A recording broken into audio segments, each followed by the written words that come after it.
There's a transition. Everyone, I think, my friend, we are live on the internet. Welcome, one and all. It's Saturday night. It's Battle Streams of Middle Earth. What a time to be alive. Oh, yes. I'm here. Dale Groves is here. We know who that is now. We know this guy. We met him before. Do they? Yeah, I feel like what happened last time is Dale Groves had a baptism of fire in the way that YouTube live chats work. Damien got incredibly frustrated with Dale Groves, who were going to use the double barreling the entire way through. And then we just panicked. Forgot introducing me to people would be important. Spent the rest of the evening catching up on the chat. Took us the entire 7 hours to do so. It was a car crash. I don't want to start by like having a go at you. But do you think Dale Groves is double barreled? No. Okay, cool. No, I'm just going with the double barrel of first and serve. We're already off. We're on a tangent. But it's brilliant. It's brilliant because that's helped. Because Frederick Schultz has said, can see and hear both of you. It works. Amazing stuff. As you can see, Dale is totally over the fact that we didn't have time to do his intro in the last stream. But yeah, I've the not last mentioned one it since. was that the record, Dale? Was that the 7 hour? Were you? Yeah. You're the record holder, yeah. And in a 7 hour stream, we didn't have time to find out who you are. So yeah, No. as F being here on a Saturday night for Battle Streams of Middle Earth isn't enough. Tonight you will get to find out all about Dale. Yeah. So yeah, in the knowledge that that it is Battle Streams of Middle Earth. This is for the uninitiated amongst you. This is of course our kind of regular live stream where we take a walk down memory lane and we have a look through Diagostini's part work. Hold your breath. Battle Games in Middle Earth. Mate, I've just realised mine are conveniently placed. Look at this. It's beautiful. It's beautiful. Oh my god. That's like a beautiful, beautiful YouTube set. In honour of Harry Parkhill, I would say the only thing that you need to make that really, really pro YouTube is an orange light up here and a blue light down here. Okay. That's how the pro. So you get a proper studio going. Yeah, absolutely. What's nice is you've been doing this for years and you've deployed that same tactic. Not even Make once. sure your studio is studio-y. Not even once. Not even once. I have given so little thought to the algorithm. I laugh in the face of the algorithm, which is why we are stuck on 1,600 subscribers. But indeed, this is of course Diagostini's power battle. I can't. Do you think every now and again, right, your stream will come up because either you do a ridiculously long stream or more than 6 people watch it, and then the algorithm just looks at it and goes, I don't know. I don't know why people don't like 7 hour videos on YouTube. If anything, you're getting more free content. Yeah, you are. But yeah, bargain, Dale, mate. I don't know if you've ever noticed, we don't really talk about this, but the series was called Battle Games in Middle Earth.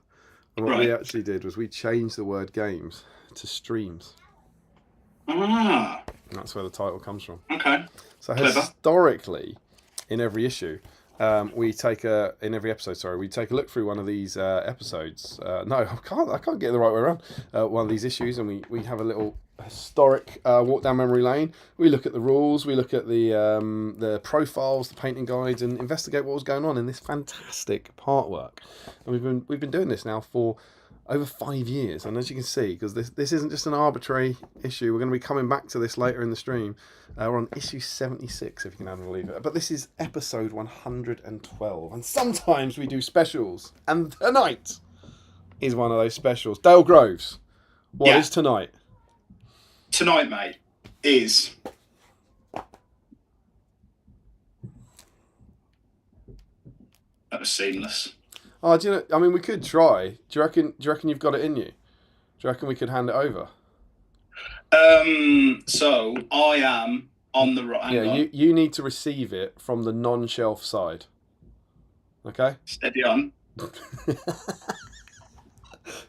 know, one of the sides has got shelves. Yeah. You need to receive the book from the non-shelf side. Okay. Okay. Come on then, give us the book then. Right. Keep talking about it. Pass it here. So, yeah, I'm just gonna hand this to Dale now. Thank you, mate. That was the wrong way around. We do that again. Once more, quick. I was gonna say it did seem to turn around in transit. You ready? The power of it. Here comes your book, Dale. Go. Thanks, mate. Off to YouTube. Okay, there's the first one. That was rubbish because it turned around. Was the first one actually rubbish? Yeah, I mean, it didn't help that you turned it around. Okay, here it comes. Sorry, mate. Here it comes. Here it comes. It's not bad. It's not bad.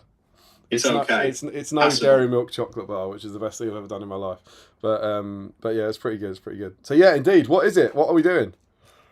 We're talking about the armies of Lord of the Rings, mate, and supplementary to the War of the Rohirrim, Mm. which is quite possibly one of my favourite. Like, it's got to be in your top 7 Lord of the Rings movies of all time, innit?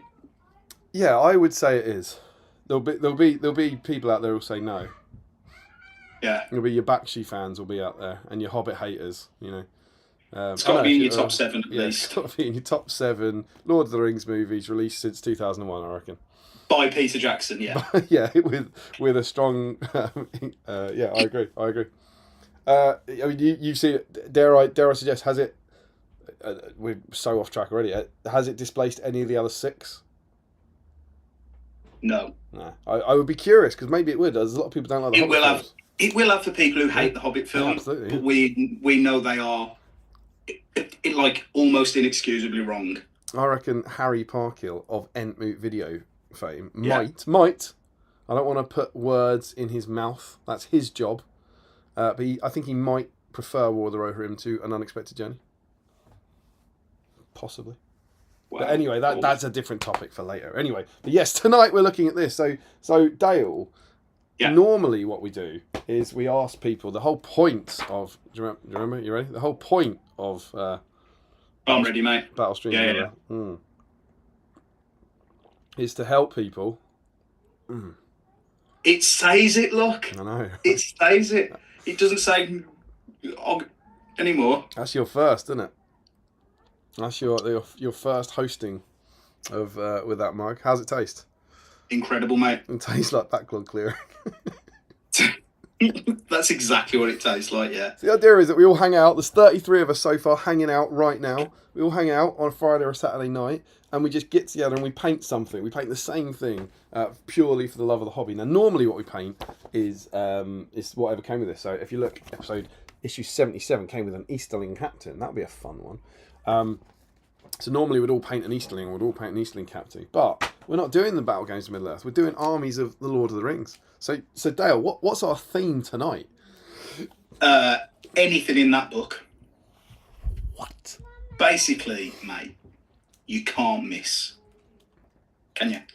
I reckon if you were to close your eyes and go to wherever it is you hide your miniatures or whatever backlog from your other half and picked a miniature up, or at least a few, you probably have something in this book. I'm doing it. I have got an Advanced Hero Quest Skaven. Oh, that didn't work. Sorry, dude. That's it then. Do you reckon? Thanks everyone for watching. Do you reckon there's anyone who only has Hobbit models? Yeah, I do. Yeah. You do. Mm-hmm. So that's the only way people could not be on theme tonight, right? If you're the only things in your collection are Hobbit models, and even then, some Hobbit models will be eligible. And there was a bit back and forth on that. I can't remember where the contradiction came from, but I think we discussed it on the last stream as would we allow this, and then we went back on it in the Patreon chat. But to be clear, to allow the most people to have the most fun tonight, Hobbit era or Hobbit range miniatures of characters with profiles in this book count. So Elrond. Yeah, or for example, the plastic Prince of Mirkwood Legolas, whatever he's called. Like Legolas in Hobbit armor counts because Legolas has a profile in this. To avoid any, my main one that I was worried about, if I'm honest, was Saruman and Eagles. Trying to figure out which Saruman, he looks identical. At least Gandalf's got a staff. But yeah, so yeah. To avoid any confusion, it has to be any model that's got a profile in here is on theme tonight. So I think everyone should be on theme. I reckon. Yeah. I reckon there will be some people out there in the world who only have Hobbit models, but I think the odds of people watching along in here is that they're going to have a Lord of the Rings model. Yeah. So whatever. Well, on the basis that the entire YouTube channel realistically is based around a magazine that only talks about Lord of the Rings. That's a very good point. I think your endless fans will support you with this, mate, and they'll be in it. I would suggest, with a few exceptions, if you've ever picked up a copy of this, you should have a model. Because there's some of them, right? Some of them won't. Like you'll have Who's not in there? Radagast. Is Radagast in? I don't think Radagast's in here, right? No, he's not. Glorfindel's not in here. So anything that's going to be in Armies of Middle Earth, for example, won't be in it. So there's a few, but surely to goodness, any of the Fellowship, any of the Moria Goblins, Mordor Orcs, whatever you want. You know that mag, is that the one with Legolas, Pelennor Legolas? Yeah, it is. I believe it's called Heroes of the West Legolas. It's this one. Oh, what a beauty. Yeah.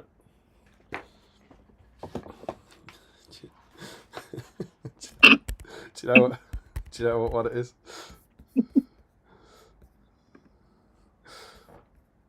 Do you know what one it is, Dale? Yeah. It's that one. Yeah. Yeah. You see that? I love that one. It's nice, isn't it? Mm-hmm. Got it. There we go. Oh, what camera were you using there, Damien? Oh, what? Just a bit of tech, just a bit of new tech I found. Oh, okay. Just you spoil them, mate. You spoil them. What's this new tech? What is this new devilry you've got, mate? It's a feature called continuity camera. Oh my god! Tell me more. Where you can use your phone as a webcam if it's next to it. It might well. We to be honest, this is like when people discovered penicillin and the atom and One Direction. We don't yet know how this is going to change battle streams. All we know is the possibilities are literally about 10. At least. At least.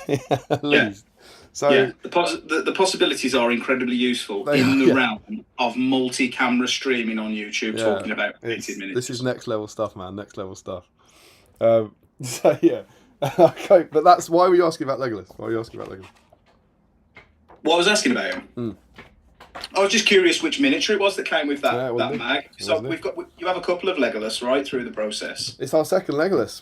This is jumping ahead, man. This is next stream stuff. It's our second Legolas. Let's not do that because it'll be 2 a.m. again. You've gone rogue on War of the Rohirrim. You've gone rogue on Legolas. Stop doing other people's streams, man. I'm sorry. So yes, if you want to be on theme tonight, anything from Armies of Lord of the Rings. Dale, are you going to be on theme tonight? Because guest host can be entered. Yes, I am.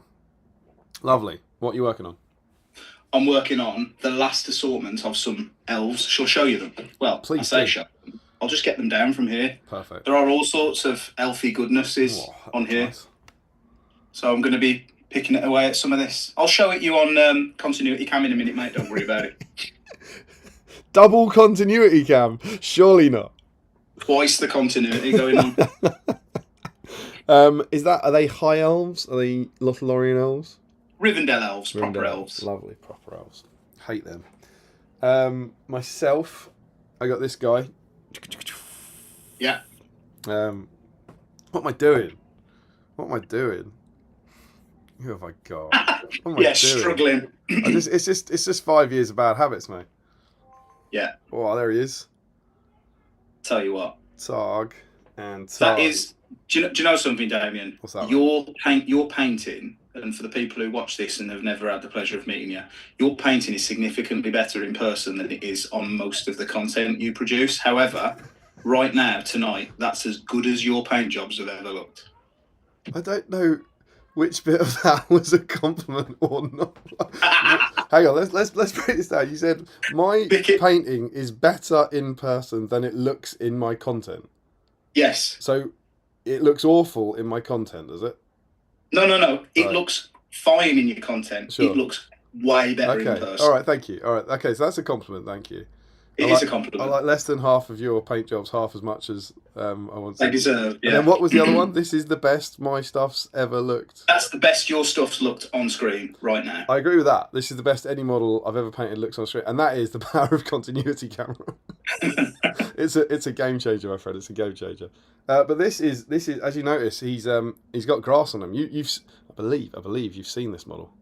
I have seen that model in quite some close up. But if you notice, he's very much kind of contrasted, based and shaded.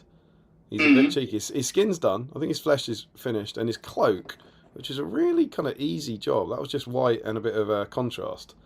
Is done, but nothing else is done. Everything's based and shaded. But I ran out of time for the tournament. So how are you? Tangent number 462 in the 22 minutes we've been going. Yeah.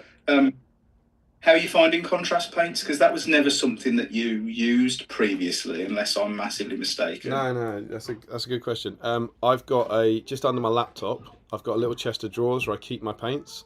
One of those has got the contrast paints in, so I just open up that drawer, and there they are. Okay, so they're not like hidden. No, that's how I find them.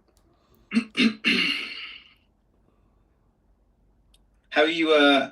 How's your experience using them? Oh, okay. That's another great question. Same question. Yeah. I don't really use them. I don't know how to use them. Like so many aspects of painting.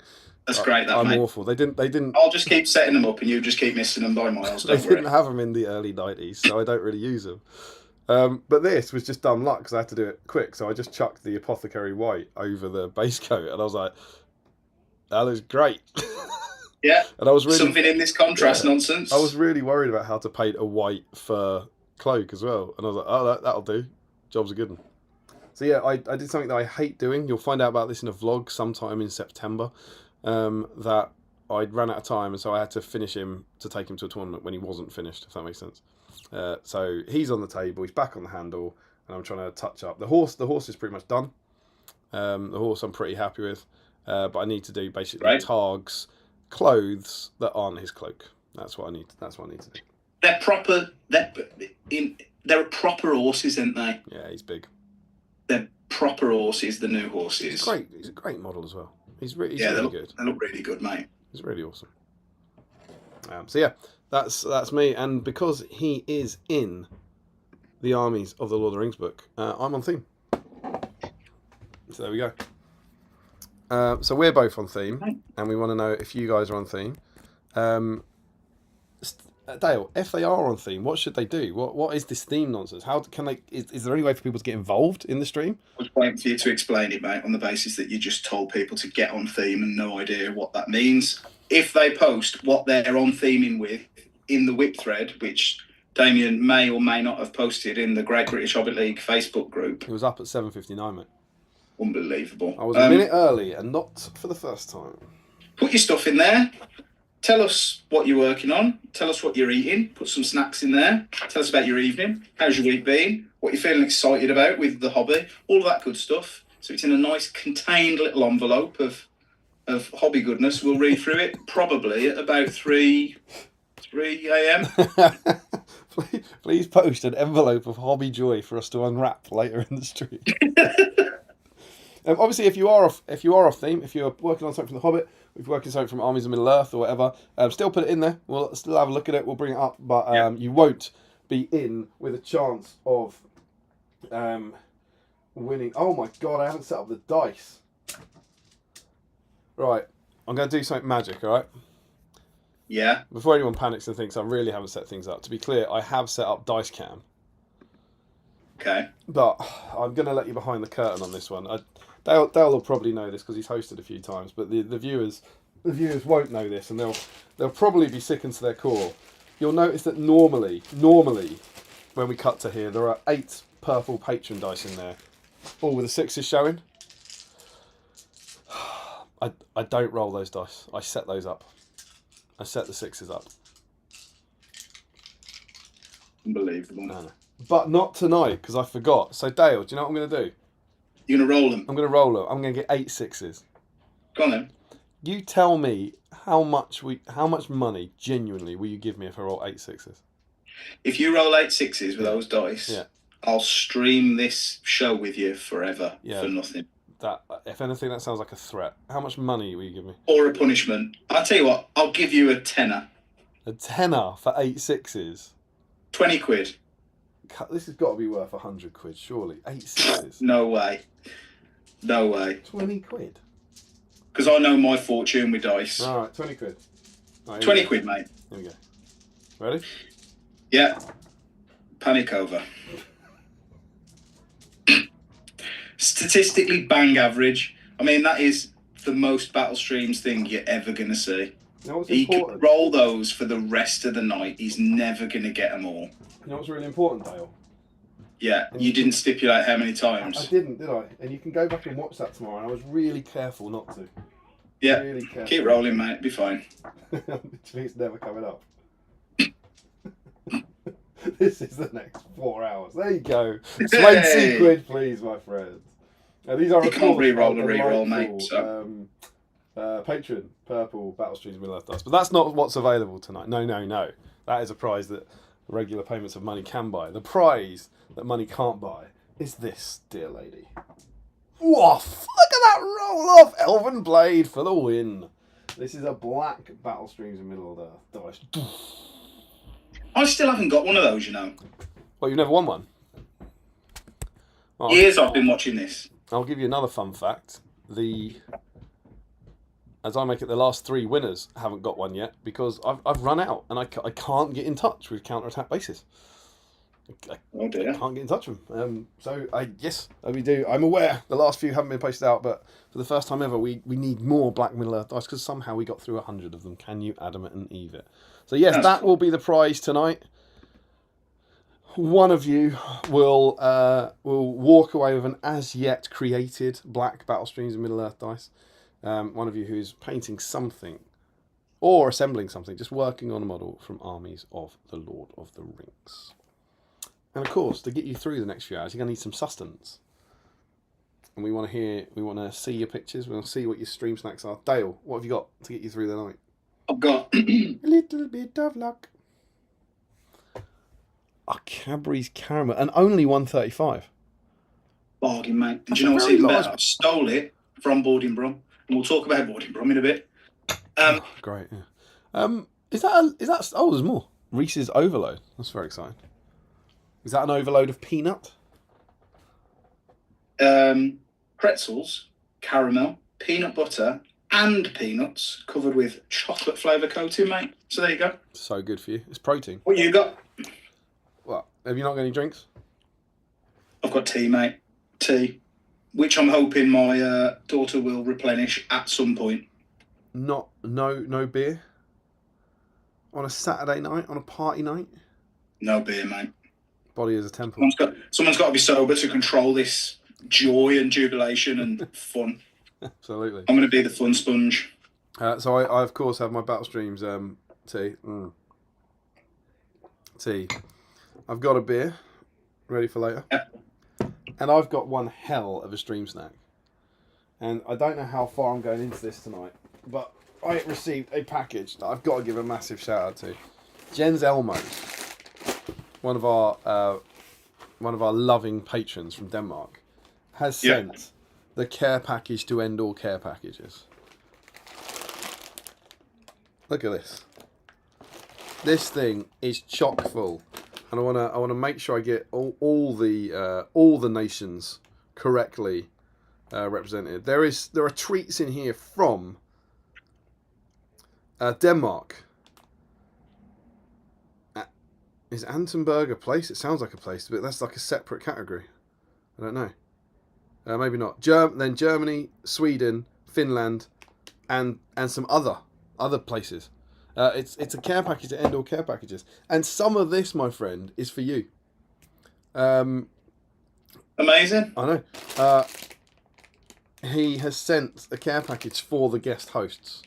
And so I haven't quite worked out what I'm going to do. Does everyone get some of everything? Am I going to post it? Dunno. But I figure the best thing to do is work our way through this on different streams. But I wanted to give him a shout out now, just to say thanks. That's way too thoughtful. I know. I mean, this community is legends. But I mean, we got some Star Mix S gummies. We've got some patata. I don't know if that is made of potato. We've got some dolphin flump type things. We've got Turkish pepper, which looks dangerous. We've got, what is this? Scum banana. Scum banana. Which is incredible. Possibly my favourite. We've got spunk. Oh, incredible. Have you tasted any of those yet? Not these ones, no. No. I can't wait to taste spunk. Yeah, so if you're not going to put it on a mug, at least somebody go back and clip that up. I did it for you. I can hear Larry Miller making one of those quote images as we speak. It's just amazing. What a care package. What a lad. So, Jens, thank you. Incredible stuff. And if you are a guest host on B-Side, you can expect it to be dining out on Spunk. Yeah, I was just about to say, I wonder what my part of that box is going to be. Good news is, there's a lot. Absolutely mouthfuls of it. These are definitely being distributed. Yeah. Look at these. Adventureland. These look fun. Do you know what? I've just Okay. thought of a use for continuity cam here. Yeah. You could be showing them what's in that box, couldn't you? I'm just not used to the technology. You're not used to it. It's okay. I'm just not used to the possibilities of continuity cam. Look at that. Thanks, mate. Kit Kats. Amazing, sir. Skilp powder. Why do you why is it when you're doing the potential of another language, do you start putting a really interesting emphasis with your voice? It's a wonderful thing you're doing. That's just my very effective and authentic accent. Okay.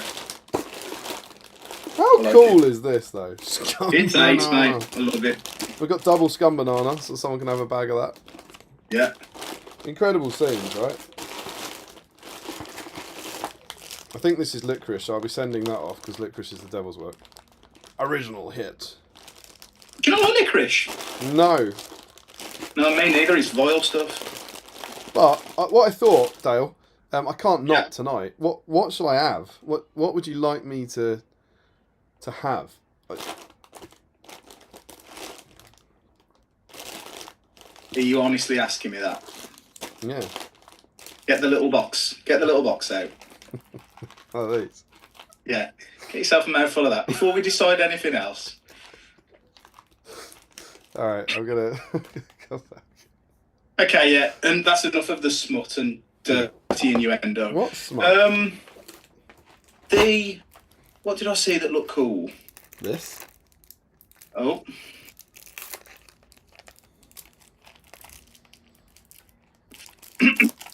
It's Vingummy, which I suspect is wine gum, right? Yeah. Yeah. Okay. Oh, they are. Oh. All I need you to say, if it's don't forget it. I'm not saying it. We've got orange, green, and yellow spunk. Yep. They taste like wine gums. They're Okay. like quite hard, chewy sweets. But strangely anticlimactic, I've got to be honest. Well, that was the first time I've tried spunk, and I'm going to say that was nice, and I thought it would be. Okay. The possibilities here are endless. We need to move on quick. Can we? Thanks, Be Jens. honest. Unbelievable. Very thoughtful, that. Amazing. I love this community so much. Oh, wonderful. I can hear screaming from the other room. Yeah, it's definitely your end. I know it's mine. I can I hear better it. check it's not my end. Hang on. They're watching Michael McIntyre. Oh, okay. That's fine. So there we go. Thanks, Jen. What a night. Saturday night. We're going to have a great time. Welcome all. I hope you join us. And so on and so forth. We normally catch up on the chat to see who's in before handing over to Dale to sort of say, tell us his little life story. Yeah. So, shall we do that? Yeah. Cool. Do you want to jump in or do you want me to? I'm just going to go. Frederick says hello. Love it. Where's the whip, Fred?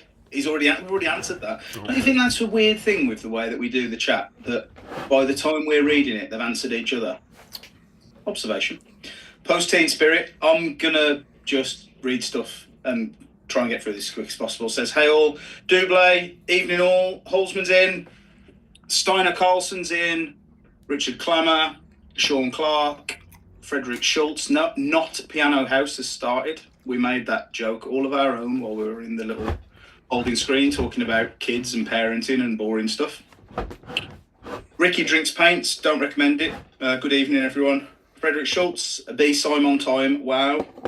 They're always veiled insults, they are, Damien. I just wanted to know that. I know. Unbelievable. It's mean, isn't it? Stephen Ryan, evening. Looking forward to a few hours of tribesman painting before Elimination Chamber later tonight. Is that like an escape room? I mean, I think so. I thought Elimination Chamber was something on the wrestling. Is it? Maybe it is. I think so. One of us will have to look into that. Or not. Later tonight, you wouldn't be going to an escape. Okay, you wouldn't be going to an escape room, would you? At like 10 o'clock at night. He's younger than us, mate.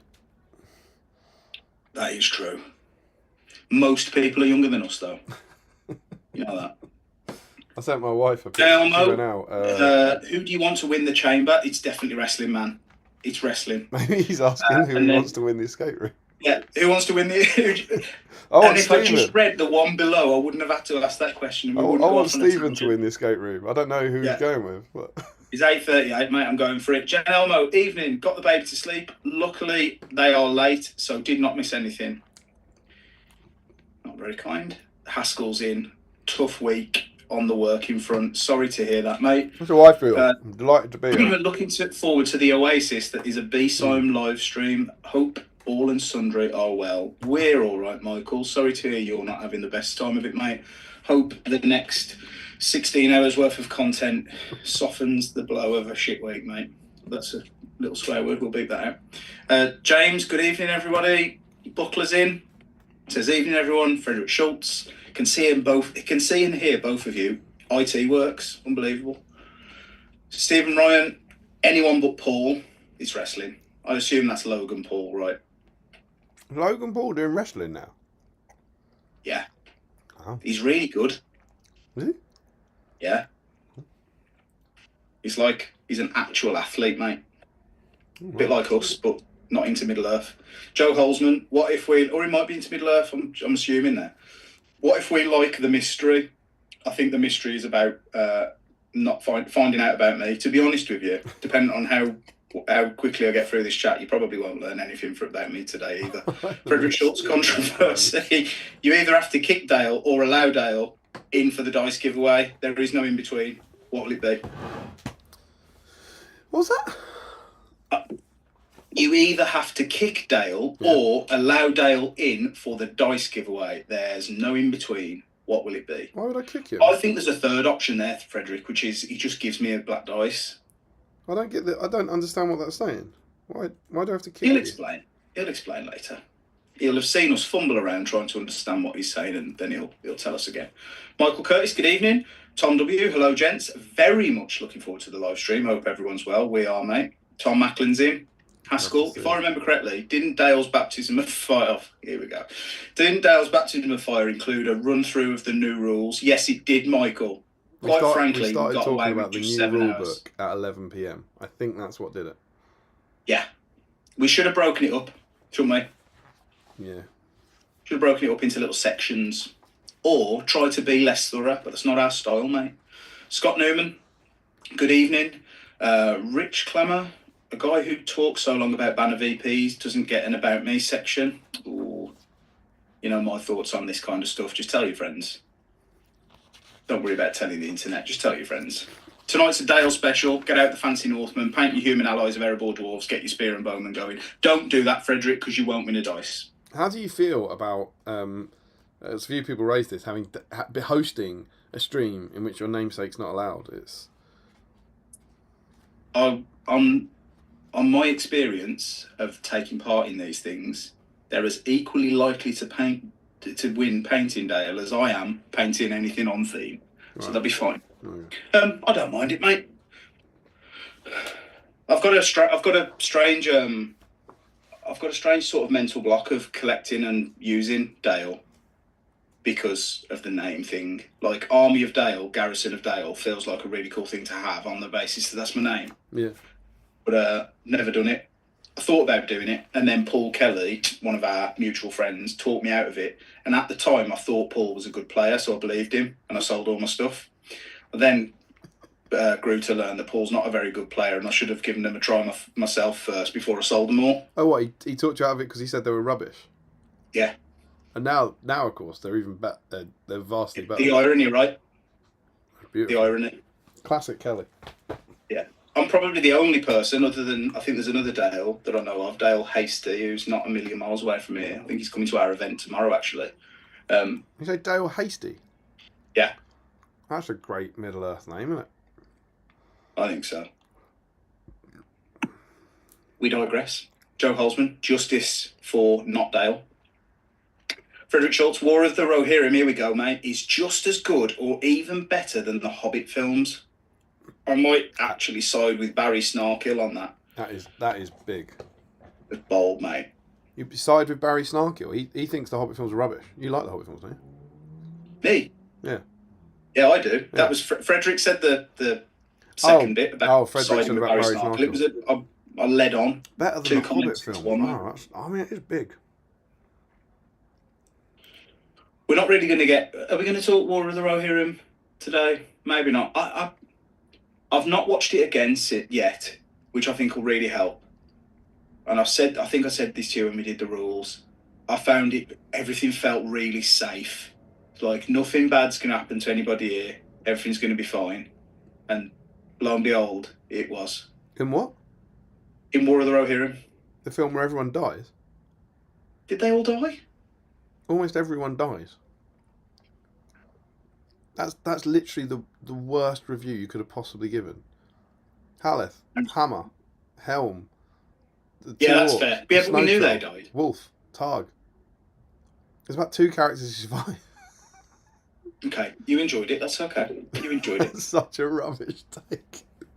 Sean Clark. Whoa, Groves with the premium merch, I know, and I've picked that T-mug up at least 20 times since. Frederick, you can't miss Kenya. I'm not sure what that means. Ryan, evening all. Hawk, good evening all. Frederick again, but Dale models from The Hobbit are legal this stream. No. No. No. No Joe Dale Holtzman, profiles in Armies. Not the only way people could have legacied or third book only collections. That's an interesting one. Yeah. I know a couple of people who really, they're having to make a proper fist of it to actually play games in the current edition, because so much of their collection was sort of intermingled with the stuff that's fallen into that third book or legacy area, which is a shame. I'm looking forward to seeing that book. I think a lot of people are looking forward to seeing that book. Well, the longer we go, the more I worry it's just going to be a very long time before we see it. But what can we do? We get what we get when we get it. Do absolutely nothing, my friend. But the best thing to do, though, is to not go on the internet and moan about it. Thing to do which is we'll tell your touch friends. back on later. Tell your friends. Just tell your mates. That's it. just tell your mates. Get on your WhatsApp groups. Tell your mates what you think, and maybe they'll argue with you in a safe, confined environment that doesn't just completely and utterly destroy my general mood by just popping on Facebook to see what's going on. Evening all. Hope you're having a good evening. We are listening whilst I cook and then digging out some models to build. What are you building, Boris? What are you cooking, Hopefully it's Boris? Lord of the Rings. Michael, book handover. Book handover, like the car in one of the Bond films, went into a tight space between buildings on one side and came out on the other. I think it was Live and Let Die. I don't know. Not a massive Bond fan. But I appreciate you making any reference to something remotely cinematic, because it's not the usual. Post-Teen Spirit. Remind me who Post-Teen Spirit is, Damien. Post-Teen Spirit's Sam Huddy. Cool. Sam, might I suggest you go to where you keep your models, close your eyes to select We're Crazy here on BSIME, not Reckless. Yeah. Although Damien completely spoiled that by getting Hero Quest models, because of course he's got Hero Quest models on his painting table. Advanced Hero Quest, my friend. Oh, of course, yeah. You know why that's there? How long's that been on there, mate? You know, guess what that model is. If it helps, it's the only one. It's the only model, and it's blue tacked to my painting station. What do you think that model is? A goblin. No, I've told you what it is. It's a Skaven. I'm not saying what it is. It's a Skaven. It's why is it historically significant? It's the first model you ever painted? It was indeed the first model I ever painted. Really? Oh. Do you know what, mate? I was just about to say, and I didn't know if it was the camera work again. That is the best your models have looked on screen. other than Targ earlier. James Wilson, diamonds are forever, Michael, he reckons. Boris, look forward to a close black dice pool tonight. And as I'm sure, it's a pretty niche category. Yeah, there won't be many of you in there this time. Frederick, is Magcam back? No, Magcam's dead. Continuity Cam is here. Could it perchance be used as a Magcam? Joe Holzman. James Wilson, is your knowledge of Bond as deep as your knowledge of Middle Earth? Question mark. Michael Curtis. I know quite a lot about Bond. Certainly, you're a Bond fan? Yeah, certainly not as much as Middle Earth, but I do. I reckon I know more about Bond than most people. You know what I mean? Like, I know more than the average person knows about Bond. And a little bit more than most people. But I'm not an expert or anything by any means. Boasty, like it. It's not really boasty, is it? It's not that boasty. Saying I know a bit more than most people. Like, all right, mate. I don't know. Like, do you not think? I know nothing about Bond. Well, there you go. So I know more than you. You definitely know more than me, mate. That's a pretty good hit rate so far. You definitely know more than me. Michael Curtis killed my Facebook account. What's the email to send whip pics again to? I have to be really careful how quickly you say that. Send them to battlestreams1@gmail.com, I believe. You can confirm that in a minute. James Wilson, yep. Oh, that was to Michael. So, yeah, James Wilson reckons he's got really strong James Bond general knowledge, which I feel like we should test you and James on to see who, out of the two of you, is the more clued up James Bond. Well, if he thinks he's got really strong knowledge, then it's probably him. Okay. But I'm happy. I love a quiz. I'm happy to play. I love games, precious. Ashley Fisher, good evening all. Frederick Schultz, wow, Damien is painting Hauptmanntag and Aus Dunland. Nice. He is. Although, are you finishing him? Because he was part painted when I saw him last, which we'll touch on in a bit, I'm sure. Yes, I'm doing the highlights on him now. Oh, nice. Tom Turtle, what way to spend a Saturday night? Slogging through the last warband of converted warriors of Rohan from the old kit tonight. It's now or never. Lovely new plastic posters in the whip thread. Thread. Time for it as well on battle streams to paint some old models quickly as well. Yeah. If I was to do Rohan, I'd probably do that, Tom. I'd probably still have a sprue or two of the old ones kicking about. I don't think they're anywhere near bad enough to just be completely dismissed and thrown in the bin, to be honest. I don't think you should throw them in the bin, but if you're starting from scratch now, you're saying you'd get the old ones? I'd get a sprue of the old ones, yeah, wouldn't you? I don't think I would. I mean, I think I've got 36 painted, but I don't think now I'd seek out the old ones. I don't know. I think having variety of poses and stuff is as equally cool as having new ones. I think. Sam, suggestion: take a framed frowny pic of Targ to your next event you use Hillman at. Then when you make a boo-boo, you face that pic at yourself to help you learn. And then ignore Frederick, Damien going full Larry 4.0 with the that's how I find them. Yeah, that was unhelpful. I was trying to connect with Damien on his sort of experience of painting with contrast paints, and he literally set me alight in front of the internet, in front of all 27 people. It's pretty funny. Watching us. Targ's horse is a chonker. Agreed, Frederick. It's a proper horse, as we'd say in the West Midlands. Even bigger than all the other ones. The other hero horses kind of fit in with the other plastic heroes, but this one is next level size. I would like to see Targ's horse next to the old Forge World Dunland horses, because they were equally as. Oh, they're good, brother. They were nice horses too. I don't think. Do you know what? I'm not sure I've ever seen those models. Did you have any in your army when we played? Ask me how many died, so I can leave my hands exactly where they are. How many died? Is that true? All of them. I must have blocked that. They were rubbish, mate. Oh, amazing. They were cheap though.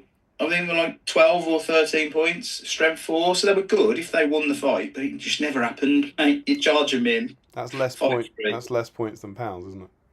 Yeah. Great. Yeah. It was an expensive way of starting to fill your Dunland Army up, but they looked lovely when they were painted. Really nice. The horses especially were stunning. Stephen, you set those 6s up. You sit on a BSIME throne of lies. Agreed, mate. I'm convinced he just uses B-roll footage to make the same person win dice over and over again, so it saves the postage costs and admin. Don't say that. Making accusations the conspiracies will start, man. Crosby Joe haters. Osmond, Damien, we are all well aware you do not roll 8 6s with those dice. Damn right, mate. Frederick, Dale, never one of the black dice, or won or woon. No, I've never won one, mate. Never won one. Maybe tonight. Never been the victor of the roll-off for a dice. Have you got to the final? Doubt it, mate. Oh, do you know what? We have to give a shout out. I haven't actually opened this. Sean Clark has compiled the finalists. He's done the Lord's good work. He has gone through last night. He went through to find us this historic data, and has gone through all the streams and compiled a spreadsheet of the finalists. Because people are always asking like how many finals they've been and all that. Yeah. So, any of you got any exhaustive administrative tasks that need doing and don't have the time for it in your busy lives, give Sean a bell, because clearly he has got time to burn. Although I've literally just clicked on it for the first time and it says I need access. I'm going to click on this request access. Hi Sean, it's me. I don't know if I've seen Sean in. He's probably just like sobbing because he can't stare at screens anymore. We'll see in a minute, mate. I've requested access. Sam, no more black BSIME dice, yet the IOUs continue to roll out. The GBHL Bugle will have a field day. News with proof. I know, right? And I've just fueled that fire by having a conspiratorial moment, Damien, so I do apologise, but I hope justice is served. Rory, evening, folks. You're 24 hours late. Sam, patatata, boil them, mash them, stick them in a stew. Jen Elmo, Anton Berg is an 18. Cool. I said it's a place, didn't I? I asked about Antonberg. Is it being an 18 suggest it's a swear word or something saucy? Well, it's Antonberg is the marzipan bar nugget Baileys. Antonberg. It's an 18 mean? For adults only, alcohol. Oh, you could be right. Yeah, maybe Baileys. Maybe. Well, I might go in for one of them. Like, have a bit of a wild Saturday night. You got a Budweiser, mate. I mean, why not? Live a bit. I'm here to party. Distributing spunk around the community. BSIME has changed in this last month. Here we go. Yes, it has, mate. General Most Century Chocolatier. Rich Clemmer, what a way to break it to a previous guest host that they aren't getting to guest again when their forwarded care package from Damien never arrives. Mate, do you know what? It's even worse than that because he already had this care package before he came to an event that we were both at the weekend. No, I didn't. You know what you're doing now. It's naughty. It's naughty. You knew I was going to be there. Double scum banana sounds like one of those don't Google it things. It does, doesn't it? Don't you move on from that. Don't you move on from that. It arrived on the day of the event. I had already left. And I would have brought you a treat.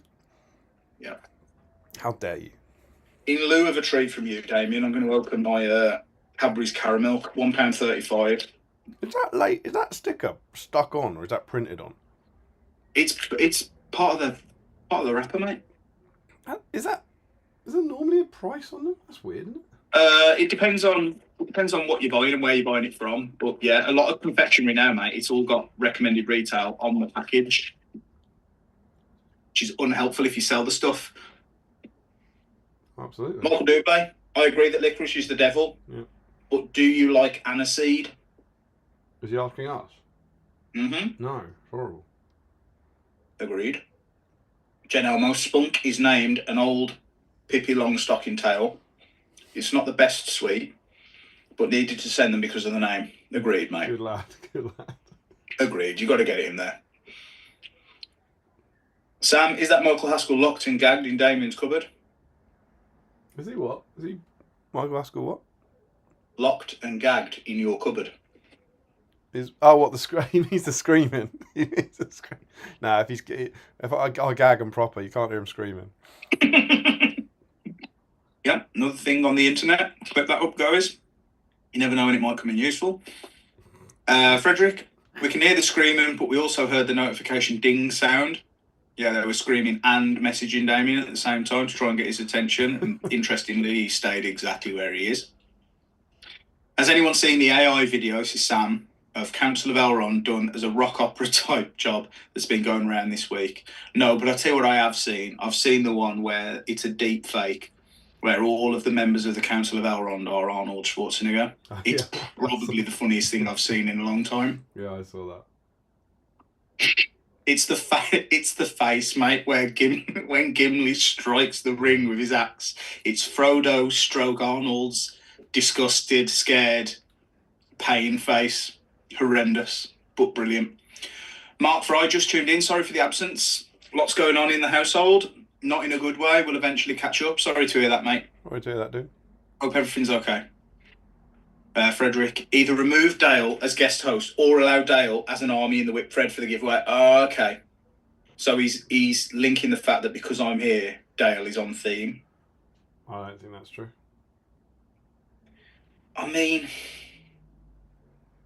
it's just going to be more people, right?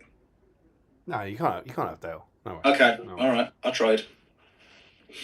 Joe, so what Treebeard was actually saying was a vicious slur on Dale Hasty. Yeah, don't be hasty, mate. Be Groves, always. Nothing about a warning against being too quick. Rory, we can talk War of the Rohirrim again when the Journey book comes out. Is that soon. Campbell?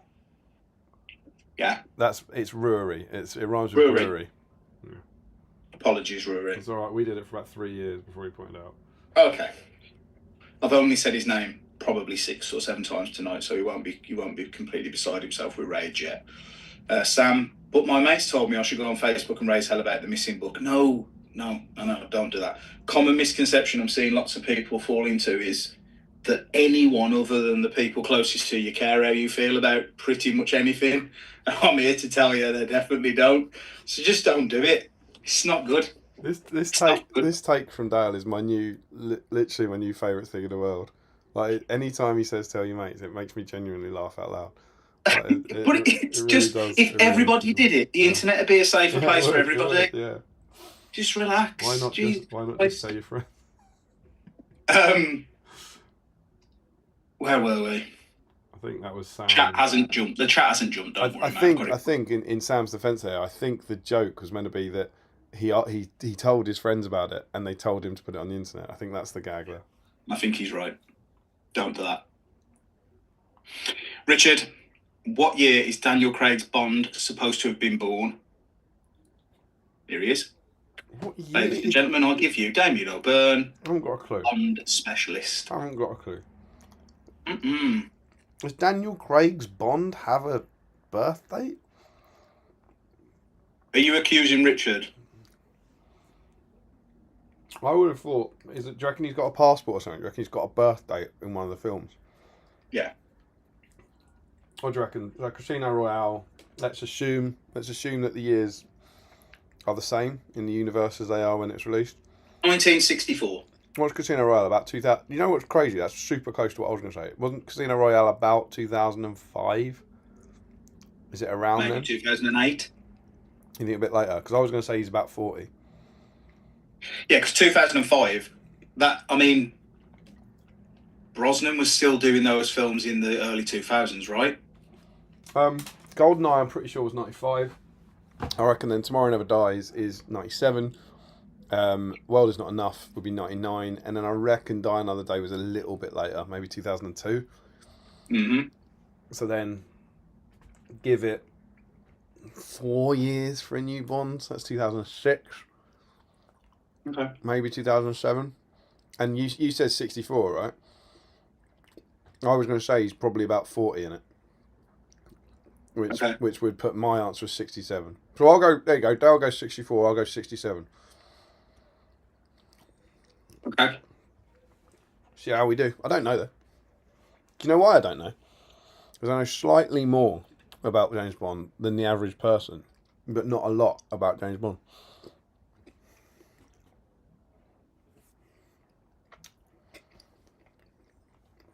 Sam, absolutely rubbish week, but a Saturday stream makes it all better. We'll do our best, mate. Joe, it depends on what you buy and where you buy it from. Classic Larry answer from Dale there. That is true. Sorry. Tiberius, even all can't stay long, so I've got a dinner party tonight. Posh. But I hope everyone has a great time painting. We will, mate. Chris C, evening all. Lovely to see so many people. And Dale, love that you got that in there, mate. That'll serve you well in the roll-off later. Going to work on some hill tribesmen this evening. I'm not, by the way, Chris, I just want to be clear, because I've made reference to that once already, the roll-offs for who wins dice are not fixed. But it's statistically would have been likely that I would have been involved in one had they not been. That's all I'm saying. If you could fix it from where you're sitting, I'll be very impressed. Like, I'll do my best. Good luck to you, mate. Try and fix it. Joe, I've not seen the Council of Elrond one, but I have seen the Obi-Wan Anakin one of the Mustafar scene from Revenge of the Sith. Richard... Clamour's got you, mate. Clamour's got you. What? Dale are in this. Are they? Yeah. Yeah, they are. Profiles for Dale models are in this book. No, the profiles aren't in here, but he's got you on a technicality, and I think he's spot on. What's the technicality? What are you looking at? Oh, Realms of Men. Oh, I like it. So there's a profile for a King of Man. And the faction isn't applied to it until you pick, and you can pick Dale. So technically, there is a Dale King of Man. Yeah, I think that's fine. I think that's all right. I think you could have if you paint a King of Men in colours that you believe to be Dale-esque. I think that's all right, don't you? Oh, we tried. We tried so desperately. I think that's a fair catch. Which rules does it allow anything else? It allows Arnor as well. Yeah, that's interesting. Arnor not in it. It's got to be a King of Man, right? It's got to be a King of Man, yeah. No, it's only that profile, and I converted a King of Men the once from the Aragorn Elisar on horse, right? I'll grab this model. Here he is. And he's basically a warrior of Minas Tirith head stuck on to the King of Men, to the Elisar model. I've tried to give Jack Buckler this model about 400 times, and he doesn't want it. I mean, that sounds like you're just trying to force stuff on poor Jack. Because it looks rubbish. But it's a little running joke between me and him. Can't believe I've actually managed to get that model on stream, but there you go. The King of Men. Weirdly relevant now, all of a sudden. So yeah, and so if you want to get in with an Arnorian or Dale King of Man, it has to be a King of Man model though. It's always we start from the model. You can't convert a Dale model into a king. It has to be the model from the original profile. That's always the rule on it. But yeah, one of those 4 King of Men profiles that'd be a great niche entry. I'm skipping ahead in the chat. Chris C has just asked for the King of Man. So I'll tell you what. If you're on theme, we could do a roll-off for him. Sure. I like the guest hosts are starting to do bonus roll-offs. Second place can have the King of Men. All right. Second place. Yeah. So it's not a different roll-off. It's just the second place tonight gets your King of Men. Second place. That's a lovely effort. Second place. I've got to post Larry my Dale dice. We have got Dale dice. Here they are. Best dice ever. When you're playing against, this is a weird experience that like I never thought when getting back into the game I'd have playing against somebody that's rolling dice that've got your face on it. It's just a party Weird hat. experience. It's just a party hat. Yeah, it is just a party hat, honest. Chris was then saying he's late to the licorice debate, but Swedish licorice is a whole new level of hell.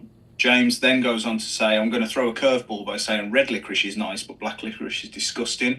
I think they all taste exactly the same. I just think it's your brain playing tricks on you. Royale was 2006. My guess is he's in his 50s. Does that not? I mean, have I not just proved my Bond I mean, credentials? James Wilson saying something doesn't mean it's true, Damien. Let's wait. Let's Nah, wait. there's no way. There's no way these googling creatures type that. They can check the date before they type it. Not like Yeah, us. that is true. I think I think you know, no, I think it was. in my Bond knowledge, have I just nailed the release dates for those 4 films, and then reasoned out like. I mean, I don't think that being told Casino Royale was 2006 means you nailed the others. But I'm pretty sure GoldenEye was 95, and then I reckon definitely 2 years between them. What a game, by the way. That do you know what? Let's not wait 20 minutes for the for the chat. We have the technology. We do. James Bond films.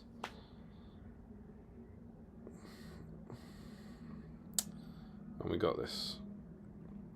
Right, I'll carry on with the chat because I'm nearly done. I'm there. I'm start there. boring people to death about myself.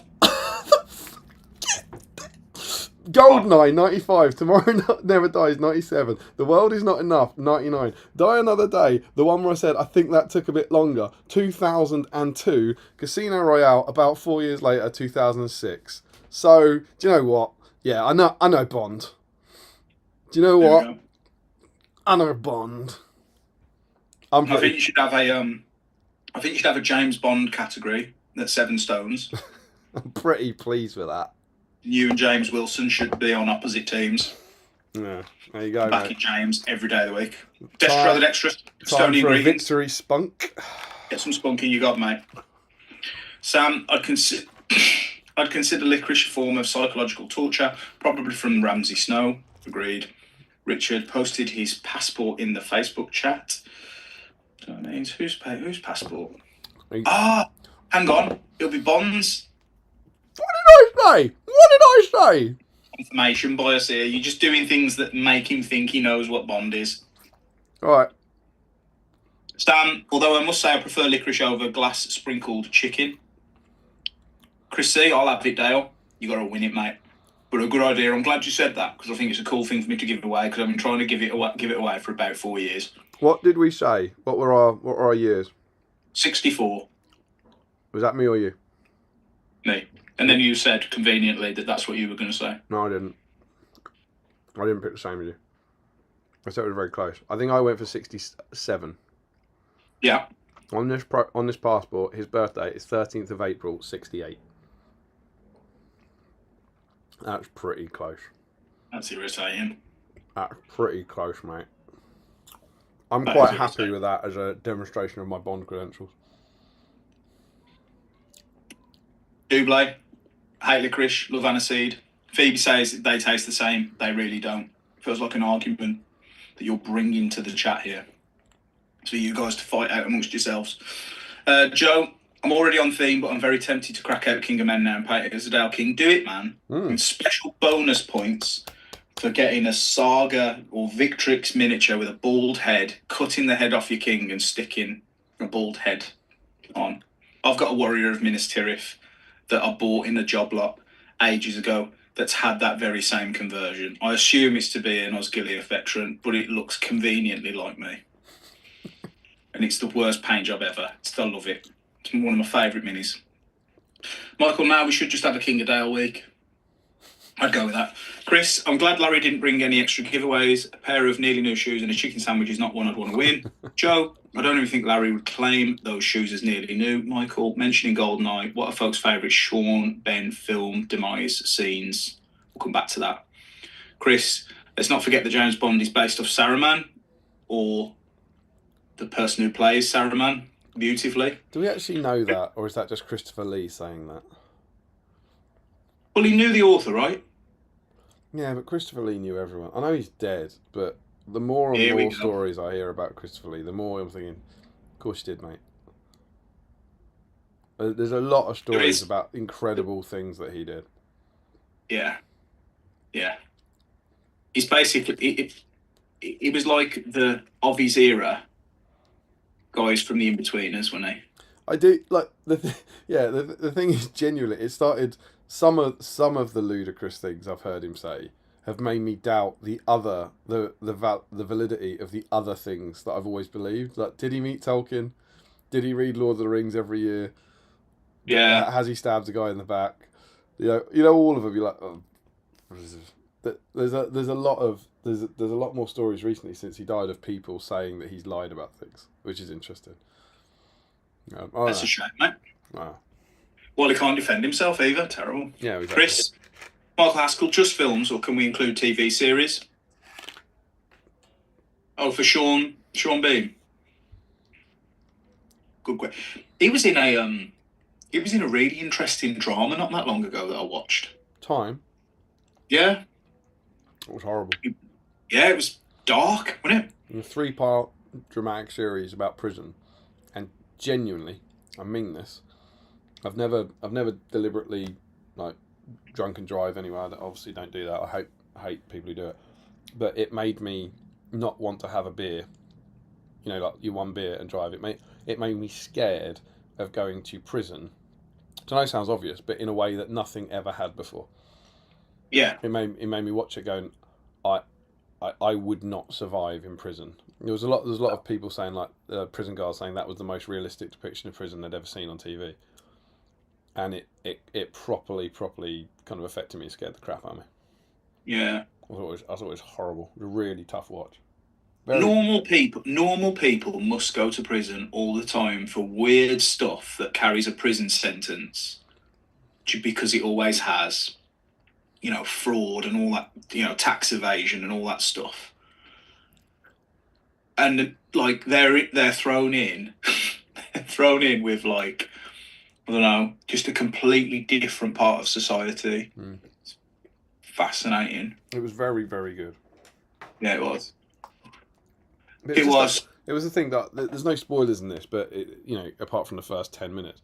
But he goes to, what does he do? He gets drunk, then drives, then hits someone, I think, on the way home, and then doesn't report it. Yeah. So it's the stacking of those crimes. Yeah. Now, leaving the scene and all that stuff. I've clearly never got in a car drunk. I've never drunk and drive, but it's you can sort of. The horrific thing is once you've then done it, you can see how you panic and drive away. Do you know what I mean? You can see how see how your life just the morning ends. After the night before. So many people will drive the morning after the night before, this is heavy drinking, and you think you're all right, and you ain't. Yeah, that's what it. Honestly, it was for that. It's for weddings. I think that's where I probably have done it, and I think everyone does it, where you drink all day at a wedding, stay over, and then everyone drives home in the morning, and they're fine when you're clearly still over the limit. Yeah. And it made me change that. It's why Tom drove to Cal's wedding, because it was like a 4-hour drive, and I said to him, I was like, if we're going to this, we're gonna. I want to go. We'll have to go out.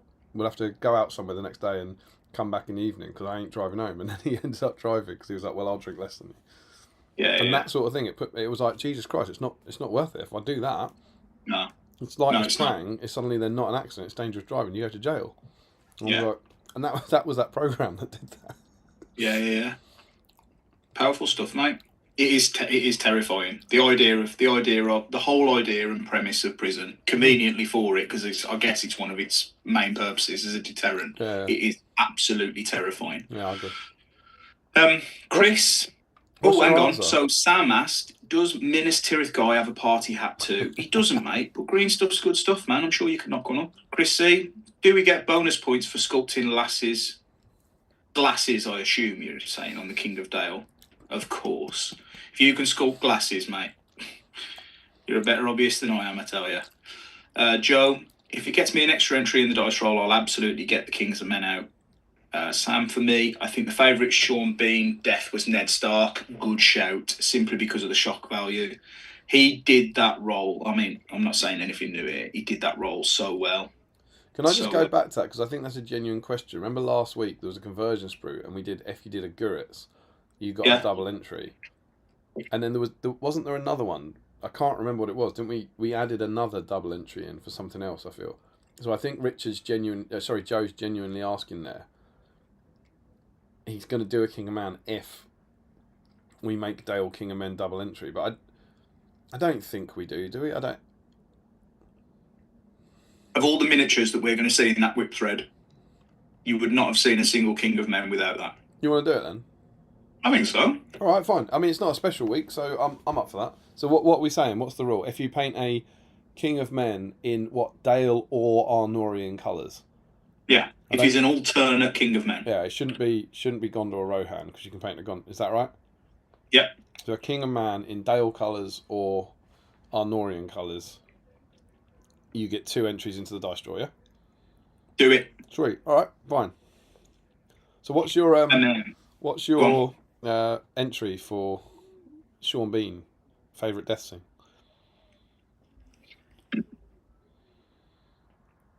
We should probably discount Boromir because it's. Well, we should. I cry watching that still every time. Weirdly. You really? You really cry? Yeah. Yeah, makes me emotional every time. But I think there's more to do with I don't watch the films that often. Like, I know a lot of people have them on as sort of background entertainment while they're painting and what have you. I tend not to. I'll leave them a while between watching them. I'll watch them every year, but I'll leave them a while. And I had a similar experience, Damien, this year with Theoden's death.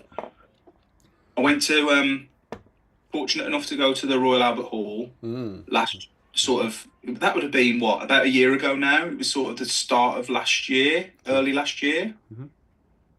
Went with Jack, who I think is lingering somewhere in the chat.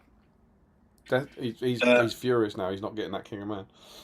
Yeah, yeah, he wants it now to paint it to get 2 entries for a dice. Yeah, we both sat there sobbing, having not watched that scene for a while, because Return of the King is a proper marathon. I have to be in the mood for it. Mm-hmm. It's one of the least likely films for me to watch again. But yeah, just I can quite easily find that stuff, the stuff in those films now. Weirdly, as I've gotten older, way more emotional than I did to start with. You definitely, I think you definitely get. Most people get more emotional the older they get. Like I remember, and you'll like this because it's something we were talking about all week. But Buffy, that I was a massive fan of when I was a kid. I can remember there was. I remember like from I would have been I think 15 till 21 the way it was actually on, something like that. I remember there was one bit that made me cry, and it was the end of season 5. And then when I went back and watched it all the way through about 10 years ago, I was like crying like about halfway through season 2. Do you know what I mean? I was suddenly like, I was suddenly like Farmer, no, not Angel, oh God, no, oh Jenny, oh no, and then the Buffy, no, and like just all the way through, I was just sobbing. So I think you do. A lot of people cry more when they get older. The only bit that gets me with Lord of the Rings, honestly, the only bit that gets me is, and it doesn't always, but it's you bow to no one. If I'm fully invested in the film and fully watching it, that's the bit that gets me a little tear. Is it? Yeah, my friends, you bow to no one, and then the music soars, the Shire music comes on, and then they rip off Mulan. It's literally the ending of Mulan. Yeah, it is. But my favourite Sean Bean death. I'm going to go Ned Stark. I'll go Ned Stark. Here's Ed Chopper. Mine is, I'm going to go for a niche entry. Mine is in a film called Black Death, where he gets pulled apart by horses. Oh, nice. They tie horses to him. And they don't tie horses to him. It's not like he's got a horse tied to him. They tie a rope to him, and they tie that to horses, and then they whip them, and the horses pull him apart. That's quite a good one. Gross. It's not a great way to go. Gross. It's not like head getting chopped off. It's probably about as good as it gets. Right, James, best Sean Bean death, Patriot Games. Oh, the boat. And then he says, spoilers, gets impaled by a boat by Harrison Ford, crashes into rocks and explodes. Death by boat. Bloke has absolutely no luck, does he? We should have all known, really, shouldn't we? Even people who hadn't read the books before, when you watch the films, you sit there, Boromir's in it, like, right, okay. Chalk up the moment he's dead. The Field, 1990, Death by Cow. The Magician was the other entry. Oh yeah, that was it. That was the second entry. It was if you carve the scale mail off a new Rohan warrior to make a magician, you got a double entry, and deservedly so. Big shout out to Holzman and Josh Cosby. Is that a Battle Company's thing? Yeah, so the last issue that had the conversion sprue, Yeah, it was a plastic Rohan warrior, and it was carved the scales off. And Larry, I think it was Larry. I can't remember if it's Larry's idea or my idea, but Larry just wants to watch the world burn. Was like, why don't we get him to do that with a new, one of the new models? I was like, yes, absolutely. And Josh Crosby and Joe Holzman did it. God bless them. Absolutely. Joe, best one is, as Chris says, the field where he gets killed by stampeding cows. Chris, Sean only has 24 on-screen deaths, which is less than half of Christopher Lee's 60.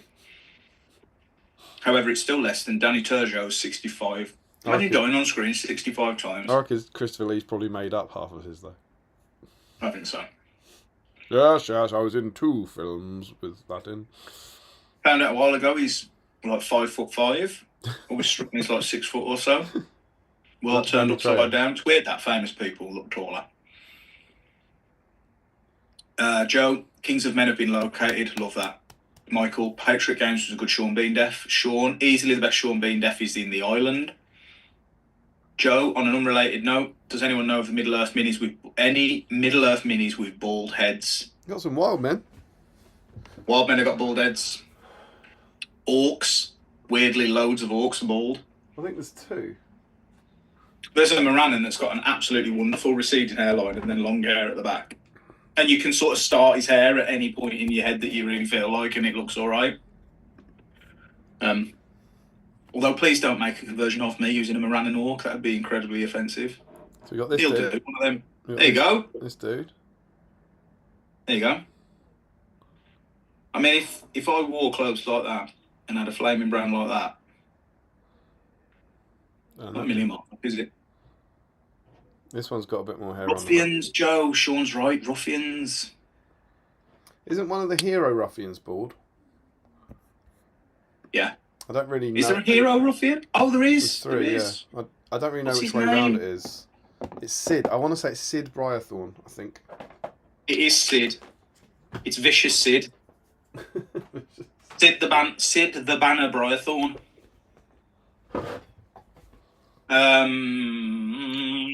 Chris sticking by his typo.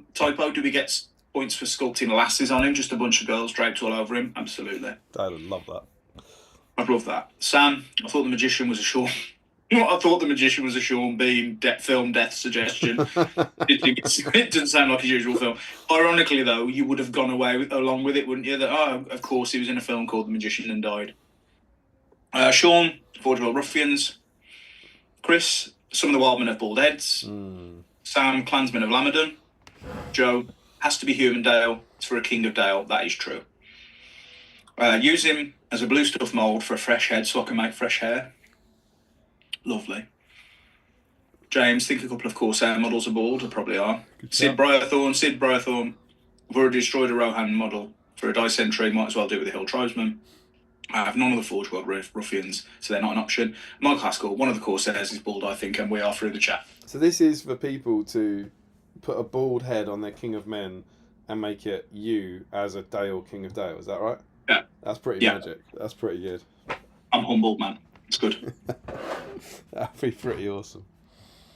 We've got up on the chat, mate. Easy mode. Yeah, nailed it. So we've got a few topics tonight. So if you could stop your normal chatter and then just put in comments as we start directing them now. We've got we're going to go through the Armies of Lord of the Rings now. Unlike the rule book, for sensible reasons, we're not going through this page by page. But what instead we've done is myself and Dale have prepared our top 5 good heroes, our top 5 evil heroes, and our top 5 army lists. So we're going to have 3 segments, and as we do each segment, we're going to ask you guys what's your favourite good hero, what's your favourite evil hero, and so on and so forth, and direct the chat a bit like that. So that's going to be our main topic. I also thought I'd briefly mention in the news section, because it has been 4 weeks, so I thought it was just worth catching up on SBG news.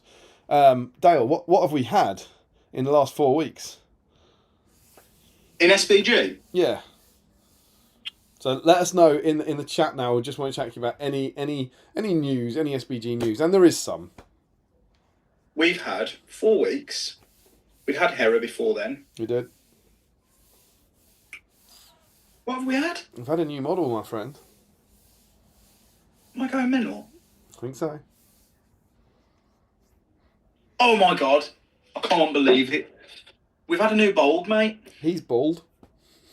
He's bald. He I've looks got like one you. Bold up here, and interestingly, He looks quite a lot like you. at a hobby shop, we do a Middle Earth Cup where sort of 30 or so people enter into like a World Cup format, and Bolg is my hero for this year. So it's even more ridiculous. I forgot. What does that mean? What does it mean? It's your hero in a World Cup format. So you pick a leader, and that's your leader throughout, and the points scale. That's so cool. You start off at 550 points in the group stage, and then you go up to 650, 750, then 850 points for the final. That's pretty good fun. It is cool. So I'm just gonna take away 2 Gundabad Orcs every round and add a Troll Brute. It's the only way forward. Yeah. It's the right way to do it, I think. The best way to build Gundabad is just to put as many of the exciting monsters in as you can and ignore everything else. Yeah, for sure. So yeah, we've had 3 things. We had an FAQ, which is probably a bit boring and isn't really the sort of stuff we do on here. We did have a PDF releasing 3 narrative scenarios. We did.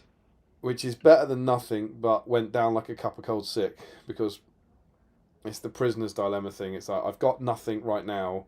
Now I've got something, which it must be better than nothing, but it's not the thing I wanted, and so I'm angry. Which is a bit. You see people randomly posting on the internet about this. It's hard to put a. I'm not going to suddenly do it. Oh my god, that 3-page PDF with 3 scenarios is incredible, but it's better than not having it. And yeah. So I will only ever be. That's quite good news. Whereas there was clearly we used to have Quest of the Ringbearer that had 20 scenarios in or whatever. We've now got 3. That's worse. It's like, it's not worse. It's better than none. That's my take on it. It's also free. It is free. But what was it? I want to say, is it Weathertop, Barlin's Tomb, and Amon Hen? The ones that are worth playing. Yeah. There's a lot. Quest of the Ringbearer, hands down my favourite supplement ever. So I think there's loads in there worth playing. But I haven't actually looked at them. I believe they're identical. I think they're just updated for like new rules and stuff. So you've got 3 narrative scenarios now, which was a big issue because when this comes out and it says there's 2 ways to play, narrative or match play, and there were no narrative scenarios. So now we've got 3, which is better than none. And I think they promised more to come. Is that right? They said there's going to be 2 towers and Return of the King. Yeah. So yeah, I don't know. Are you likely to give any of those a go? I've found most of the narrative games that I've played semi-anticlimactic. I've got to be completely honest, right? Yeah. I don't get on the Great British Hobbit League and slag narrative play off. But the times I have played it, I find you have that moment where you're looking across the table at your opponent thinking, this would be way more fun if it was just a match play game. What do you think? I think so. Okay. I think so. But then, I mean, maybe that's because I'm still in the phase of playing the game where I still enjoy the more competitive aspects of it. For sure. Which I think is one of those weird things that you have to, if you're into, like, I love the hobby. I love building minis, although I'd rather not have to build them sometimes. Love painting them. Love doing a good job of them. Like, I've got a ridiculous collection that I'd never want to show Josie the entirety of. Just the narrative stuff sometimes feels lost on me. I love the idea of it. I love the theory of narrative scenarios. Just when you play them, I'm like... See, I'm very much narrative because when I got into it, like at the start, it was only narrative. You know, there were points, but it was just good and evil. It was very, very narrative driven in the early days. Yeah. And then when I got back into it, I was on my own and I had to convince my Normo mates to play. That's the only way. It's like, do you fancy picking a 1,000 point army and playing my 1,000 point army? And they're like, I don't know the words you're saying. As opposed to, do you want to come around and play Barlin's Tomb? So I built my collection in sort of 2010, 2011 around narrative scenarios. And my first match play game, which at the tournament where I met Tom, was literally just putting all my narrative scenario armies together. My first match play army was like 24 Warrior Goblins, a Cave Troll, a Goblin Drum, 24 Uruk Scouts. You know, it was all the stuff I had from Fellowship. So I came out of it from that, and I still I love it. Like, Yeah. I really do. Like, you give me the choice, and I would probably rather play a narrative scenario a couple of times than a match play game. Really? I far prefer, as long as it's challenging. You know, as long as I want it to be an evenly balanced one where there's. I don't want it to be. You know, the Faramir charge one. I get very little out of because it's just one sided. So, bringing it back conveniently, nicely to the fact that there's only 3 narrative scenarios being released and they're free. Mm-hmm. It's the 3 best ones, let's be honest, or 3 of the best at least, that are most likely to be a fun game. Yeah, maybe. I'm not sure about Weathertop. Weathertop, I don't think is. I think what they've gone for is the most iconic. Yeah, they're the most iconic scenes from the film. I don't necessarily think the Dwaradelf scenario is incredible. That's brilliant fun. And what, down the stairs? Yeah, that's wicked. And what are the? But again, right? That's great if you've got really nice terrain. Yeah, for sure. Yeah. You want to get yourself over to Seven Stones on Saturday and play over our Dwaradelf scenery. It's awesome. Can't wait, mate. And which one do I really like? Some of the early hunting, the Ringwraith ones. Like, I can't remember if it's Shortcuts Make Long Delays or a Shortcut to Mushrooms or something like that. Ones where the Ringwraiths are Mushrooms Make Long Delays. Yeah. They're brilliant. The Bree one, the Escape from Bree one's brilliant. There's some really good stuff in Fellowship. I think they've gone for the really iconic ones, the big scenes from the movies.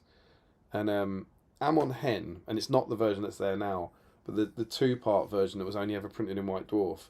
I don't know if you'll remember this. It's way back, early GBHL. There was a 2-part GBHL battle report of Amon Hen before I was a host, played in my flat.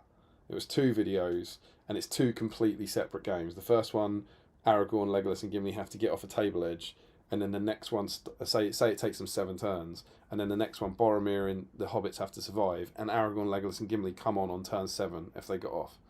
And that 2-parter is one of my favourite narrative scenarios of all time. It's phenomenal, and the current Amon Hen one does a pretty good job of combining them into one game, where everyone starts in different places, and I love that. So I really like them, and I'm glad that we've got a few back.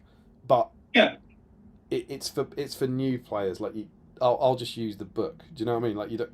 Well, I'm glad you said that, because the next thing I was going to say, that as a player that's narratively focused or narrative leaning, I think the run of source books that we've just had and the narrative scenarios in those supplements probably would see you out for the rest of the time that you would be playing this game.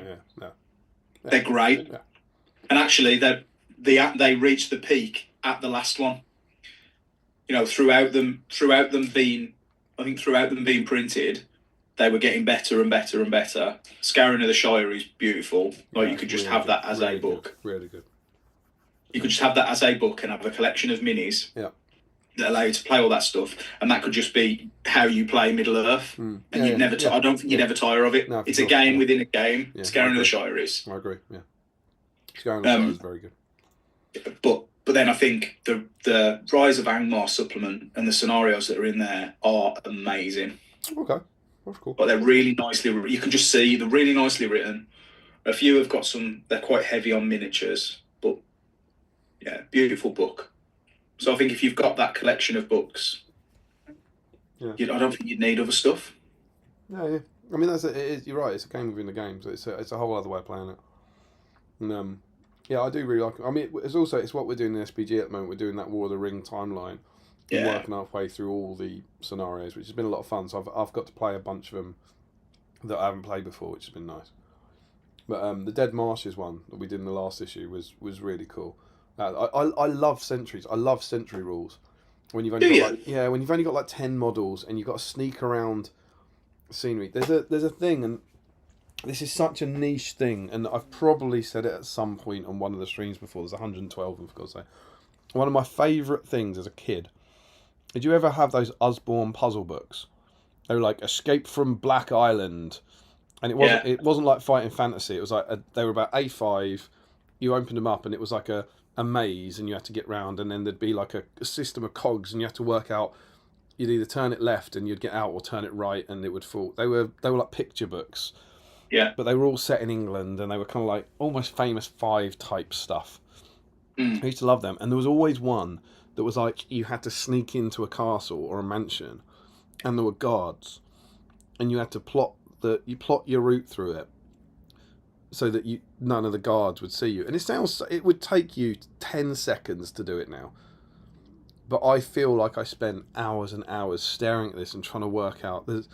And I used to love that. There's in Ocarina of Time, the Zelda game. There's a bit where you have to sneak into the castle, and avoid all the guards. And I just used to love that. And Century Rules do that for me. They conjure up that love of that kind of thing.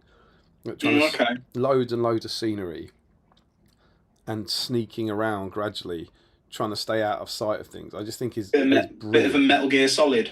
Yeah. Well, any of that sort of stuff, and I love that stuff in SBG. So, Dead Masters has that. We're all the Fell Beast as well. The whole we did a really good back rep of that. It came out really well. But the Spectres are sentries, and if the Spectres get near you, it's not the end of the world. But the game basically hinges on whether the Fell Beast sees you. Yeah. It's like Frodo, Sam, and Gollum trying to get off the board. Yeah. And the Fell Beast is a sentry. It's like, if it sees you, it's a Fell Beast charging Frodo, Sam, and Gollum. Do you know what I mean? In the nicest way possible. You're that good. And it was great. It was really, really good. So yeah, and anything I love all those ones, those early scenarios where it's just a few models sneaking around each other. I think they're brilliant. Yeah. So it's good. I'm glad they're out there, but they're quite hit. I think PDFs are quite hidden. Do you know what I mean? To come in, buy this box, now go down the PDF isn't the same as now pick up this book that's on the shelf. And I don't know. Yeah. You don't want to see stuff that doesn't need to be behind a paywall end up behind a paywall of having to buy a book. If it being released for nothing is doable, great. Like, I don't know, print them off and hand them out at Warhammer stores or something. But I guess then it adds cost into it, right? And they're a business, so PDF gets it out to the masses and gets it out for free. It's better than not having it. I've just done a quick count. I think there's 7 hardback supplements from the last edition that have narrative scenarios in. Not counting Armies, Lord of the Rings, and The Hobbit, because a lot of those are replicated.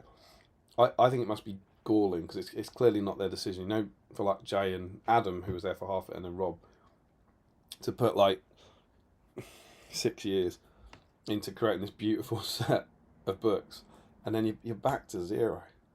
Yeah. And it's like, and now you're in this weird position where it's like, do we do them again? Yeah, well, here's your Rohan book. It's like, well, your Rohan book was on sale 1 year ago, and I had it already, and now I have to buy it again. And do you think they do it again in that format? I don't know what they'll do, but they have to have supplements coming out, right? And the supplements have to have narrative scenarios in, I would think. Yeah. And so you'll have, say they do. I mean, War of the Rohirrim seems like the obvious one, right? That seems like the obvious thing to come next. Well, Adam mentions the narrative scenario where Helm is beating back on the causeway. Tribesmen on the is it on the causeway? Yeah. I think. But that one, they've got a free pass there because that one's never been done. Yeah. But then after that, I don't know. What do? It's gonna be Gondor or Rohan, isn't it? You would think it's gonna be one of their. Mate, we've got to have a Hobbit supplement. We've got to. Yeah, maybe. We've got to have a proper Hobbit supplement. I mean, that's to be fair, where they haven't done it in a while. You know, they're there and back again. Beautiful book. Yeah. Had all those supplements, all those scenarios in, and then they never came back when that book went away. All those scenarios. I'd kill for it, honestly. I'd kill for a Quest of the Ring. I mean, everyone's going to have said this, right?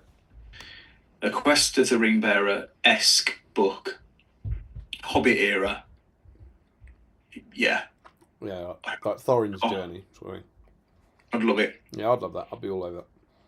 Because actually, if you think about it, How many scenarios in the previous iteration of the game have got Thorin's company in them? Do you mean the MESBG edition that we've just closed Yeah. out? Hardly any. It's just, I think it's just the Armies of the Hobbit ones. So that would be what? Flies and spiders. Yeah, there's not many. There'd be the Lake Town one. I think I out assume. Of the frying pan's in there, isn't it? Out of the frying pan's in there.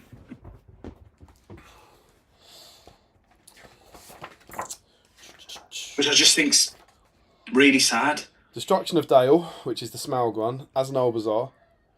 Roast Mutton, which is the Troll, so they're in that. Hunting Party, which is the Rivendell Night one. Escape from Goblin Town. Out of the frying pan into the fire. Flies and Spiders. Fire and Water, which is the attack Smaug attacking Lake Town. I guess Michael McIntyre's ended. Fall of the Necromancer, which they won't be in. One scenario for Battle of the Five Armies. And Battle for Dale. So there's one for you. So that and I think that was all we got. It's possible that in... I'm trying to think if there might be one in another book, you know, like a Hobbit era. There's probably another couple. Yeah. But when you compare that to the fact that There and Back Again and I remember there's a beautiful double page map for this. Look at this. Look at that. So you get a map of the Battle of the Five Armies, and over here you get the scenarios that make it up. And I think it's like 15. 16 scenarios just for the Battle of the Five Armies. And they all, you know, when Armies of the Hobbit came out, they all went away. And they never came back. And that is just for Battle of Five Armies.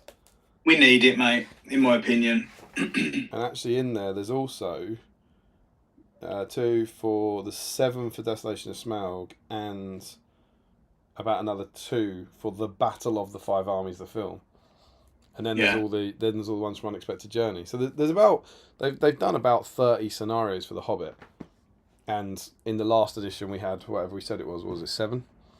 Uh-huh. And you can always go back to those books and play them, of course. You know, it doesn't like take them out.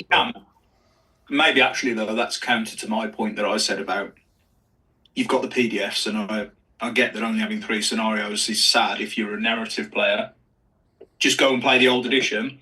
Here I am moaning about not having a Hobbit supplement when we had one. But you can't get the problem is you can't buy them. I think that's the issue. They go out of sale. You have to buy them online. I will say though, when I got into it, that was also the case with some of the best supplements, which are these 3. Yeah. The 3 journey books. In 2011, 2012, these weren't on sale anymore. You had to get these off eBay. So, and what was weird was no one was actually complaining about that at the time. Like, it was just kind of, it was like, they're gone, they're not in production anymore, oh well, you can buy them secondhand. Do you know what I mean? It was weird. It's, again, we've talked about this, the way the overall attitude has changed. And it's like, if you want them, you need to get them off eBay or whatever. And the way to play narrative scenarios in 2012, Lord of the Rings narrative scenarios, was to buy these out of print books secondhand. Yeah. And now we're there again. That's exactly where we are now. The way to play narrative scenarios in this edition is to buy these out of print books secondhand. But there's definitely a difference in tone in how happy people are about that. And it might be because it's just happened. But yeah. But yeah, so I don't know. It's nice for them to be giving something out free, so you've got some scenarios, I think. Yeah, I think so. That was a fun little discussion around a 3-page PDF. What do you think about Bolg? I like him. I think it's cool. I think we've only had 2 photos of him. I think I prefer the old one on foot, but I think the new mounted one is better. I agree. Do you want to see my Bolg? I've got the old foot model in here. I've got both, right? But I've got the old foot model in here. You wouldn't change it, would you? No, I think he's awesome. I'll take you for a walk. You wouldn't change it. Oh, hi, Dale. Oh. Look, it's Dale Hello. in Dale in Dale in Dale in Dale in Dale in Dale in Dale in Dale. No, where is it? He's that bit. Oh, is that still working? It is. Yeah. Can you see him? There he is. Oh, God, yeah. There's my Bolg on his base, on his big rock. who's now being retired as my new It's a beauty, mate. New favourite model in the world. There'll be people in the chat now telling you how your models have never looked better on screen than they do right now. I'm telling you. I just wonder if there's anything else funky up here. There's a whole bunch of fun monsters. Look at all those cave trolls. They'll be fun to rebase. Oh, that lecture will be fun to rebase. And then we've got Gurits over here as well. But yeah. So yeah, the old Bolg one's wonky, right? The old Bolg one's. I think everyone's quite. People didn't like the model, didn't like the sausage warg, and there's the base issue. But it's the shouting into the void of the internet thing again, though, mate. Because I'm convinced the only reason we're seeing Bolg is because of people moaning about the base size thing in the book. You know what's funny? I was literally just about to ask you what your opinion on why we have Bolg is.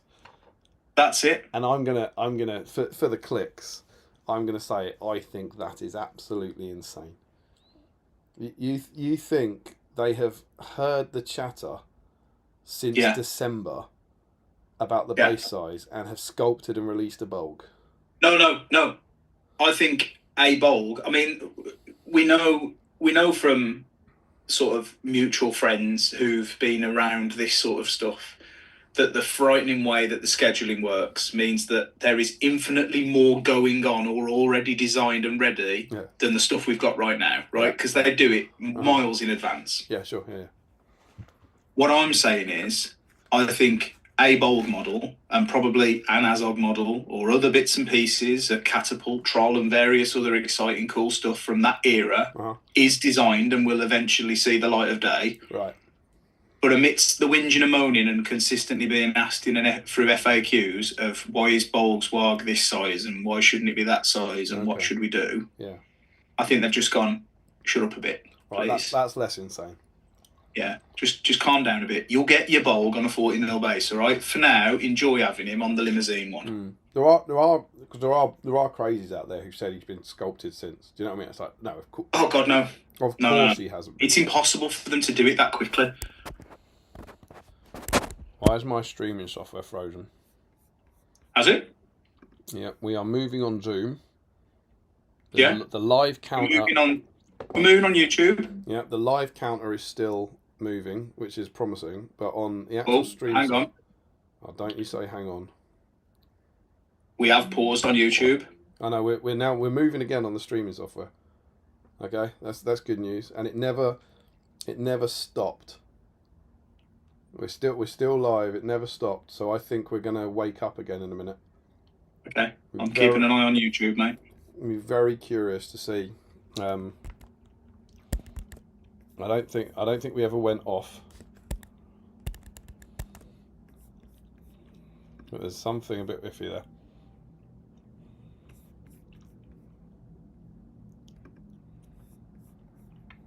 Assuming I'm live now. It says you're back. Darren Warner's just said you're back, so I'm not sure if the audio stopped. Can someone just type in the chat? Did the audio stop at that point? Just one of you lets us know if it was just the audio, if it was the visuals. Very, very weird. That would be great. It says can you hear me? Yeah, I can hear you. Richard Clammer says you never went off, just froze. Yeah, I'm just wondering if the audio froze as well, or if it was just the visuals, basically. But yeah, so I've heard crazy people sort of saying he's been made since, and that's nonsense. That's obviously nonsense.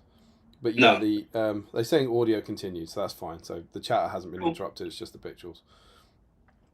So the interesting thing then, and this is why I was going to ask you, is why is it? What was the plan? I don't think he's necessarily been brought forward. Do you know what I mean? I don't buy this kind of idea. I just think we've had a sneak peek of him, mate. Yeah. I just think we've been given a sneak peek of him to just placate the constant moaning or requests of clarity on what base to put. I mean, we've had it in our own little group, right? The whole tell your friends thing. In our own little group where some people seem to be erring on the side of Bolg should be on a 40mm base on Warg. when you're playing with him right now. And I was of the opinion of there's no way I'm making anybody stick that old model on a 40mm base, because outside of the fact that it would look ridiculous because it wouldn't fit, you would break it the minute you tried to use it. Yeah. Because he'd either be on his 2 back legs or his 2 front legs. And they've said both's fine for now, right? As it should be, mate. Right, as it should be. I wish they'd done something like that with the Watcher. Yeah. But the difference with the Watcher is he's now on sale with the right base. He is, yeah. But he's also in my cupboard painted on the other one. Yeah, he's like mine. Where he's staying. Bulk's only all right on both until the new one comes out. Yeah. Once the new one comes out, he's then like... And that bulk up there... And I'm actually, bizarrely... I've said this on some point, it might have been on the stream. I don't mind that so much. So that bulk on Rock, I'm happy with. He gets to retire. I'll get the new one, and that will be my gaming bulk. Yeah. Completely different kettle of fish to the Watcher for me, because I just can't buy. You're never doing it, mate. No. You're never doing it again. Oh, I agree. You're never rebasing that miniature. You'd break it. It's too brittle and fragile and spindly. You'd just smash it to pieces. There's an interesting chicken and egg thing with bulk though. Like, so obviously the story I heard years and years ago was that the reason he's on an oval is because the model was made and the heavy metal painter put him on that base. It was put on that base because that's what it fit on and it looked cool. It wasn't a design decision, which really does fit in with the kind of state the Hobbit was in at that time. Yeah. And so at some point, they're making a new edition, and for the first time ever, they're designating base sizes. And what are they making the new edition? A year ago, at least. So I reckon maybe then when they're looking at it, about that time maybe they say, right, Bolg now is going to be on a 40mm base, so we need a new Bolg. Yeah. And that could work, couldn't it? It could just be, as they're looking at the production, we're going to put him on it for the new edition, which will be in a year's time, so we need a new model. Yeah. It could also be what you're saying, there's a Hobbit supplement coming, and they've got a whole load of Hobbit stuff ready to go for it. And I think both of those are rational. I think they're plausible. I think the problem I've got is I'm well aware that there's a lot of confirmation bias that creeps into my thinking when it's related to the Hobbit era stuff, because deep down that's what I'd really like to see. Yeah. And I think I see people fall into this trap all the time of they'd really like this thing to be true, so they start telling themselves that it is and telling everybody else that it is, and then looking for proof and evidence of only that. Well, we had a very big chat in the Patreon chat about what constitutes rumours and what the word rumour means and all that sort of stuff, which is very good fun. But it is that sort of stuff. Like, and most of the guys, I think I was in the minority, but most of the guys are saying if you just keep saying that stuff, that's a rumour. And I was always like, I think it has to come from somewhere, some source. But I think most people go, no, you can have a rumour that is just rubbish, just made up by people. Yeah. And I think there's a lot of that. I think there's a lot of that goes around.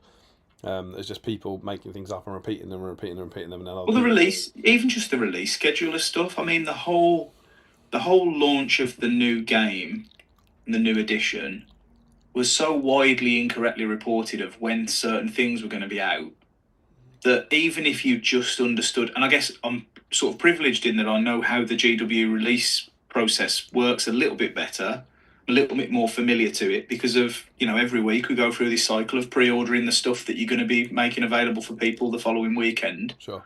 But because Middle-earth is so infrequently in that that process, that we're not as conditioned to it. Your 40k players, they're Sunday evening, 6 p.m, refreshing Warcom to see if there's anything new in 40k this week, as our AOS players, as our kill team players. But for Middle-earth, it's not really, it doesn't really work in the same way, because we don't necessarily have that much stuff that goes out into the sort of the wider mini market. It's not available in most game stores and that stuff. But for this, it was. So just using the common sense of knowing how that works would have told you they weren't just going to announce the release of it and the fact that the pre-order was live on a Wednesday. Yeah. But that's what people were saying was going to happen. It was really strange. I'm just going to interrupt you here. We don't normally do this with the comments, but we have a new user in the chat. Okay. And I don't know how long he'll be staying, so I thought I would read this out. We have Charred Food Co. is in the chat, who says, "Hello, you absolute sexpots. Miss you all. Super, super busy at the moment, keeping abreast, hey, of the hobby, and loving it, except the moaning. Bolg looks ace. I will be back. Just don't know when yet. Big love." Bless him.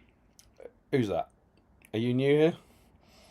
Don't think we've had Charred Food Co. in before. Just welcome. Do you know welcome. what, mate? Do you know what? On one of your hobby vlogs recently, it was the Hobbit. It was the Shire one. You did a flashback with you and Steve talking about the eventual build. The dragon head thing. Yeah. And trying to get him to guess. Yeah. And I swear he put it on sometimes. Steve's ignorance of everything that was going on in your life. It was too good to be true at times. He didn't have a clue, did he? He didn't have a clue. No. He didn't have a clue what was going on that day. Do you know what, mate? It was quite melancholic, actually. I found it quite sad seeing the two of you. I've done that. I can imagine it would have been the same for you digging that picture up, digging that clip up. You know, we're doing Legolas one next. I went back and watched our old Legolas stream for the first time to see what we did. To see, did we do a deep dive? Did we do a profile review? And so it's the first time I've watched like an old stream all the way through. I don't know, maybe ever, I don't know, but like very, very rarely do I go back and watch it. And it was, it's literally in the height of COVID and everything, and it was like, and we're all in different rooms. I was upstairs because I didn't have a second daughter, and do you know what I mean? It was like, whoa, this is a time capsule, man. But yeah, it was great. But that's exactly what it is. Steve, if you are out there, dude, miss you, man. Hope you're all well. I hope your barbecue classes are going well, and I hope all's well, dude. You got to come back to us, man. Mate, he's gone where the money is. Steve has. No, could never be accused of being daft. That fella. Ignorant. I bet he ain't stuck on 1,600 subscribers. Let me tell you. Charred Food. He's gone where the big numbers are. Yeah. 1,700 subscribers. I've got to go to the loo, and I'm going to check on my little ones, Damien. Would you like to do some chat while I'll see what the kiddies think about the new releases, shall I? Back in a minute, guys. Love it. So we have there we go. So just a little more bold stuff from Joe and Michael, and then Sam Page. Nick is confused as to why everyone wants to paint an SBG model as Pitbull. Because Dave looks... Dave? Who's that guy? Dale is bald as a baby. And then posting zero says, new bugs. Chrissy says, PDF and new narrative scenarios. Oh, Michael Haskell says, top 5 criteria used. Most powerful, most changed, personal favourite. This is for what we're going to talk about later. We have gone for our favourites. So it doesn't mean most powerful. It's not a kind of tier thing. It's the ones we're most excited about. So it's like our favourite changed models, the ones we think will get on the table, that sort of stuff. So it's a very Battle Streams approach to a top 5. It's kind of what are you most excited about using. Janelle says the FAQ is from less than 4 weeks ago. Yes, that's why we mentioned it. Scott Newman, new Bolg. Josh Coles, happy we get a new Bolg. It's a great sign of the game's trajectory that a hero that's not exactly the most popular and part of the less popular section of the saga is getting a new plastic sculpt. I agree, isn't it? I believe it's the first plastic Hobbit sculpt. Is that right? Like since Theoden, I think. Is that right? I know we've got like Legolas and Tarion and that sort of stuff, but I think it's the first kind of Hobbit era one we've got. Who knows? Sam says, to be fair, their mates probably told them they had to whinge online. Darren Warner, evening all, can't stay long. Early start tomorrow, we'll watch and catch up. Thanks for dropping in, Darren. Richard says, I played Balin's Tomb 2 days ago. Seems very hard for the goblins. Always has been. Cave Troll basically loses all his fights now because Boromir and Aragorn have higher fight and always get to charge. Yeah, I mean, obviously if they're now higher than the fight, they were always tied, but it was always tough. Whenever I house ruled it, we always used to say that I think what we went with was Gandalf could not cast spells on the Cave Troll. I think that's what we used to do because he was just immobilized for every single turn of the game. So you have to make him that. But yeah, I would just, again, it's narrative scenario, isn't it? I'd just make the troll fight 7 or something. But even then, they can strike above it. I think we used to block heroic strikes. So you have to have some ability for the troll to move and for it to win, I think.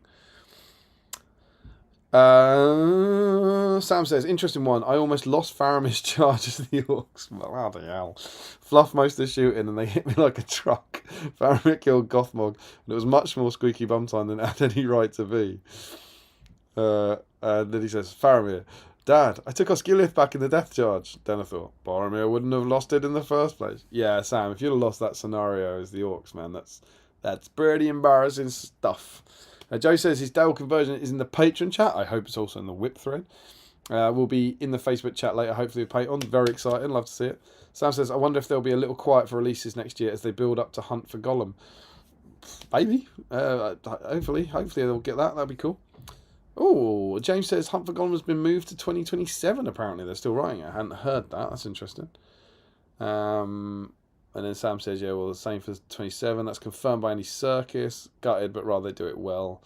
I like how Bolg's mounted model looks like he's doing a rodeo. Yeah. Sean says, I think the change in opinion and the books is majority change in audience. I came from mainline games 5 years ago and initially had expectations of similar support for SBG. Could be right. I'm well-adjusted human and complain to friends instead. Darren says, yeah, this is obviously, again, about the freezing. We're back. Sam says, my initial suggestion before the release announcement was to convert Bolg to be carried by his Warg on a 40mm by Shaggy by Scooby-Doo. That's very exciting. Frederick went away briefly to do laundry stuff. Not sure if something happened. Could hear you without interruption. Cool, yeah. It was clearly just the picture froze. Audio went on, I believe. Richard Clammer, I think the new edition meant they're removing all oval bases from models. Yes, I agree with that. Apart from War Beasts, apart from anything that pivots, I believe. From models, and they planned in advance to release this Bolg and therefore showed him with the FAQ to prevent it being an FAQ. Yeah, I think that's likely. I think you're right about that's why he's in the FAQ. I think the interesting thing is whether or not the reason he exists is because they were doing a new edition and changing its base, or the reason he exists is because there's a kind of Hobbit wave or supplement coming. I think that's what's curious. Michael Askell, if more narrow scenarios are to be released as PDFs, I'll be tempted to get a Lord of the Rings ring binder. There are plenty out there, and put printouts of them to Damien's point about being more visible. Is that going to have a... It says ... but I don't see another comment. Unless that, is that being more visible as in having the physical copies, putting printouts on? Yeah, I will. I know it's weird, but I will really struggle to play those when they're a PDF on my computer. I need the book. I need the printout by the table. I don't like having screens. I mean, part of the reason I like painting so much is because I spend my whole day at work lecturing and teaching on screens and staring at screens, and I like coming home and painting models and holding tactile models, and I don't like this kind of relatively new invasion of screens. Most people are still books, but that idea of having an iPad with all your work, it just really doesn't appeal to me. I like to keep them separate. And then we get some. Dale's back. How are the kiddies? They're good, mate. They're good. Seb's asleep. You love to see it. Joe Holzman. Then we start getting some good rumours chat. That's how rumours start. Just Crosby just dropping in after getting back to I presume this is from a military training camp. Second most awkward painting setup I've ever had for BSIME. Colour me horrible and rude, but you must tell us your first. Frederick says the patron chat can't agree on what constitutes a rumour. James Wilson, best rumours I've ever heard was from Fleetwood Mac. We made that gag, my friend. Get yourself on the Patreon, and you could have made it 2 weeks ago as well. Then that's when that charred food weirdo came in. Joe also says, it's a message from the other side. He's not dead. Honestly. Just Crosby, rumours came from a feathered bird goddess with many ears, eyes, and mouths. I don't understand what that means. What is that? Rumours.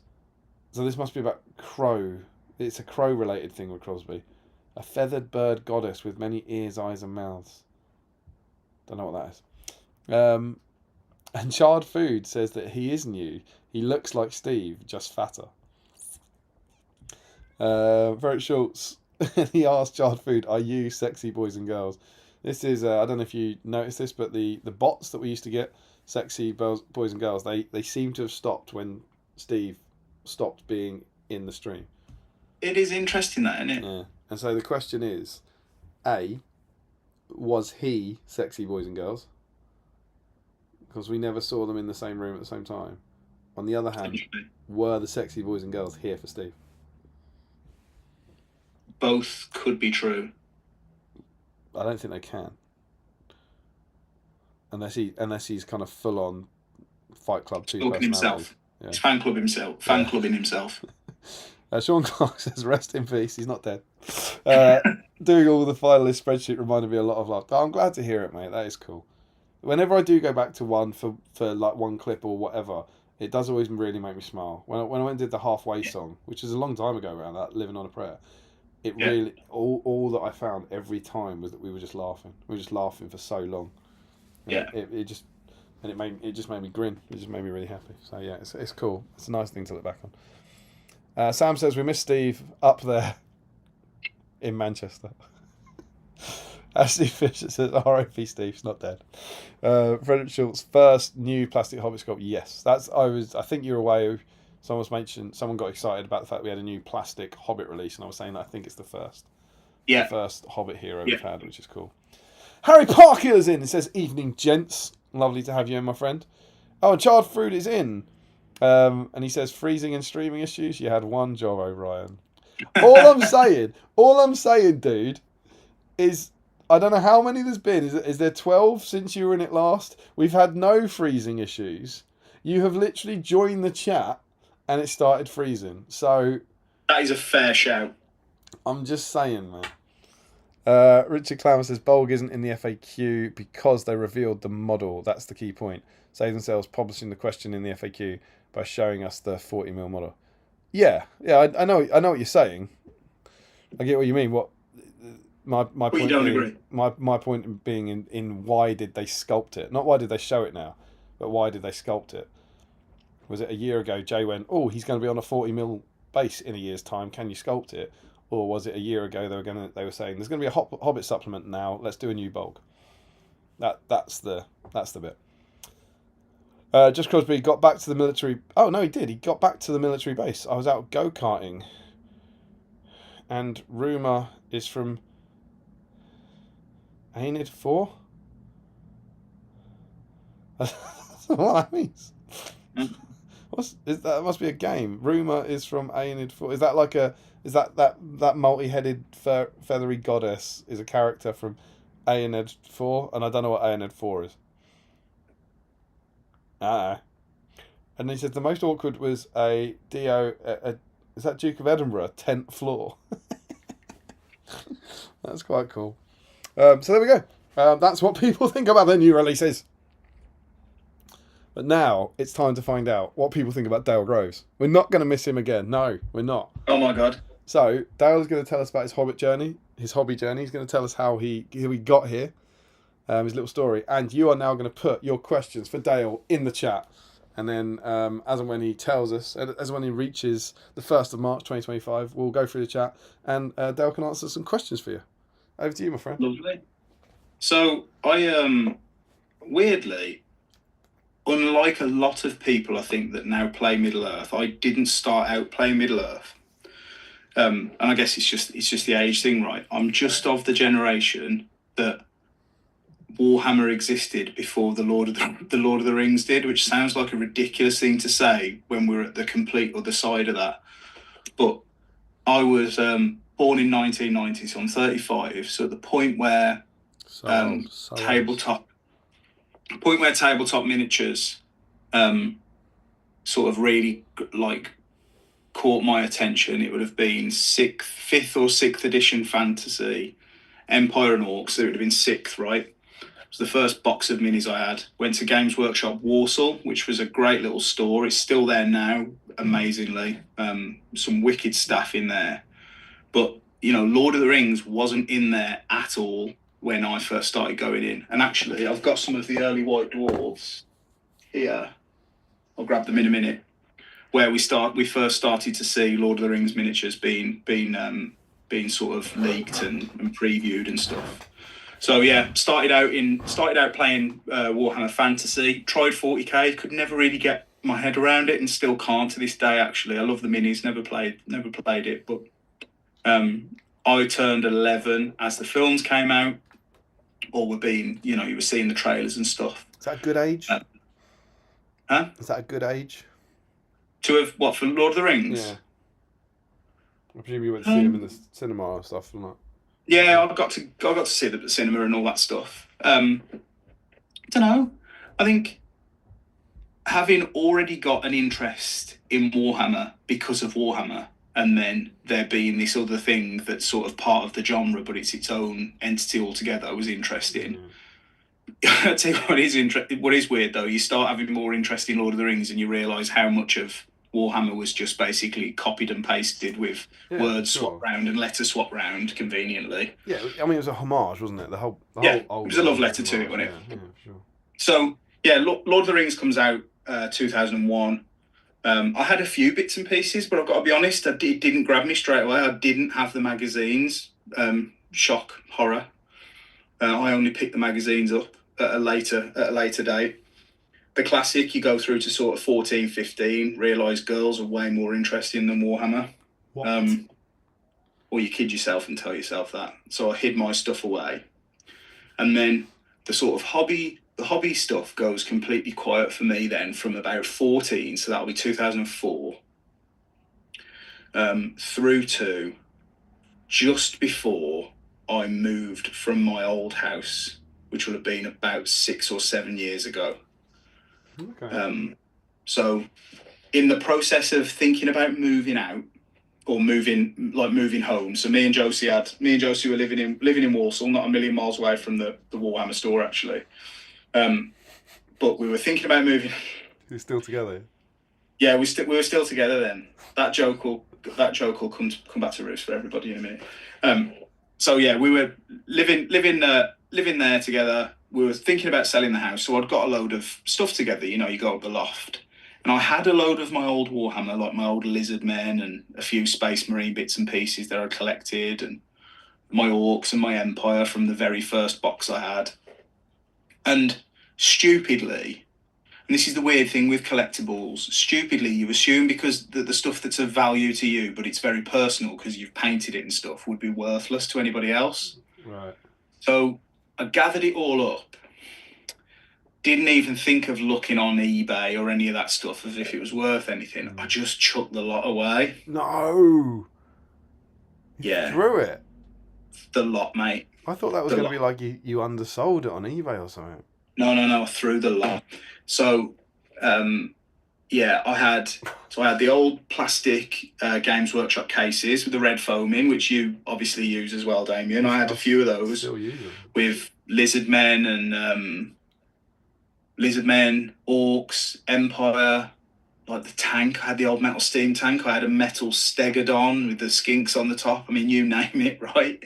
I was really into it.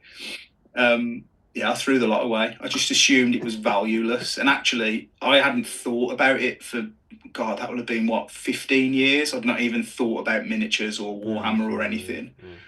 But weirdly, it's amazing how seeing something that used to captivate you just out the corner of your eye can all of a sudden catch your gaze again and you start thinking about it differently. Like, I'd not thought about miniatures for a decade, and just seeing them, almost a bit like the Inception idea, where just seeing them had sort of planted a seed there, and then eventually I thought, well, actually, it wouldn't be so bad if maybe I could just pick up a few, and then here we are. But so that happened, and then it was about 6 or 7 months later, I found a few books. So I had my old Mordheim rulebook. Great game. Which still to this day is an unbelievable rule book. It's a stunning book. It's so good. It's so good. So I had that rule book and I'd flick through that. You know, when you just have those sort of lazy Sundays where you just read, you'll pick a random book up and you'll have a read, or you'll be just messing around with stuff. I can remember them. Yeah, they're gone now, mate. Yeah, they're gone now. Your kids are of an age. Your kids are of an age like mine where that don't happen. But Yeah, I'd do that, and I'd find myself being drawn towards like the old Warhammer rulebook because I kept the books because I didn't find them at the time where I threw all the other stuff away. And then I started looking at just sort of bat rep videos. And then I thought I could probably get back into this, but my imagination wasn't as broad as it was when I was younger, or so I thought, right? So I thought, what's the easiest thing for me to be interested in? Well, actually, Lord of the Rings makes sort of immersive gaming easier because you're seeing a thing that you can watch on screen or you can read in a book after. Like I think it connects the story far easier for me than other stuff. So I started looking at Lord of the Rings content. Found a little known channel, most of you won't have heard of it, even less of you will have ever seen anything, called the Great British Hobbit League, GBHL channel, who Oh, really? yeah. Oh, I didn't know this. This is cool. So I watched countless hours of James and Jamie and Damien and Tom and Steve and all sort of God the rest his soul. various hey? God rest his soul. God rest him, yeah. So I watched a bit of that, and I was sort of spectating from afar of the new stuff that was happening. But then, so like Top Table Gaming, I was watching a lot of Steve's early stuff when he was doing that. And then I thought, you know what, I'll just give it a go. I'll get some minis, I'll paint them badly, I'll give it a go. So weirdly, I sent my friendship group, because as you know, I'm a big champion of telling your friends rather than telling the internet. I sent the lads who I speak to quite regularly a picture of one of the first minis I bought when I got back into the hobby, and it was a cave troll that had been painted with what looks like cuprinol, like fence paint, just thick, horrible mess. That's exactly what it says on the tin. Yeah, precisely. Yeah, and to be fair, I stripped the paint off it, and it's still exactly as it was all this time later, having bought thousands of minis since. So I bought some stuff, started doing a bit of painting. I tell you what, it is really weird and feels alien now. I had no friends in the hobby at that point, so this whole thing was brand new. That was the same as me when I got back into it in 2012.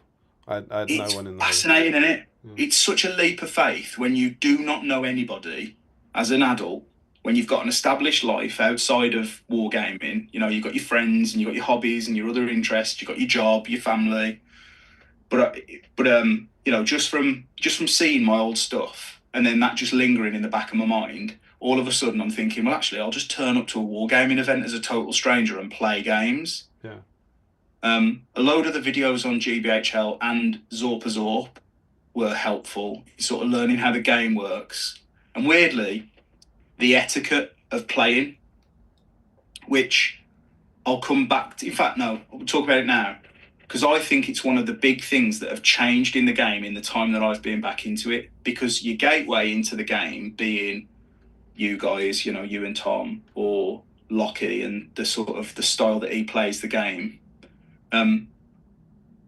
it lends itself to people getting into the game with a far more positive outlook, and just it's about the having a laugh while having a game. Right.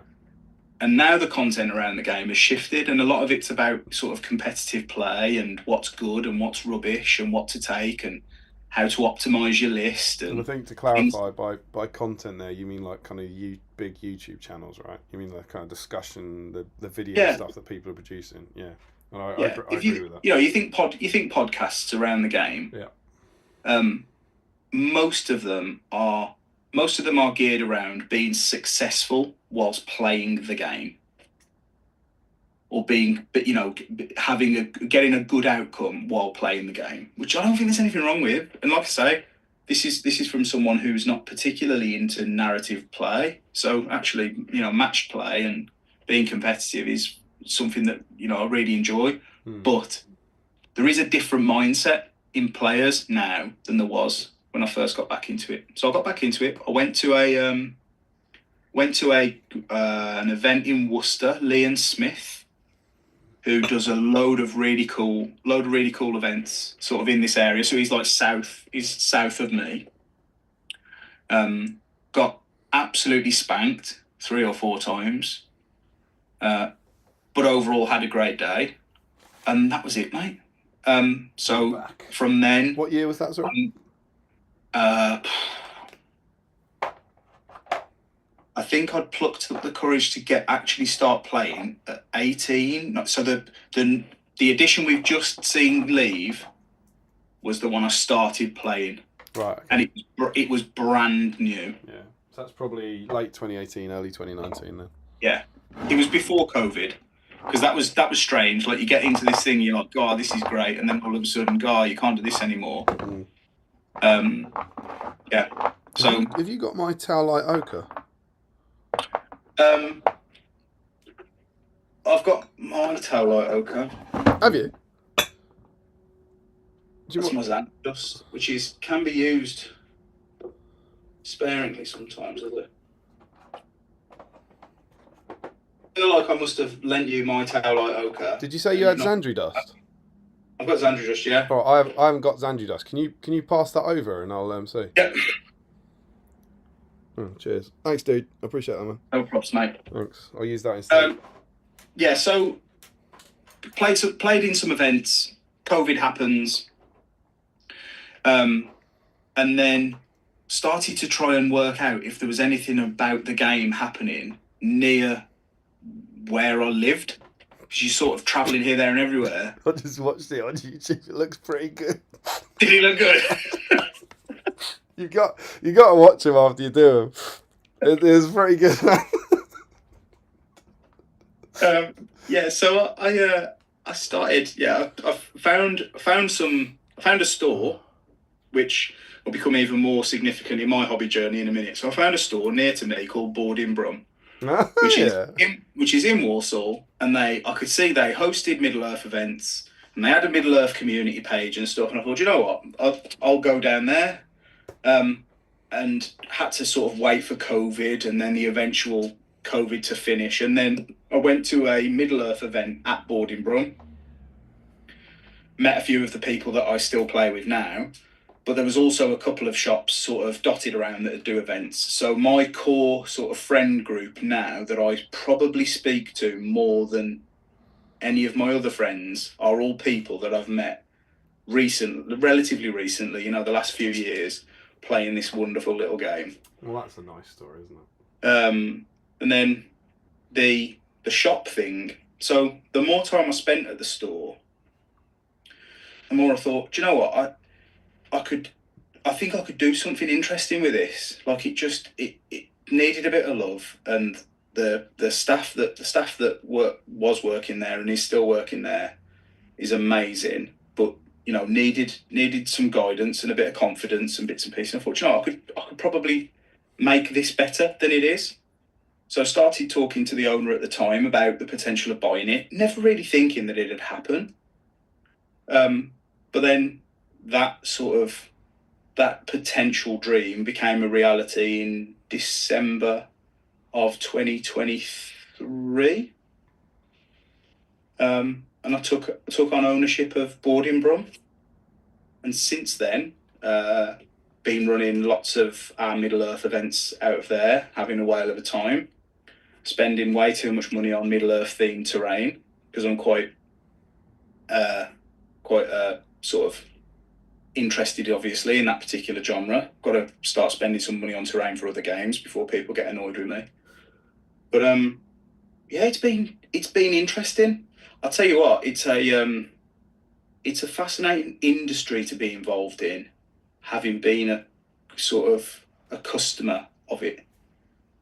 It's hard work, and I think I still do a full-time job, so I pay staff to work in the store and open up and stuff, and I do like things like our website and our orders and the finances and bits and pieces. I run the business stuff, don't necessarily run the store day to day, but it's hard work, man.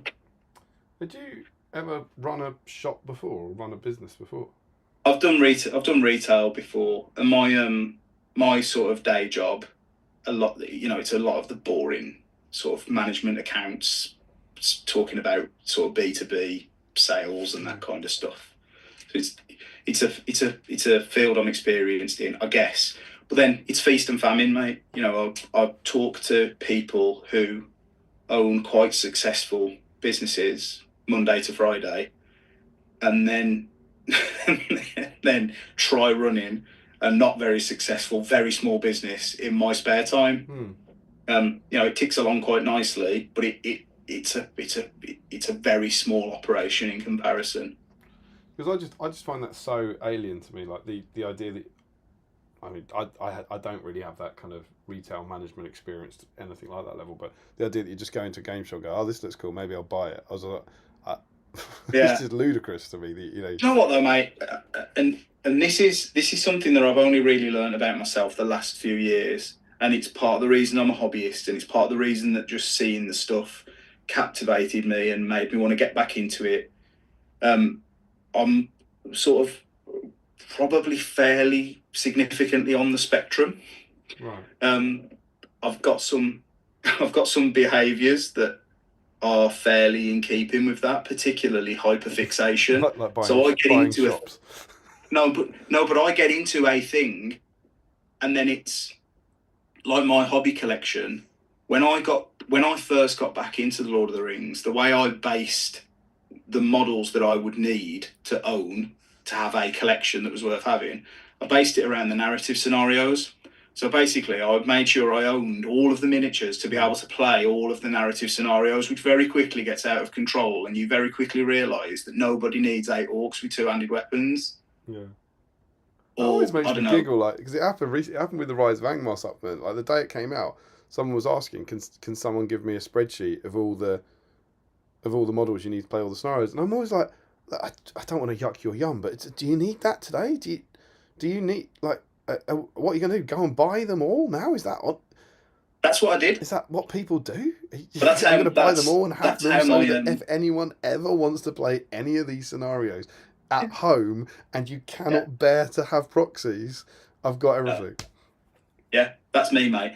That's my brain in full flow. Consider the fact, to this day, I've probably played 6 narrative scenarios. Yeah, sure. But I had thousands of miniatures based on being able to play them all in theory. And not only that, tonight you've actually said how much you kind of don't really like narrative scenarios. Not fussed about them, yeah. Not fussed, mate. Just buy it. Not fussed about them. It's really weird. So yeah, I was enjoying the hobby. I'm using the past tense. That doesn't mean I'm not right now, but it's different now, right? But if I'm thinking about what my motivations were as to why I bought the shop or why I thought about it, I was absolutely loving the hobby at the time. Like, I just really, really fully immersed in it. The friends that I was spending the majority of my time with and still are, were all involved in the hobby. So I thought, do you know what I could do? Like, I was in a position. I think it's timing and the position, right? I was in the position where I could theoretically afford to do it, not easily by any stretch, but I could theoretically afford to do it. And at that point, I just tested the edges of asking the question from the guy who owned it before of, would you sell it? Because I'd sort of heard mutterings from various people that knew him far better than I did, that he was sort of halfway in, halfway out, wasn't really enjoying it. And then at that point, there's also the slightly more socialist bit, and I won't try and claim it's all this, because it's still a capitalist enterprise, but there is the slightly more socialist element of, as a kid that grew up in that area, knowing how little there is to do, having somewhere where there's 24 gaming tables and loads of cool stuff and nice people that you could go and play games, like, it's something that I want to see continue. And my hope is, regardless of how long I own it for, somebody owns it after me and it continues. That's very cool. But I think you're allowed to make money out of it and have an altruistic ambition. I don't think they have to be mutually exclusive. Yeah, but I think I guess I'd be disingenuous to claim that it was all one or all the other. There's a bit of investment's a good idea. I feel like we've had this conversation possibly on Thursday, but quite recently, like, you got to make money out of it. Otherwise, it would take a hell of a lot to run an event that loses money. You know, I'm going to do this, and And if you don't lose money, you make money. It's like, Yeah. it's like people have said to us about the magazine. It's like, does the magazine make money? It's like, of course it makes money. Yeah, It's it like, has to. Of course it does, because if it didn't, it would lose money. And it's Yeah. like, it doesn't make a lot of money. You know, I think we provisionally worked out we're doing. If you actually put the hours in, we work at roughly half the cost of minimum wage, maybe if we're lucky. Yeah. But it's like, it doesn't pay us, but it puts money back in that we can use to put into Yeah, the magazine and pay for it and stuff. I can speak to that. It's amazing how much work you'll do for nothing when it's for yourself. Of course it makes money. Of course it does. Like, yeah. So yeah, I bought the place. Old World comes back just as that happens to sort of like carbon date it. So Old World comes back. That was really cool. So like the things that I guess I'm really lucky that the games that I'm passionate about are the games that are popular at the store. I think that really helps me. Yeah. And the ones that I'm not, I'm sort of on the fence with, I'm not really too worried about. We've got great communities that play those games, and they all talk to each other and support each other and organise meeting up and stuff. Because that's the really interesting bit. It's fueling communities that you don't consider that you become partly responsible for. Sure, yeah. And you don't want to let those communities suffer because of your own bias, I suppose. Exactly. So that's tricky, but we sort of skimmed through that year. So there's lots to learn, really interesting. Played a lot less Middle Earth competitively, but sort of did a lot more tournament organising, which has been really cool. And then we sort of skipped forward to this year. The shop is in a far better place, particularly allowing me some more free time, which means I'm actually getting out and playing some events. So very recently, I went to a little wargaming event called the GP, organised by the Great Will Champion. That is super smooth. That is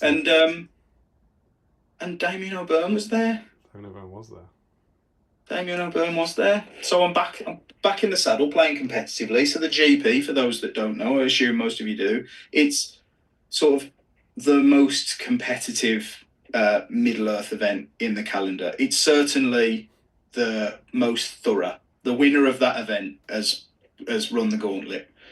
So the first day is 4 games where the players are graded as you would normally in this sort of Swiss ranked format, and then the top 16 players are taken away into a top pod, and then the rest of the players are segmented into pods of 16 players. Damien and I, after a relatively successful day 1, were both in pod 2. Yeah, boy. For day 2, and we played game 2. We did. And just remind me, were we at this hugely competitive tournament? Were we a table higher up than Jamie Wiggins or a table below Jamie Wiggins? I can't remember. I think the lower the number that you're on is higher. Yes. And we were on the lower table number. That's it. We were, weren't we? Yeah. Yeah. Need to add that he absolutely finished higher than me at the end. But he 100% finished higher than me too. So our game, it's the first time we'd ever played in anger. It's the first time we'd ever played. I'm going to say, and you know, we might disagree on this. I would describe it as a kind of friendship aside, fiercely competitive game, in which we're like, look, we're both here to, we're not here to muck about. We'll chat again in 2 hours. Let's just really go for each other. We're really in contention here. We're in the second pod. We need to do well here. I would say it was fiercely competitive for the vast majority of the game. It could have gone either way, and then right at the end, you managed to just snatch victory by cheating. That's my memory. Okay. I don't know. Well, is that how you'd describe it? I didn't realise that you were drinking on the second day. But it's interesting that we've learned this now. Is that not how you remember it? No. What actually happened was we were delighted that we were playing. I was delighted especially that we were playing because I thought if anyone's got a chance of sorting your toilet list out. It's me, with a normal army. Damien, by the way, so this is one of the things that I think we do. We do this stuff and we sit here and we watch the videos. I think you're underestimated massively as a player.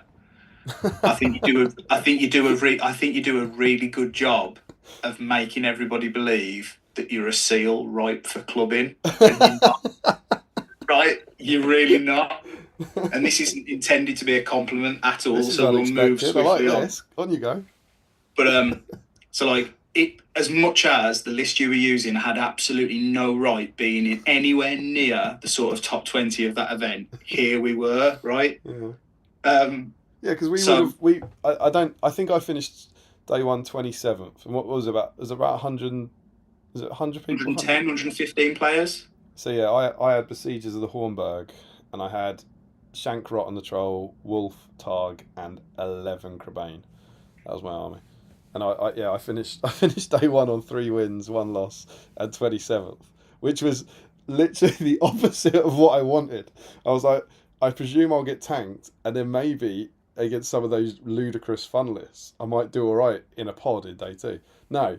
What happened was I won 3 games and got into a horror pod with all the pissed off tryhards. Yeah. that weren't in. And I have to say, you and Jack. Yes. Yeah. Who were pissed off tryhards. I mean, we've mentioned the competitive gaming thing, right? So to be absolutely open and honest, I went to that event to try and win it. So I took a 600 point Last Alliance list. I had Isildur and Elrond both on foot. Isildur has the ring, obviously, because his dad and Elrond's dad aren't there. I know he's not his dad. It's a joke. And then a smattering of elves and Numenorians. It's a really cool list. Works really well. Yeah, it's very good. Had some great success in a lot of the games, but in fairness to Damien, we were playing Hold Ground, and he had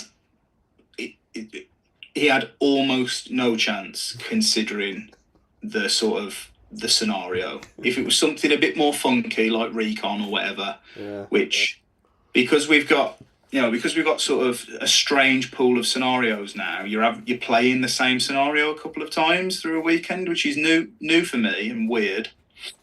Fun fact: Recon with a Crebain list, super good. Like not Yeah. obviously they can move quick, but you've got none. But what you can do, I beat Ents because you could charge in, try and fight them, and as soon as one Crebain gets down to 1 wound, he's off. Yeah. Like he goes, you've served your purpose. Now go and get a VP, and then the rest of them tarp at them, and that's what I just stood in the way of like Treebeard, and they can't move. I was like, oh, that's all right. Yeah. But because my list was just a more conventional battle line, So good. on a normal-ish scenario. Yeah.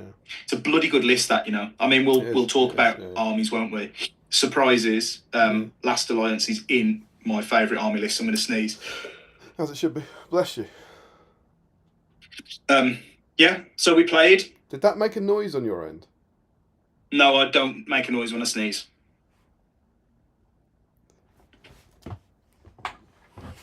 Mm-hmm. What? Yeah, I don't exhale when I sneeze. What? You don't I just like create a mad load of pressure and try and burst my eardrums. No, you don't do that, do you? No. I don't actually know what it is I do, but I think I push my tongue to the roof of my mouth, and I stop the snot flying out my face. I'll show you next time I see you. Yes. I will tickle your nose. Yeah. I love that for you. You don't make any sound when you I don't sneeze. make any noise when I sneeze. I thought you had Zoom's noise cancelling thing on. No. Holzman's just commented, and it's a valid point. We've not looked at the book yet. That's true, but I do think our book look is going to be shorter than the rule book because we're not going through the sections. Agreed.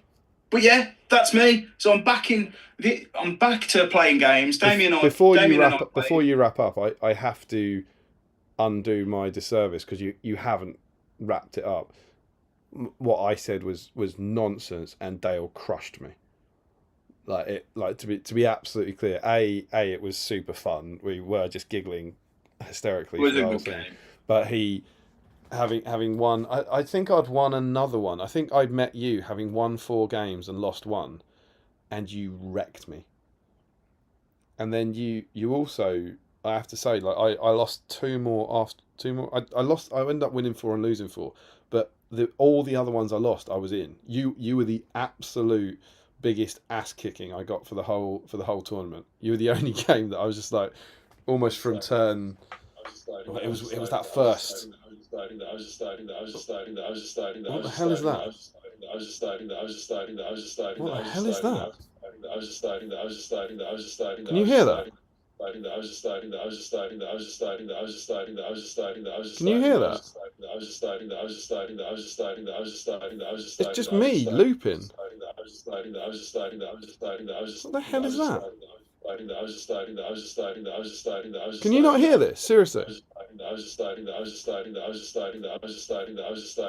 This is just me saying I was just like again and again and again. What the hell is going on?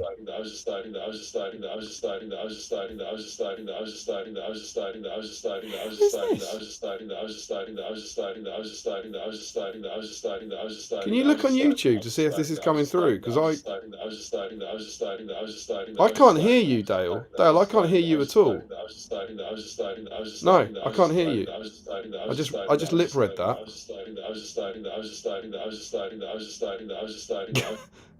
Right. What the hell's going on? What the hell is going on?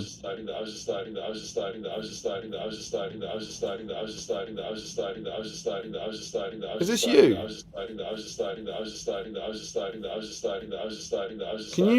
Can you mute yourself on Zoom and see if that stops it?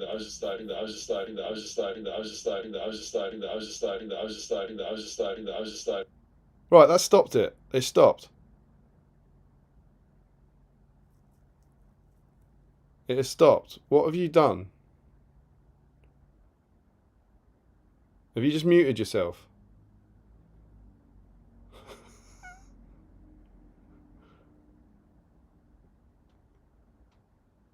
Dale Groves said muted myself. Right, unmute yourself.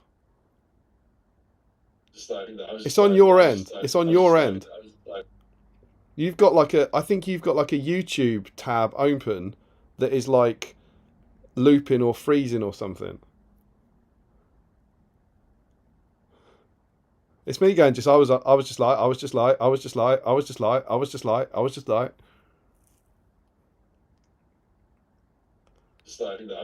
Yeah, that's it. That was it. I heard it then. It's absolutely on your end.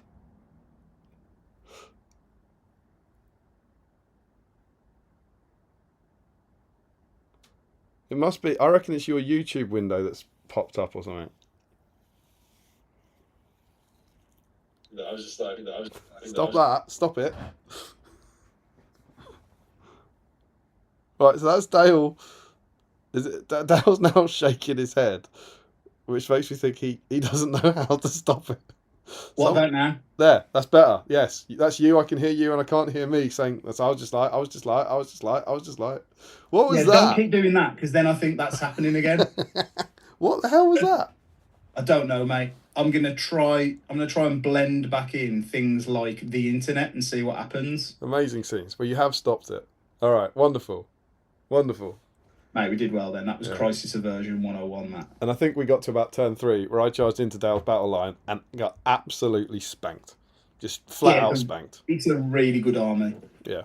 Very good army, and Dale was able to, better than anyone else in the tournament that I played, based on the matchup, I think, was just able to get like 4 models onto my models and basically do about 3 wounds a turn and just rinsed me. Just absolutely rinsed me. I'm sorry, mate. I don't know if you are. No, I'm not. Do you want to tell them about the troll? I would take great pleasure in telling them, yeah. So, Damien's favourite model, which I think this is a great opportunity for continuity cam, just to be clear. Good old continuity cam. Damien's favourite model in his army was, of course, the Snow Troll. So I took great pleasure in allowing it to sort of make its way around my army. There it is. And then he charged into two of my elves, which, little known fact, and we'll come on to this in a minute, in the Last Alliance army, infantry Rivendell models get a free, they get to roll a dice when you charge them if they're unengaged. And on the roll of a natural 6, they cause a wound. It's not a hit, or you don't have to then roll a strength 3 or whatever. It's just a flat wound, which is really convenient when this very nicely painted troll charges 2 elves and then you roll 2 6s. So the first time that poor bugger went anywhere near any of my models, it had 1 wound left. Gross. And then Damien rolled absolutely toilet with it. I killed 2 elves. I killed 2 elves. I killed the 2 elves who did them in. Yeah. Next turn, 2 Numenorians. Easy. Yeah, and 2 Numenorians belted it. Killed it. Kill it dead, man. It's a shame.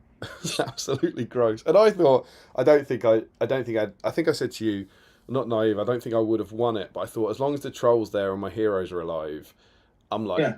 I'm kind of in this. I can storm back in and maybe do some damage. And then the troll go down. I was like, oh, that is that. That is that, man. That is game over, man. Take the troll off, mate. I swear I did it to Wolf as well with his horse. That was it. You did. You sixed his horse, yeah. This won't happen. 6. No, absolutely gross rule. Gross rule. Dead. No, it's good. I'm taking it again, actually. So I bet you are. Tomorrow I'm hosting an event at Bib, and then next weekend I'm going to the Grey Havens event in Preston, which is a really long-standing GBHL 100. Charles Sims, right? He's been hosting it forever, and he's sold no tickets. So I'm like, I'm just going to go to that. So anyone who's still watching... You actually watching, mean no tickets? Do you mean 0 tickets? Like 30 tickets or 35 tickets or something. Yeah. Which I went to a Charles Sims event in 2013 in a scout hut up a murder lane. Me and Tom drove up this. There was no signs. We went past it, and then we eventually saw there was a gap in the trees. So we drove up this dirt track, got to a scout hut at 9:30. No one was there, and we sat outside for about an hour until Charles turned up with a key. The scenery, the paint on the scenery was still wet for the first round. Different time, man. Different time. Very much a different time, but I think for people who've been at it for that long, as Charles has, I thought, do you know what, go and support someone running a cool event. So if you haven't already got a ticket to that event, and I know there are actually a couple that were watching this earlier before I started firing echo cannons down the line, that are going. I think Sean and a couple of others are going, which would be cool. But if you haven't already got a ticket and you've got nothing to do that weekend, come along. Grey Havens. I'll be there with 600 points of Last Alliance in the same flavour I spanked Damien. Ruin your day. But yeah, we had a blast. It was awesome. It was super cool to get a game against Joe. It was great fun. And yeah, it was nice, mate. And why don't you tell the people kind of where you finished while I have a wee, and then we'll do Dale Grove's Q&A. Okay. Oh, hang on. Dale Grove's Q&A is going to be a problem. I'm going to try and load up the internet while Damien's gone. Well, I'll be doing that, won't I? I finished 20-something, 23rd, 24th. So after I dealt with O'Byrne, who, as I said, do not let him fool you. He's a very, very competent player. I ended up playing... Well, what did I play after that? I played Scouts. Scouts are really good at this in this current game with the limited scenarios we've got. So I played against somebody using Ugluk Scouts. They had about 49 or 50 models. So it was a really tricky one. Destroy the supplies, which in that scenario, you're never really stopping them from getting to your supplies. You might stop them from getting to one. But I just couldn't kill him quick enough to start pressuring his his supply markers. So yeah, I ended up losing that one. And then I played Vince with the nasty Saruman list where he electrocutes all your blokes. And deployed like an absolute fool all of my guys, all of my elves were relatively close together, and all of my Numenorians relatively close together to just try and bait the lightning out of him really quickly, just to get it over with. And he killed 6 elves. So, basically baited out of him the winning scenario, really, for him, which is frustrating. Ended up playing on anyway. Long day that. 4 games per day each day is a lot of Middle Earth.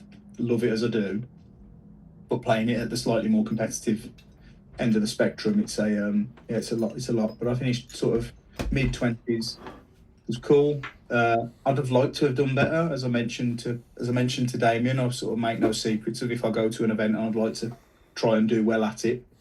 But it's an interesting game out there at the minute. There's a lot of really quirky stuff that seems to work. I think whether that's because of the limited scenario pool or not, we will see, right? But for now, certainly, if you've got a lot of models and a banner, you're probably in with a shout at most games. Yeah. Weirdly.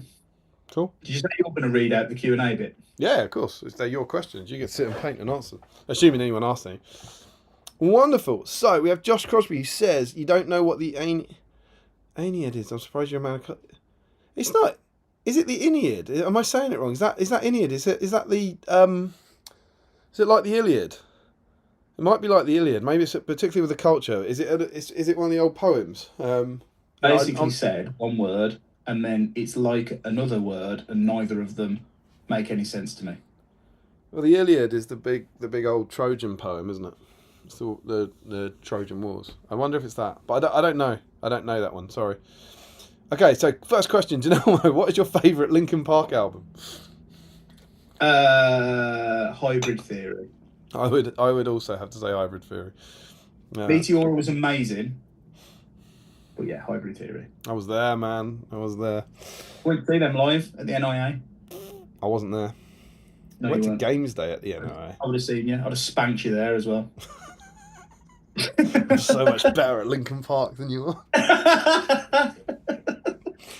are. Old School Chris C says, what is your favourite elf and why is it Arwen? Why is it Arwen? I mean, when you're an 11-year-old boy and you go to the cinema with your dad, yeah, that's a bad way of telling this particular anecdote. And when you're an 11-year-old boy, you go to the cinema and Liv Tyler comes on screen. Yeah, there's no popcorn sharing. And Liv Tyler comes on screen. I'd argue, I'd so do you. look to know anybody that wasn't captivated by that person. Yeah, but it's not my favourite elf. She does have an ethereal beauty in those films, doesn't she? She is amazing in that. Who's my favourite elf though? I think it's Thranduil. Good elf. I thought you might have gone with Elrond after the weekend in the Armies adventures. No, Elrond's really irritating. I agree with that. He's great in the game. Don't get me wrong, but he's a bit of a knob. What was the name of that elf that rolled the 6 against my snow troll? He's my least favourite elf. Yeah, no name.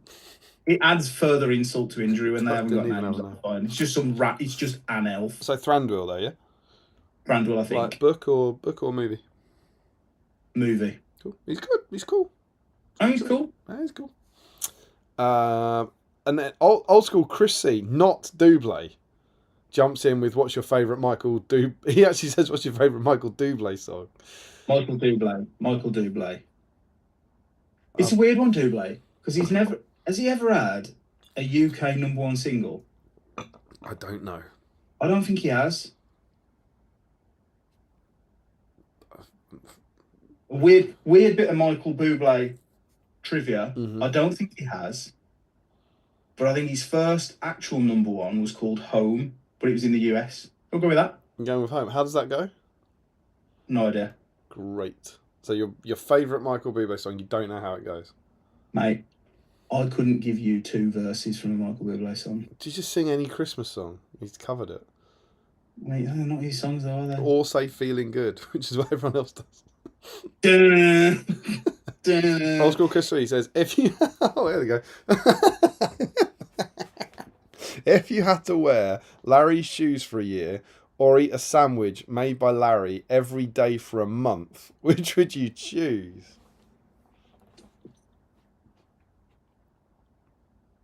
I think that's quite easy. I would imagine Larry spends so much of his time barefoot or with socks on that have got holes where 3 toes poke through. The Because that's how chances many are toes he has. his shoes are probably all right. His sandwiches, on the other hand, are guaranteed to be absolutely hanging. Yeah, let's be clear. The sandwiches, best case scenario, might not have rotten chicken with glass in stale bread. That's your best case scenario. Barukas are way easier to get rid of. It can be hard to get rid of, Can they? I had a veruca for over a year. Should have put cream on it, mate. I put everything on it. It was a nightmare. Lie in bed at night picking your veruca. Do you want to? Absolutely. Do you want to know? You know when you're about to tell someone a story and then you change your mind. Do you want to know a BSIME? Do you want a BSIME exclusive? This is gonna rock the world of BSIME to its core. And I don't think I've ever said this. This is big. Okay. You know how famously, and I say famously, in early BSIME I was wearing one sock. Do you remember how that became a thing? And then in photos it started becoming a thing where people would put like one sock and one non-sock. The reason for that is I had a veruca on the foot, and so I kept a sock on. That's why during that period I was wearing one sock, because I would have a covering on it, and I wouldn't want to risk infecting anything else or any bath mats or anything. Look at him. The glasses are off. There you go, man. That's so beautiful, mate. And then obviously after that, it became because it had been noticed, it became a thing where I started removing one sock for photos and stuff. But that's why that period was there during COVID, I think. So when you were asked this question, your answer was you'd wear Larry's trainers. Yeah, because I'm not eating 30 sandwiches made by Larry. Yeah. Not a chance. Agreed. Yeah, and the shoes, as I understand it, as awful as they look, he's always claimed the structural integrity was all right, so they didn't leak at the bottom. It was just the sole had come off. So yeah, I think that's easier. It's a good one though, because he's got the times right. You know, shoes for a year or sandwiches for a month. Yeah. He's You're going to be miserable at the end of either of those. Yeah. Michael Haskell says, I saw Star Wars when I was 12 and it blew me away. Dale, how did your 11 to 13-year-old self react to seeing the trilogy? You've kind of answered that, but feel free to expand. Yeah. I mean, you knew at the time, in the way that I'd imagine the Star Wars phenomenon of the sort of mid to late 80s was the same. You knew you were watching something like that had never been done before or since. Like, I watch it now and I remember particularly like the prologue was amazing, but the bit that still now I watch and I think I don't know how they did that was the Balrog. It's just perfect. It's the Watcher for me, you know. When I go back to it now, it's like the CGI on the Watcher looks so good, so good. But then, do you know what? I'm skipping past something that I think is just so iconically Lord of the Rings. The Wraiths. Yeah, the way that the Black Riders are depicted, like in the early scenes, and Bree in the bedroom, like that bit. I remember that's one of the most vivid memories of watching it. Gripping hold of the sort of armrests of the seat when they're in the bedroom. Yeah. Because you kind of know how the story goes. Did you know the book when you saw it at 11? Not really, no. Not really. I think I'd read The Hobbit. I think I'd read The Hobbit at school. But I think it had sort of gone back round into the zeitgeist because there was talk of the films coming, right? Yeah. Because Harry Potter, like I was at school at the point where Harry Potter was published and like sort of becoming immensely popular. And it was of that era. So I read The Hobbit, hadn't read The Lord of the Rings. So no, I was just like mesmerised. It's amazing, mate. It's funny you say that, because that's my Jurassic Park. I remember being in the cinema at 10, staring up and being, in awe, being like, Oh, I've mate. never seen anything like this. This is blowing me away. But I had the same thing with Lord of the Rings, and I think I was 18 or 19, and I remember thinking as an adult, like, this is something special. I really clearly remember like, this is a bit of cinema history, and it's Yeah. fascinating that I'd almost expect you to have the more kind of Jurassic Park type feeling at 11. You know, like, Yeah. wow, that was I was amazing. mesmerised, mate. I But was but mesmerised like by it. knowing, there was a sense that you did know that you were seeing something really important, Yeah. cinematically important. Yeah. Yeah, it's cool. It's rare that that happens. I think in a I don't really want to. Oh, I certainly don't want to dwell on this, but I think we may have watched something incredibly important happen on TV yesterday. If I'm honest, I think Yeah. that was a moment where I said I think that might be one of those moments people remember. You remember where you were? Yeah, I do. I think it could be horrific. So I hope all of our friends all around the world are as well as can be hoped. We live in dangerous times. Agreed. Then Sam, I don't really understand this. Sam says threw away a pile of SBG stuff. ... And then the internet got ugly. ... This is obviously in relation to you saying, like, But there was some SBG stuff in there. Not lots of it. it's about your story about throwing Warhammer stuff away, but I don't. It almost feels like it's a quote. Is that a quote from somewhere or something? I'm not quite sure. Or is he saying that he threw away some SBG stuff? I don't really know. I don't really get it. I did throw a load of stuff away. The internet. I mean, the internet did get uglier as the game got more popular. Through even just the time I've been playing it as one of the sort of early returning hobbyists, it's changed. I think to give some sort of answer to that question that we're not really sure. We're not really sure what the question is. It has definitely changed in that period. Yeah, for sure. Joe Holzman says, question for Dale. What colours would you consider to be Dale colours? I presume that's you, Dale. So I'm guessing a white cloak.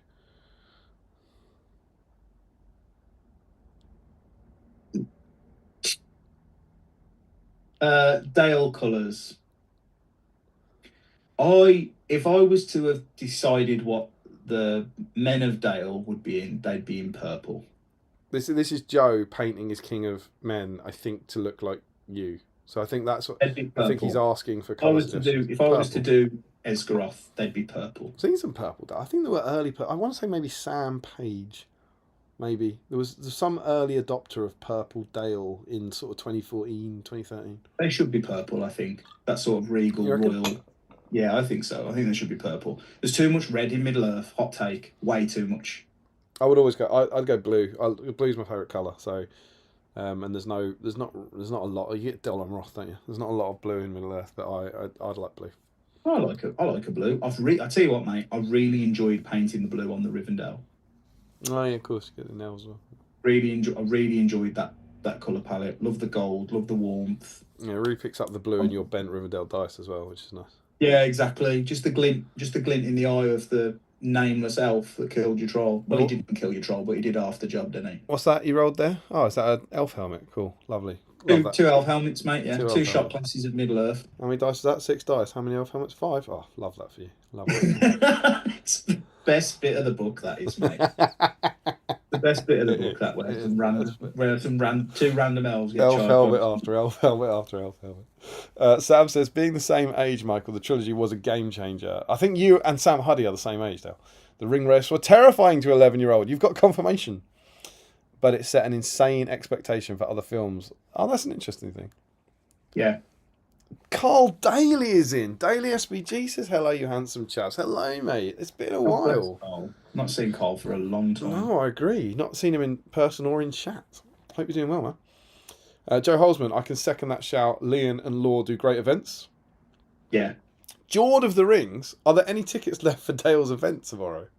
We mentioned this in our chat, didn't we? we said we'd have to wait till midnight, so you could say if you want to come to an event today. Yeah. There you go. You might get one. Get on it. Yeah. Find them on our website, boardingbrum.co.uk. I would offer to. I'd happily buy one off you and sort of raffle it, but I think for the vast majority of people that would be in the raffle, that would be a useless prize. Yeah. Quite possibly. Old School Chrissy, don't need to spend money on 40k terrain. Just cut up a few cereal boxes and they'll be happy. Oh! We have got a lot of cardboard terrain. There's something in what Chris C says there. Like when you play Middle Earth, and you're almost aghast if the table isn't some way reflective of a scene in Middle Earth. Sure. Like we sort of smirk and sneer a little bit at like, oh, a desert board, is it? Got tents and stuff, have we? Like, because it's just generic sort of wargaming terrain. Like, we do not realise how spoiled we are. Do we think that's a direct? Terrain, is that a direct jab at the London GT where they had the famous 40k scenery? I believe. No, I don't know this one. No, that was the famous. Don't know what you'd call it. Not the kind of gold standard. The opposite of gold standard. But this London GT had like cardboard for 40k. Just had like cardboard boxes and stuff. Okay. I've finished all my spunk. I have no spunk left to eat. What do you think now you've had a good helping of it? It's nice. Yeah, I enjoyed it. Try it again? I would. I enjoyed it. I'm also going to go into something I wanted to go into. So I'm going to go into one of these from Jens. This is a Yankee original. Den Klassiker Yankee Bar med blood caramel overtrunket med lager, I think that's lager, and melka chocolate. If any of you do find that strange accent that he's putting on offensive, please write to us at sbgmagazine@gmail.co.uk. Oh, you know what that is? A Snickers. No, good guess. Close. A Mars bar. It's a Mars bar. Absolutely a Mars bar. Underrated they are, you know. Not a Mars bar in years. That's exactly what I'm saying. And then you have one and you're like, do you know what? I'll tell you when they're great, when they've been chilled a little bit. You don't want them too cold, but if they've been in the fridge for sort of half hour, 40 minutes before you eat them, good stuff. This isn't Mars though. This is like a knockoff or what Mars knocks off. It's not by Mars. It's not It's not a Nestle product or a Mars product. No. Making accusations that you're getting counterfeit goods here. You know what my dad does? Actually, I haven't seen him do it in years, but you know what he used to do? He used to like a Mars bar. He used to get a Mars bar and slice it and have it on a plate. He'd like slice it into 10 slices. I don't think that's as terrible an idea as perhaps it sounds. I've warmed to it because you eat the same amount, but you feel like you get more. Instead of having like 5 bites, you have 10 bites, or whatever the number was. I mean, I can picture him clear as day when I was a kid, like just having a little plate next to him with a sliced up Mars bar. That's someone who lived through the rations, that is, mate. He did indeed. He did, absolutely. You don't cut Mars bars up unless you were living in Britain in the 50s. You might be right. Might be something in that. I bet it is. I'm putting Mars bar. Sean Clark. No, I'm putting Mars bar.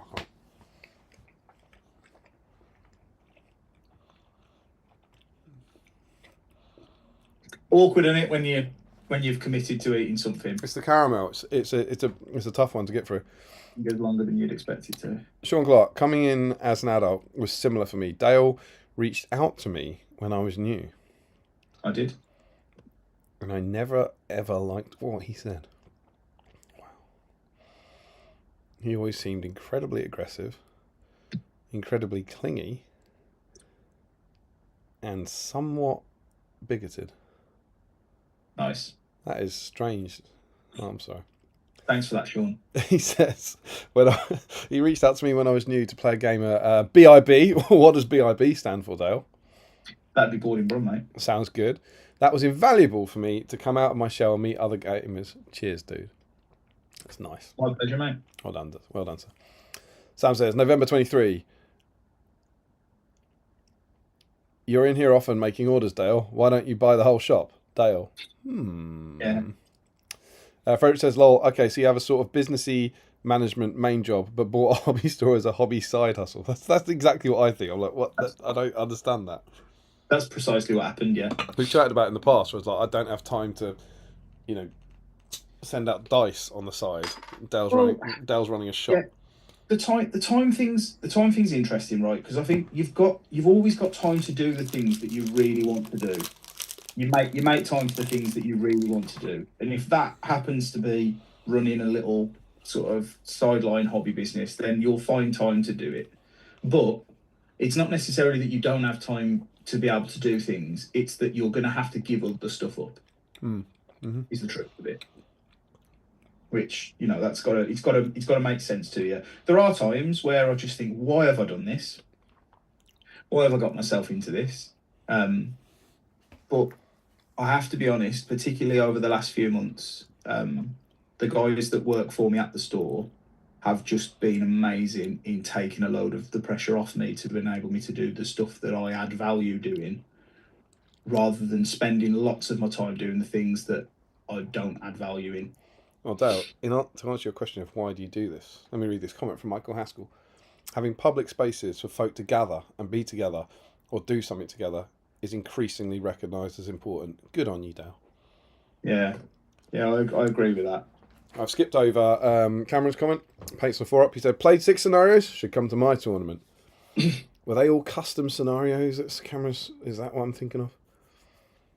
I believe he's painted 300 models this year. Who has? Cameron.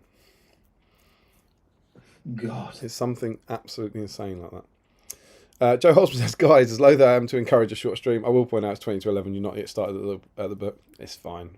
Do it on the night.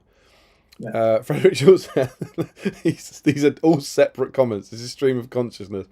How does the silent sneeze work? What? Never heard of that. Nor will you hear it. And Sam does dot I think is about your sneeze. Never will you hear it. That's good. You will never hear me sneeze.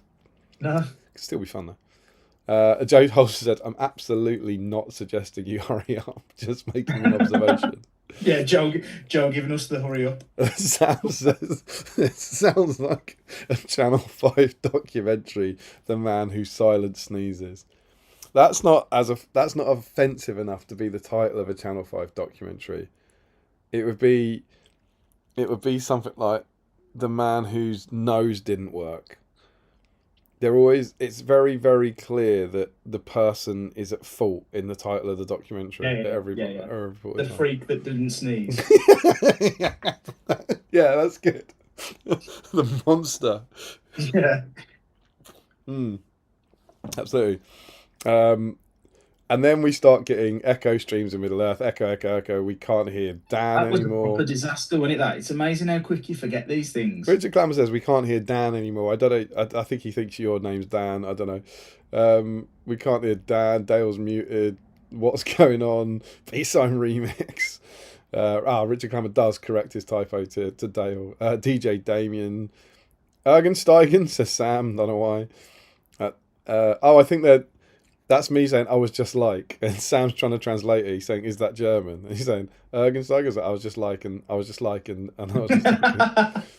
There's lols. Is Steve back? Top content lads from Harry. Shame Larry's not here. That would be you like. Maybe is that shame Larry's not here? That is that as a suggestion for what I was saying? Maybe. Yeah. Muted myself. There's you. Gone now, back to normal, lol, dance mix, big, rolling on floor, laughing. Steve is back sabotaging the stream. Michael Haskell thinks it sounded like a repeating voice saying, I was stoned, and I was stoned, and I was stoned, and I was stoned. It just sounds like I was stoned, I was stoned, I was stoned. I'm going to go back and watch that tomorrow. Dave is also glitching. I think that's an in real life glitch rather than anything to do with the PC. And Frederick Schultz says, another Canon B-side moment. Do you reckon that could be the backing track of our next song? That could be the beat. Yeah. Is YouTube stuck for him? Put that on a mug. I was just like streams in Middle Earth. Ricky Drix page. You can add Dale to the list of don't work with animals or children. Why is that? You can add Dale. That must be you to the list of don't work with animals, children, or Dale. What's that? Maybe it's about the stream. It might still be about the stream glitching, I suppose. Yeah. Pro Schwartz, have you tried turning Dale off and on again? Ashley Fisher, I think this might be the best B-side technical difficulty of all time. Wow, that is some high praise, man. Ashley Fisher agreed. Nothing terminal to the scream, but hilarious and befuddling. 10 out of 10 glitchy.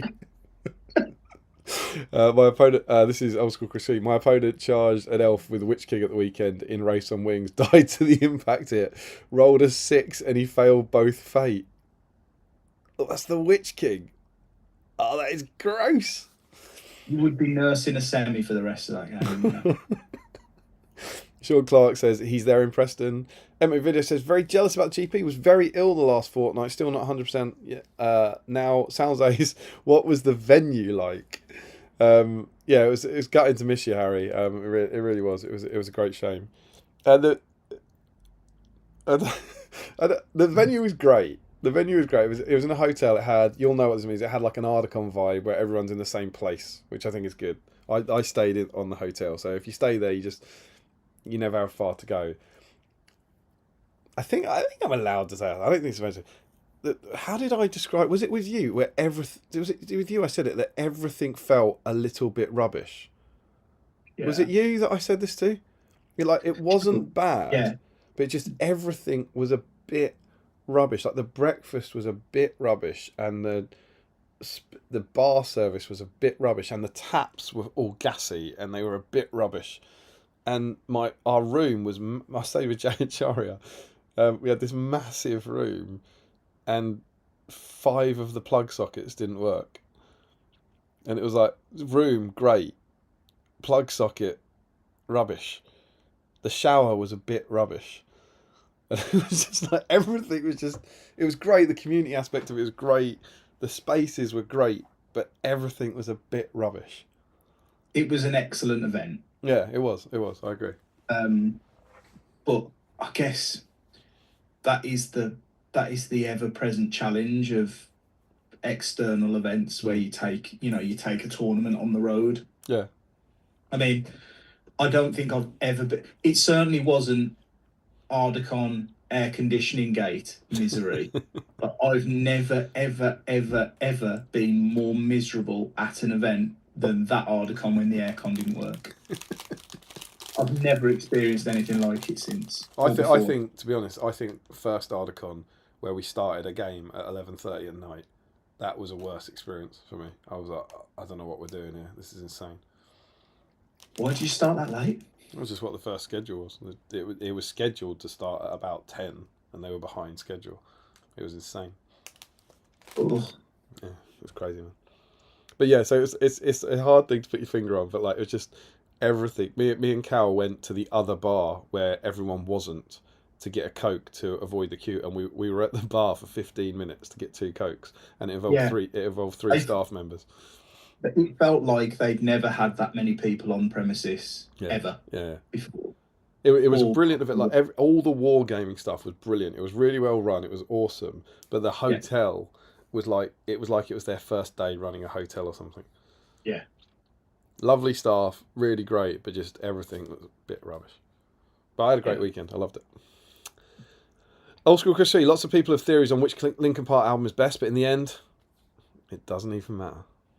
Oh dear. No. Jordan Rings. Dale, talk to me tomorrow about it. Everything, I think. Will do. Posting Spirit says, Killing in the Name, Christmas #1, 2009. Has he covered it? I don't know why that's related, saying that he's never had a #1, but... Michael Bublé. Yeah. He's never had a UK #1, I'm sure of it. Yeah, but what I mean is, why is he saying... I remember Killing Rage Against the Machine getting to #1, but that's not... And has he covered it? But that doesn't get him a #1, does it? Do you see what I mean? No. I'm quite sure how they're connected. But you said he's covered them all. I didn't say every Christmas #1. I said I jokingly said every Christmas song, and as we know, for somewhere in the region of the last 25 years, there was an awful lot of #1s that were not Christmas songs, largely due to things like the X Factor and stuff. Yeah. And I was going to see, to be clear, I was referring to the gaffer tape shoes. We know. Joe Hosman, you're going to be miserable at the end of either of those. Only one is likely to kill you, though, Dale. That's the two Larry situations. That's the logic we went with. No Larry tonight. That's rare. It is rare. Sam Page, my Dale army was blue. That's what I'm thinking of. I knew you had slightly different Dale. Joe Holzman, you almost took too long to answer. The cloak had already been painted red, and the underrobe has been started in a palish blue. I'll have to do the tabard a purpley colour. That's cool. And he says, did he take it out the wrapper first? What do we think? Oh, he's talking about my dad, isn't he, with the Mars bar? Of course he did. Of course he did. Yeah. Carl says he's going to come and see you in Preston on the Sunday. Good. Haskell, I used to slice a Mars bar and add it to chocolate ice cream in a bowl when I was young. Rather nice combination. That sounds properly posh. Joe Holzman says, I feel it was Matt Hudson who had the purple Dale Army. He might well have done. All I'm saying is, I think someone had a purple Dale Army way back. But it might well be Sam's blue one that I'm thinking of. There'll have been people that will have done that before. Carl says, painted 300 models. I haven't painted for nearly a year. I hope you get back into it, man. Get some paint on a Lord of the Rings model. Win a dice. And Joe Holzman says, the man with the silent sneeze. Worst Bond film ever. Yes. The man with the silent sneeze. Tissues required whenever he's hired. It comes just before the sneeze. No one will hear him. No hitman can fear him for his $1 million sneeze. I feel like if there was ever an opportunity for me to get that echo to happen again, it was then. That's the one. That's a banger of a Bond theme. Joe Holzman goes, oh God, that late night Ardacon was mental. That was my first ever event. Played an incredibly drunk Simon Ripley in the last game on day one. I think people were quite drunk for it. Joe Holzman in the air conditioning year. You what? I've played Simon at an Ardacon. Well, he said he felt properly ill that Saturday night. It was that hot. I just couldn't cool down. James Wilson, Ardacon 1 was brilliant, but the scheduling was absolutely brutal. Sam says, was Hotel Owner played by John Cleese? And Joe Holzman said, Larry said in the patron chat earlier, he's feeling ill. Oh. It's finally got to him. I'm not going to make light of that. I hope he's all right. He's a friend. I hope he's all right. But then equally, I think on the last stream he made point of saying how food doesn't make him ill. I think I'm desperate to find out whether it's the shoes or the sandwiches. Yeah, well, Larry, we love you. We hope you're all right. And if it was because you were eating some chicken wings that you left out for a week, maybe this is the warning sign. Yeah. James Wilson, it's all those sandwiches. They've finally taken their toll. So, see, it's there, isn't it? Sam says took too much 6-month-old glass floor chicken. That's it. It's too much of it. A little's fine, but it's too much. Caught up. So, wicked. We're booking. We're here to talk about the Lord of the Rings, the Armies Lord of the Rings. Yep. Having a lovely evening with Dale as ever.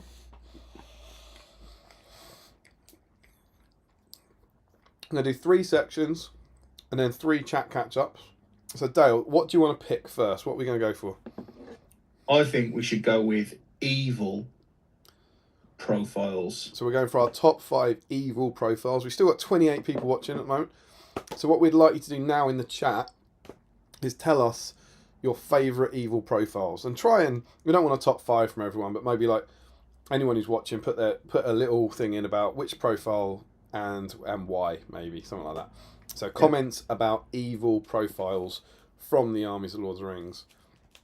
And our criteria for this, I said this earlier, possibly when you're out, because Michael asked, our criteria is our favourites. Not, it doesn't. You don't have to use the same criteria, but it's not that we think they're the best. It's not that we think they're going to be top table terrors. We're not really interested in that. It's which ones are we excited to use, I don't know, in the next year or so, or in the new edition. Is that fair? Yeah, I mean, I've gone with sort of the things that I've liked that's different about them and stuff. But I think it's all much of the same. Yeah. We can give the reasoning for why we've picked that particular one. Yeah. Why don't you kick us off, my friend? Okay, mate. I'll go with the Witch King of Angmar. Nice.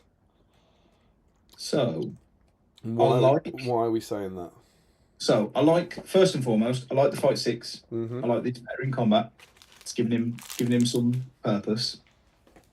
But then I like all aspects of the change they've made. I think stopping this ridiculous 5 points to this and 5 points to that and 5 points to the other and just giving you ways that you're going to play him, I think is better. Okay. Because it's like, this is the Witch King at this particular moment. That's interesting. at the sort of level of power that he's at. I like the crown change. It just felt like all things to all men, to be honest. Previously, it just did everything you needed it to do, So whereas now now it's got some weird. It stops you auto passing courage test, which is cool, Yeah. and he can once a turn Set set you a on sword fire. on fire. But he no longer gets the 3 attacks, and he no longer gets the spell reroll. Yeah. So the attacks are baked into the cost of your Witch King, your 3 attack Witch King, sure. which is cool. But you haven't got that strange reroll stuff going on, which just it just felt like he had everything covered. He was always too cheap in the old edition, and you could make a Witch King for whatever points level you fancied, so you saw him all the time. It's an interesting take, because a lot of people are annoyed about that, right? It's annoyed a lot of people, that lack of flexibility. Yeah. I kind of agree with you, though, if I'm honest. I don't have many dice in this game, but I kind of agree that if you want him to have the 3 might, he should have to have the 3 fate and the 18 will. And then if you want him to only have 2 will, he shouldn't be able to have 3 might or something. There's some part of me. I think it should depict. I think it should depict him at the point that because if we're going to play a game that's based on the story, Witch King at the point where he's at the Pelennor isn't 1 attack, 1 might, 10 will, 1 fate, skulking about the place. He's right front and centre with the crown on, smashing stuff. And the 3 versions, I'm not sure if they ever write this, the 3 versions are kind of effectively the 3 films, right?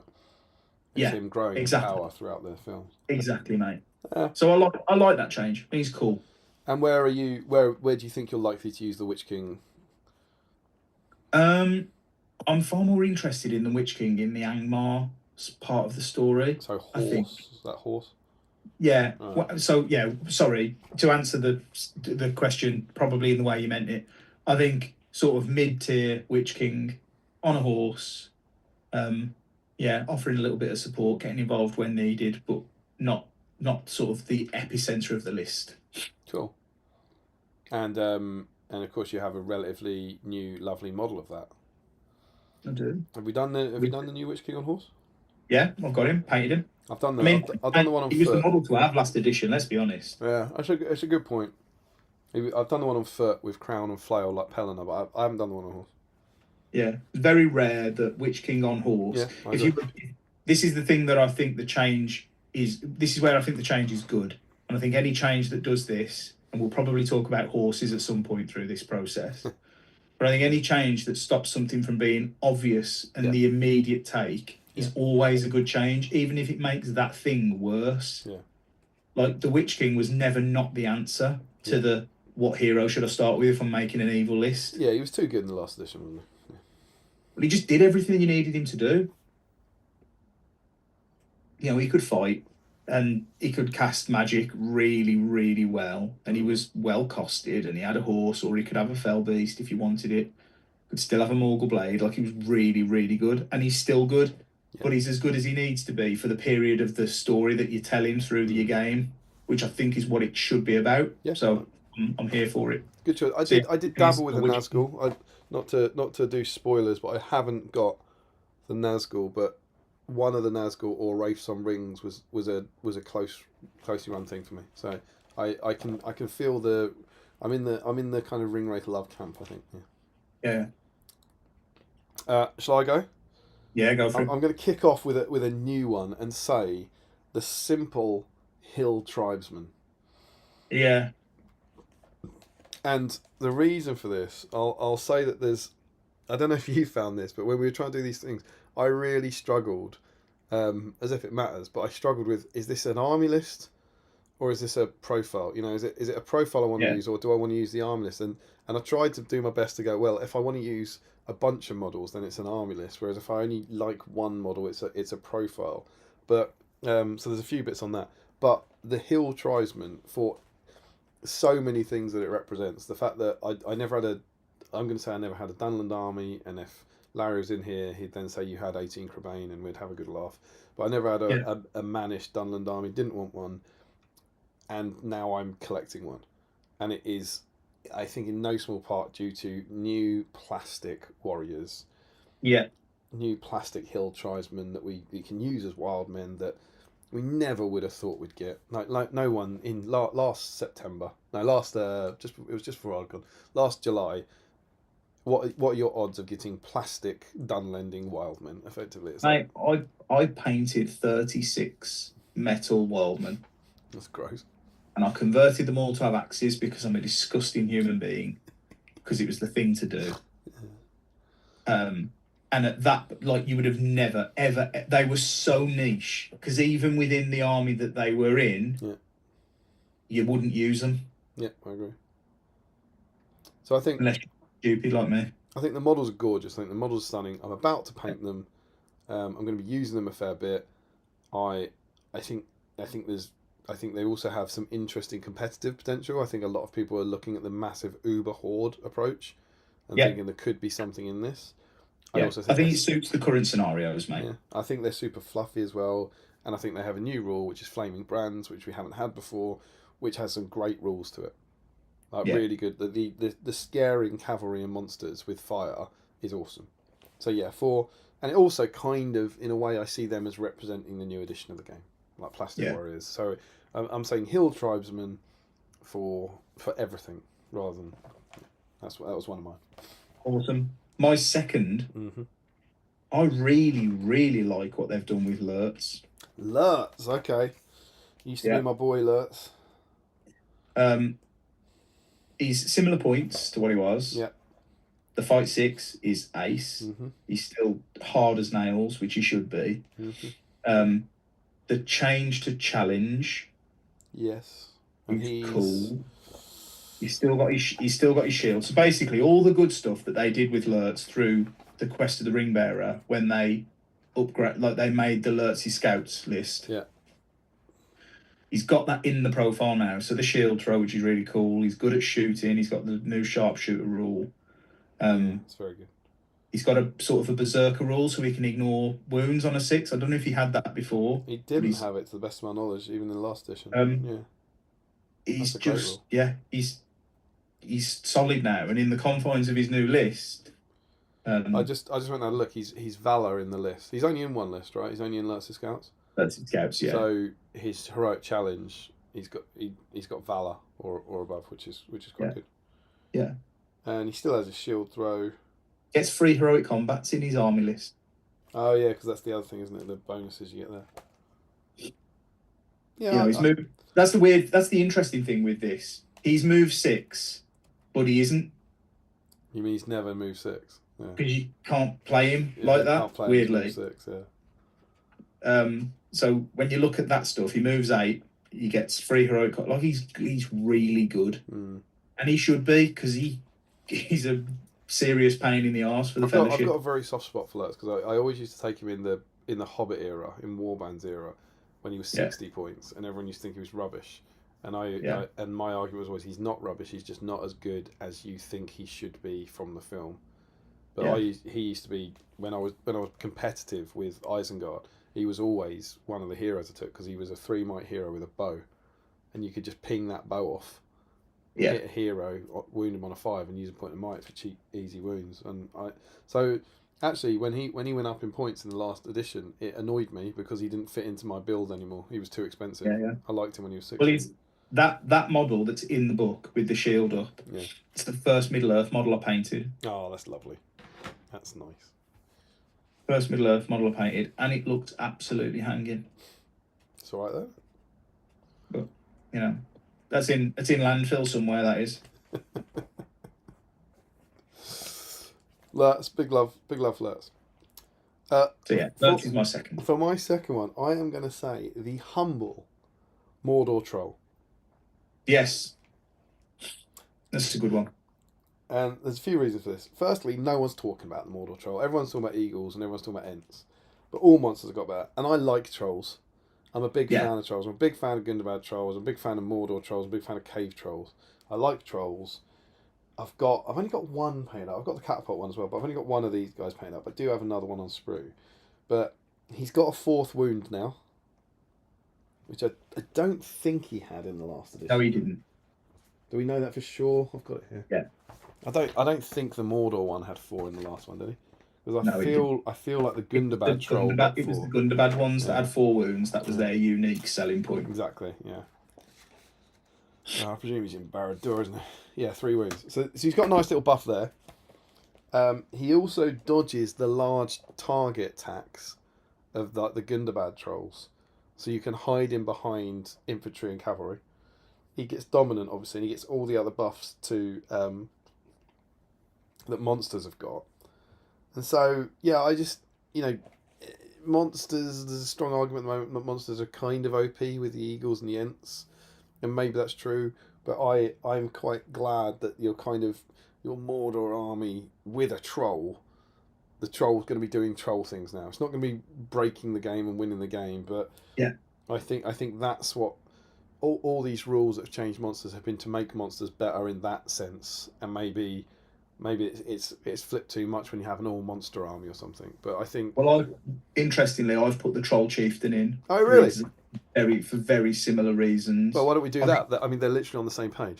Yeah. I think the dominant's cool, as you say. The dominant's really cool because it means you don't just get ignored in objective play anymore. The change to brutal power attacks, which we talked about when we were doing this last, like there's almost scalpel-like uses for certain ones. Like Barge is really good now, and it can cause mayhem having a hurl there that you can sort of target key targets or go after key targets with. They should be good. Yeah, I agree. Big scary monsters should be big and scary.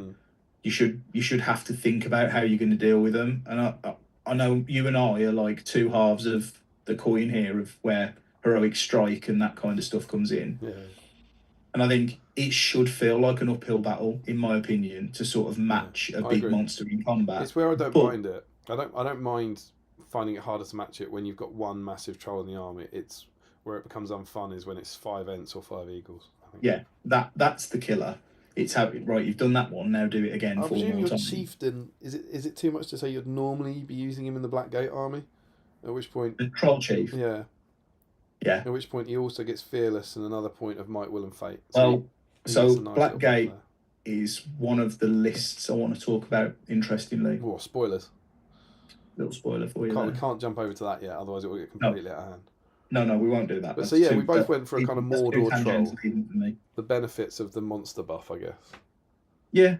And because Mordor to your point, mate, Mordor in particular, it just feels right that you'd have trolls. Yeah, I agree. There should just be trolls. It's a cool model as well, I think. Cool kit, cool sprue kit, I think. Yeah. I don't think I'm not gonna lie. I don't think I'm gonna make another one this year or whatever. But it's always there. I've got the kit. I'm not selling it. So I'm gonna do another one at some point. I want another Mordor troll. And, it's a nice little project, isn't it? I'd say was it Ashley that did the display in Warhammer World? He's done loads of them, so probably Ashley and Lewis. He did a load of conversions of his trolls, didn't he? They did an army of Gothmog and they did army of like Faramir. I can't remember whose was whose, but it was Ashley and Lewis did loads and loads of stuff for White Dwarf. Like, days, man. Yeah, really good. So your third is the chieftain. So I'm going to stay in the same section, and for my third, I'm going to say Shelob. Ooh. Yes. And this is I remember I've gone through it. Obviously, she doesn't have large target, which I think is an advantage. She's got dominant now, so she's better on that. Dominant 4.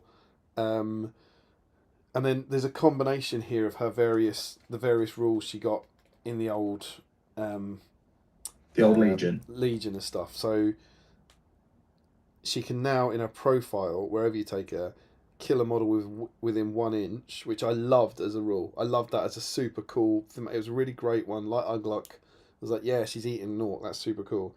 But she can re-roll a single dice.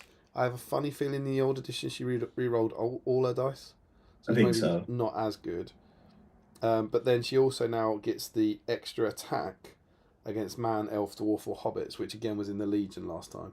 So she gets that as a bonus. Yeah, and Shelob's great now in Good v Evil. Yeah, absolutely. I mean, she was before, right? But she's like, it's baked in. Good v Evil, you're laughing. And then she also See, this is interesting.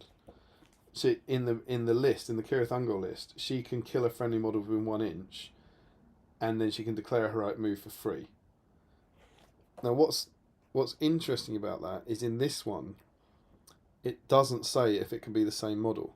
Like Ugluk's got 2 rules for killing a model, and the second one specifically says if he does this, it also counts for this. So this almost feels like maybe she has to eat 2 orcs to get both, which is it's kind of fun. I mean, you're killing an orc for a heroic move every time, aren't you? Yeah, well, particularly because she's got monstrous charge.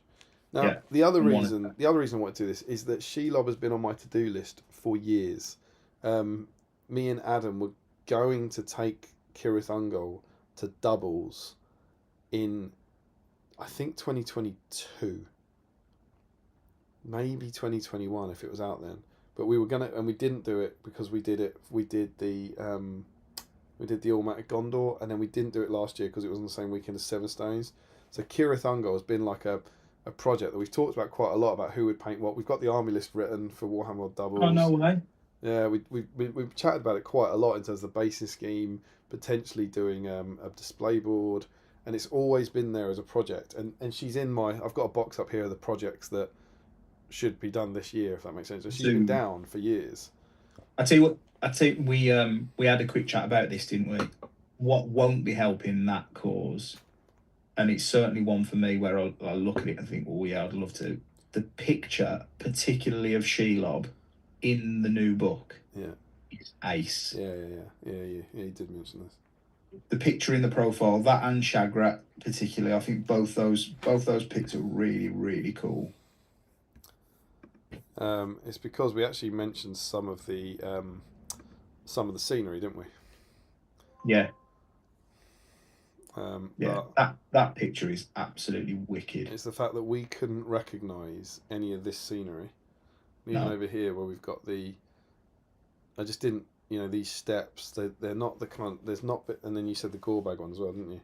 Yeah. There's a bunch of scenery in this book that I just don't know where it's from. It's not like Studio Lord of the Rings scenery that I recognise. Yeah, it doesn't belong to anything, does it?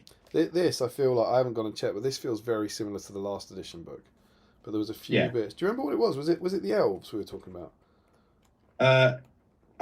There was a whole building. Grima. It's in the background of Grima, isn't it? Grima, is it? I think so. I thought it was elves, but you might be right. Yeah, in the background of Grima and Saruman. Right. Yeah, so Saruman's got this weird terrain. Got this kind of building behind him. Again, you just feel like this scenery that feels very Middle Earthy, but that I don't recall seeing. But it's possible it's also like Age of Sigmar or something so I wouldn't recognise it. But yeah, so it was just a little, when we were talking about the book as a whole, there's a little shout out to the fact that there's some really nice photography in it. This isn't again, this book, this project isn't an afterthought. There's a lot of love gone into it. Yeah. So yeah, Shelob, it's a kit I've wanted to do for ages. It's a model I've wanted to have painted for ages. And the rules have kind of, there's still an army list, the Kirith Ungol one that I'm quite interested in. I've painted up the Metal Mordor Orcs relatively recently, and it's just something that I kind of want to use. I kind of want to play with. Yeah, that's my third. Number 4 for me is the humble and ever-present Uruk-hai Berserker. Of course. I like the fact that through the reviewing of fight values, they've made him able to give elves a good belting. Which they do, of course. What they do. The light armor thing as war gear also just massively simplifies all of their rules. Well, it's the rule they had in the last one, wasn't it, where they're defense 6 against shooting attacks. Yeah, but because it's light armor, you just know that that's the case. So they get +1 defense against shooting. So they're still D6 against shooting as they were before. They're now also, and I think this is appropriate, they're stupid. Yes, yeah. Because in the old edition, they were amazing at charging ring bearers, which made absolutely no sense. Whereas now they're properly toilet at it. It's arguably the profile that justifies the existence of intelligence. Yeah. There's a hot take. Yeah, I think you're right. But I love it. 2 attacks, fight 5, strength 4. What's not to like? Big 2-handed weapon if you so would like one. I Proper little elf. don't disagree. They weren't on my top 5 evil list, but I will come back to them in the future. Very good, very good, very good. So yeah, number 4 for me. I've got one left. Number 4 for me is the absolutely not humble Mummock. Oh, lovely. I thought about having a Mummock, and I'm glad you've saved us from them not being in. To be fair, we're doing all right here. We need to say we have not discussed this. We haven't planned this, and as of yet, no duplicates. So we're doing all right. They're a bit good now, aren't they? Yeah, there's a few rules, but the simplest rule is that you can't stop them with a model, which I think is lovely. I think it's a really, really good rule. You can still, and I played 2 Mimics. So at the weekend, I played 2 Mimics, and I was like, oh my god! I was like, oh okay, here we go. What do we do? And I had Crabane, which are only strength 2, and in the list, the Harad list now, they get that's just that. Can you see that? Did you see that plus sign? Yeah. What's that? I've done it again. It's reactions on your camera. Yeah, but isn't it? Didn't we say it's when I've done that or something? I don't know. I must have done something on screen to make that happen. It's like I don't know how you're doing it. No. But like, so they've got Harbinger of Evil in the army list, and so I had like Courage 9+ Crabane, and I was like, I'm not convinced I'm getting into this thing. Like, getting enough in. And if you got Targin and Wolfin and stuff as right, but that rule of having to equal or beat the strength of the Mimic, I think they're strength 10. Yeah, they are. Is great, really, really good. And I know there's other changes, there's other minor changes and stuff that I don't particularly want to dwell on. I know a lot of Harad players are going to be upset at the moment because there's very little in their army list. It'll come good though. Yeah, they'll get the stuff back. But having and that was the other one. I know you can take them in the Pelennor list as well, but let's assume you're taking them in the Harad list. They get a free heroic combat. Each Mimic gets a free heroic combat, which again, it's kind of like when the Balrog got free heroic combat. It's that idea that something you can pin in place can now move, and I think that's super cool. So, I've never done one. I've had one. I bought one. I got one on eBay for £35 in a zip-locked bag in about 2013, and it was a good deal then. It's a better deal now, and it's still in the same Ziploc bag. And I think this year is the year I'm going to do a Mimic. I've owned several Mimics, one of which was painted.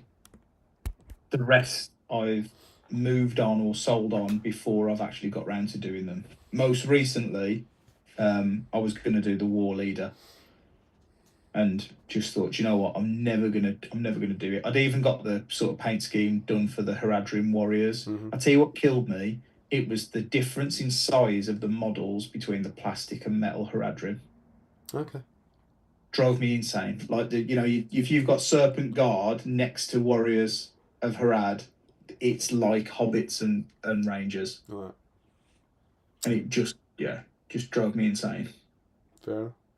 So yeah, I think it's kind of like the Shelob thing for me. I think they're better than they were, and I think I might finally be doing one this year. So that's my 4. Nice. Number 5. Gothmog. Gothmog. Oh, that's interesting. Yeah. Gothmog's very different, which I think was appropriate, and a bit like the Witch King.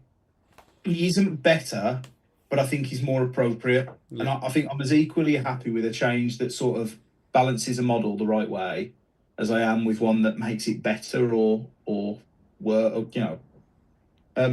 So first one, he's lost strike. Yeah.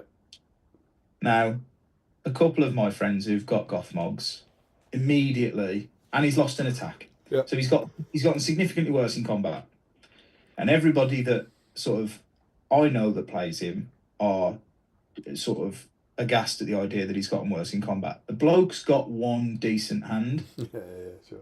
Yeah.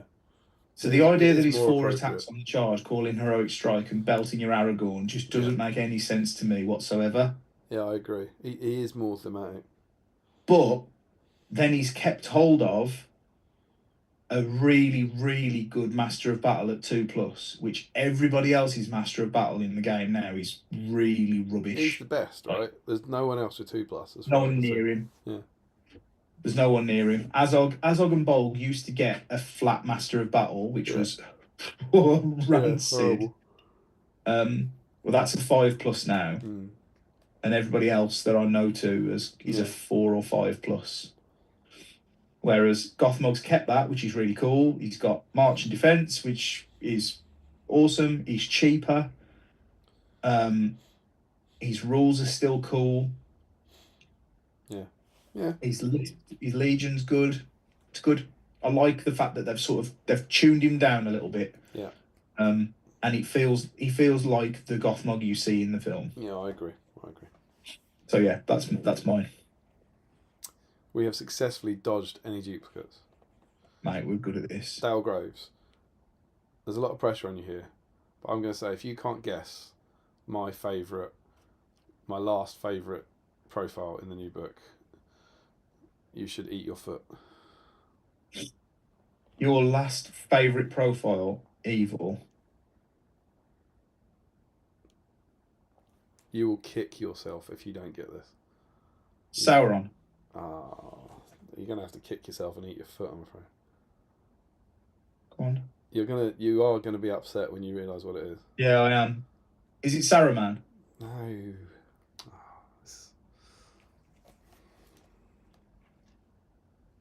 I can't. Oh,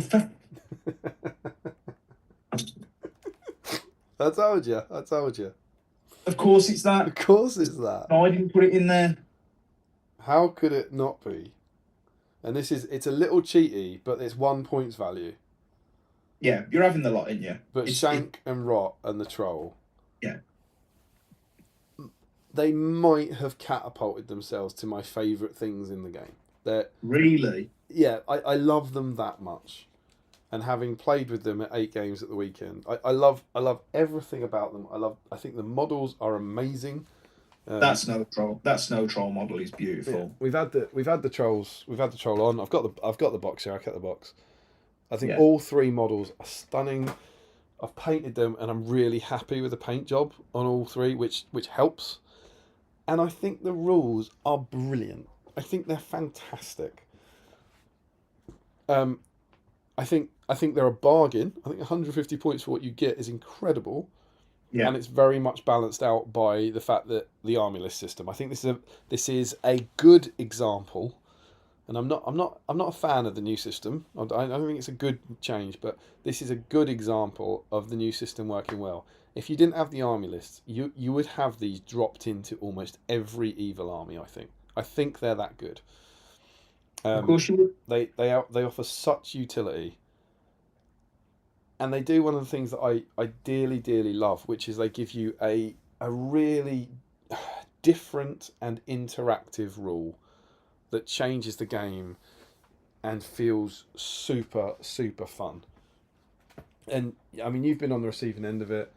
I spent the whole weekend caring nothing about the games, but just desperately trying to find trinkets.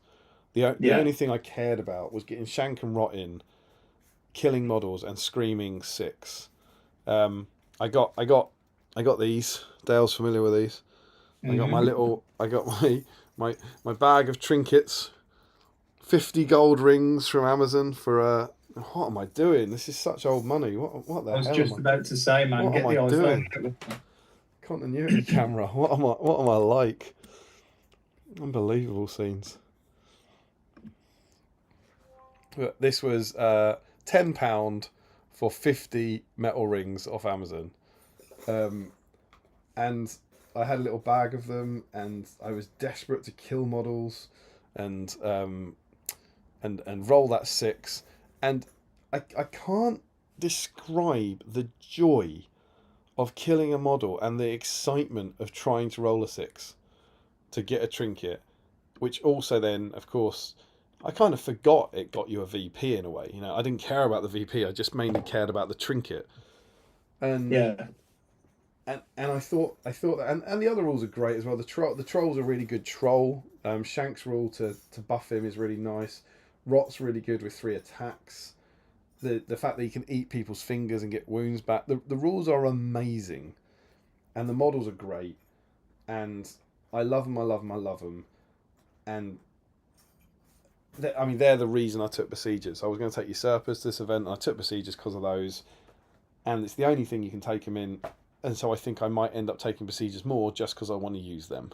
I think they're awesome, and I love them, and it's something completely new for the game. And I love that, mate. It's nice when something brand new captivates you and captures you that way. And the only other thing about it is the VP thing, which I think is potentially dangerous, slippery slope of getting new VPs. But this, it's hard. I think the other version of it, I haven't gone check, but if Frodo, Sam, and Smeagol stay alive, you get VPs, right? Is it 1 each? I can't remember. Yeah. And people are just hiding them at the back of the board. Yes, you have to chuck in 2 kind of vulnerable orcs. You have to kill models, and then you have to roll a 6, and then you have to keep them alive. And it's like, that's hard to do. I think across 8 games, I think I got 4. I think I got 4 VPs out of them in total, and so it feels really fair as well. Do you know what I mean? It feels really, really, really like a fair thing to get. And I just think they're brilliant. I think they're absolutely brilliant, and I love them. I agree, mate. I agree. So that's our 10, right?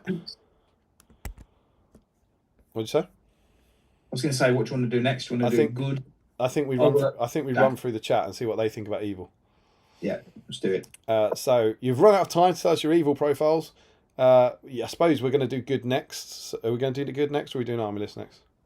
Let's do good next. Yeah. Okay. So predict by all means what's going to happen next. We're going to do exactly the same thing for good profiles. So tell us what they are. And we're starting with Josh Crosby on Easterling Captain and Haradrim Chieftain. Getting lots of mileage out of mine these days. I think there might be a little bit of biting satire in there about he has to use them because there's nothing else. I think there might be something there. Carl says it's all new because I haven't seen or heard anything from the new edition. Jack Holzman, Shankrot and Snow Troll, easy favourite. Boris Herzog Crabane, reckon someone should do a whole army of them. I reckon that'd be a good idea. Oh, here we go. I'm on 2 now. James Wilson, the Mummock. Always enjoyed using it. Now the fact it can still potentially trample even if it gets charged means I could dish out a lot of damage. Richard Clammer, don't play much evil is in this new book. Canada Spiders are my thing. So my favourite would be the new heroes, Wolf and Targ, or Sharku. I like his changes. Sharku, he becomes 5 and 3 attacks. Is that the change? He's still got his riding dagger. I think that's the big one, isn't it? He's great. Sharku's great. He is good. And he's interestingly, his list is one of my ones. So Sharku is very similar to how he was before. He's a little bit better, but I think his army is really cool. Spoilers. Sam says, I'm going to be using Army of Edoras in April. Helm seems very similar to how he was, so I'm looking forward to seeing how Helith does. Rerolling failed wounds on the charge will be beefy while mounted. Why the hell are you telling us that now? Why are you ruining the stream, Sam? What on earth are you doing? Copy that, paste it, and we will read it again later, you imbecile. Sorry about that, Dale. Okay, mate, don't you worry. Harry says, evil profile for me is definitely the Berserkers. There you go. Always harboured a dream of doing a full Berserker army. That sounds like a good idea. Handsome people do that. Sadly, never got around to it. They've had a hell of a glow up. Can't wait to use them. The other profile is probably Sharku, who's so much better than he was. Can't wait to try him out. Sharku's getting some love. Isengard's definitely... Isengard was never bad, but it's just hung on in there this edition, and it's had a couple of little touches. Never bad, yeah. I mean, the Uruk Warriors now... Shield Wall.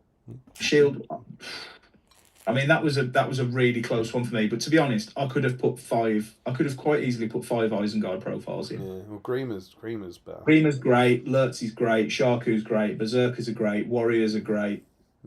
Crabane are cool. I like the change to Crabane. They're not buggering around with objectives anymore, but equally, you can't just trap them and kill them. Can't be trapped or knocked down.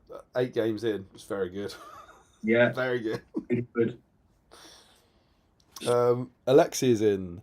I flew to the UK from Australia last June, went to Warhammer World, bought an entire metal Dunlending army, and then the day I finished painting them, they announced most of the models were legacy. We can still use them as proxies in my Wildman army. I'm sorry, man, that sucks. You will also be able to, I don't want to just sound like the GW Shield, but you're in Australia, you're going to be able to use them at all of your tournaments as well, assuming your TOs allow it, which they surely will. He's put entire metal Dunlending army, which suggests Wildman and Warriors of Dunland. Yeah. You could still use the Wildman are still perfectly usable. The Warriors of Dunland, you could argue, would make great Rohan traitors. Yeah, that's a good point. If you've bought Forge World, Huskarls, and horses, though, that bit's tough, because not only do they not exist in any kind of alternate reality, they're also stunning models. But they'll get an army list in the PDF. Do you think? Yeah, of course they will. Well, you'll be in able which case, you'll be able to use them. Like they got everything in the Legacies PDF has to have an army list. Otherwise, you can't use it. Are they getting legacy profiles? The Dunland are, aren't they? I don't know. Yeah, because everything. I mean, everything that is being removed is going to either, or everything we haven't got is either going to Armies of Middle Earth or Legacies, right? I don't think even Wildmen. I don't really know that, because it might be that Wildmen have been replaced by Wildmen. So, but then they're just the same models, aren't they? We now have plastic Wildmen instead of metal ones. Yeah. But there'll be, what else have got, like Far Harad. They're going to get a legacy PDF with the profiles in, and there'll be a Far Harad army list in that PDF. I've not thought about the Dunland one in particular, whether they'll do it. I've not really given it a thought. Yeah, of course they will. There'll be like a army of Dunland or something. You know, like the old Legion with Thryden and Frider and Gorulf and all that. They'll definitely, and I would have thought that will have wild men in it. Yeah, bit of me that, mate. Bit of me that. So yeah, and I know it's not the same. I'm not saying you should be happy about it, but there'll be an army list for that, and you'll be able to use them at any. I suspect you'll be able to use them at any non-GW tournament for the next 5 years. Until the next edition comes out. So don't burn them. Definitely don't burn them. Very Short says, the troll improvements are nice. Saying that after playing with Minas Morgul and playing against Moria, I beat Minas Morgul. I beat scary Minas Morgul with my Crevane army. That was extremely enjoyable. What does that mean? Saying that after playing, but I see. He likes the troll improvements after playing with Minas Morgul and playing against Moria. So cool. So good troll improvements to play with and against. Sam played Chris Dan last week and got 3 cheeky wounds on his troll. Ecstatic. Reminded me now has 4 less ecstatic. Didn't die. Distraught. There you go. 4th wound for the win. Throat Shorts. Rohirrim Traitor Hornblower is a really nice option. Really more like the more dynamic Hornblower rules. Yeah, new Hornblower rules are good. And of course the command options from Thor's Warriors are big for Dunland. Yes, agree. Like that Thorn and his 12 dudes does an awful lot for that army. Throat says, yes, 5 Ents is almost as annoying as a bunch of Black Riders. # inside joke. That's because I mercilessly destroyed Frederick's Ents with my Black Riders at the last Articon, and it was a very miserable experience for him, and I had to buy him a drink after. He says, Warriors are dead and Spectres with Spectral Walk are cool. Yes, Spectral Walk is now moved through anything. Is that right? Not impeded by difficult terrain? Yeah, you can't move through terrain, though. You just... You also pass your climb tests, basically. Yes. Or it's a normal special rule, so it's not in here. And of course they are now 8 inches and the riders are 12 inches, which is super cool. And then Frederick, who's good at this stuff, he says, I've jumped ahead. James Wilson, calling it a night. We'll catch up the rest of the stream tomorrow night. Good night, dude. Frederick says, don't like how they killed Harmer's horse. Really like how they made the foot model relevant.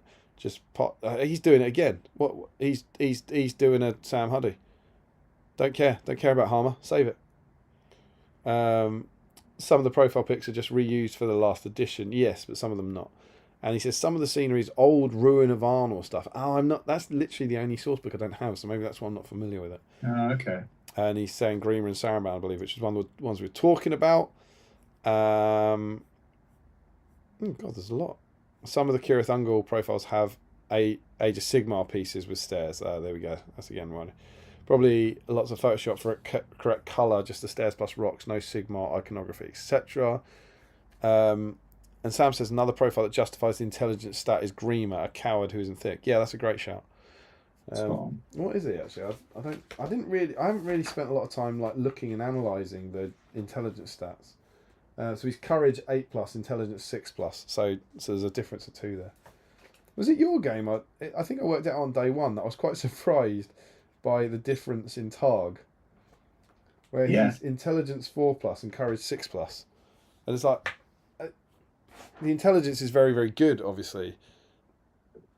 And you know, he's old money courage 4, which is probably still right or probably still good, but it feels like he's almost being unnecessarily. He's portrayed unnecessarily fearful. Is how I looked at it compared to his intelligence. I think he could have had a 5+ courage. It's the imperfect nature, though, isn't it, mate, of trying to determine how courageous or clever something is. Super hard. Frederick Shaw says the new movement rules are great. Yeah, it really makes them feel threatening, more thematic and realistic, and stronger. Gothmog was the original master of battle for free. He got worse. Joe says I think everyone else has it on a 5+ now. It's not everyone else. I know Targ's on a 4+. We've been using that a lot, and I think there are some other 4+. Like I think aren't Azog and Olga 4+? Yeah, I'm not sure. No, they were just flat master of battle. No, I mean now. Oh, now it's 5+. Oh, is it 5 for them? But yeah, Targ's a 4+ for sure. Frederick Shaw's, I'm kind of shocked with how quickly the trio has grown on me. Didn't like the troll design originally. I've not even got the minis yet. We'll definitely get them. I still think it would be just as thematic to make them available to defenders as well. I agree. I mean, they were eating Dunlendings all night long, not really friends. Yeah, the thing I found, again, I'm not sure if I said this today, was not just to make them better, but they have the rules are annoying. Like the special rules for that list. One of them's good. Wolf's one's 50-50. He has to charge, which is bad, but he gets a free heroic challenge, which is good. So that's a 50-50 one. And the other one's a bad special rule. The other one is that, you know, the heroic moves and stand fast of the orcs don't affect the Dunlendings and vice versa. Their special rules are literally 50% bad. Like, there's 50% negatives. And I thought, as I was playing it, thematically, I was like, they shouldn't break.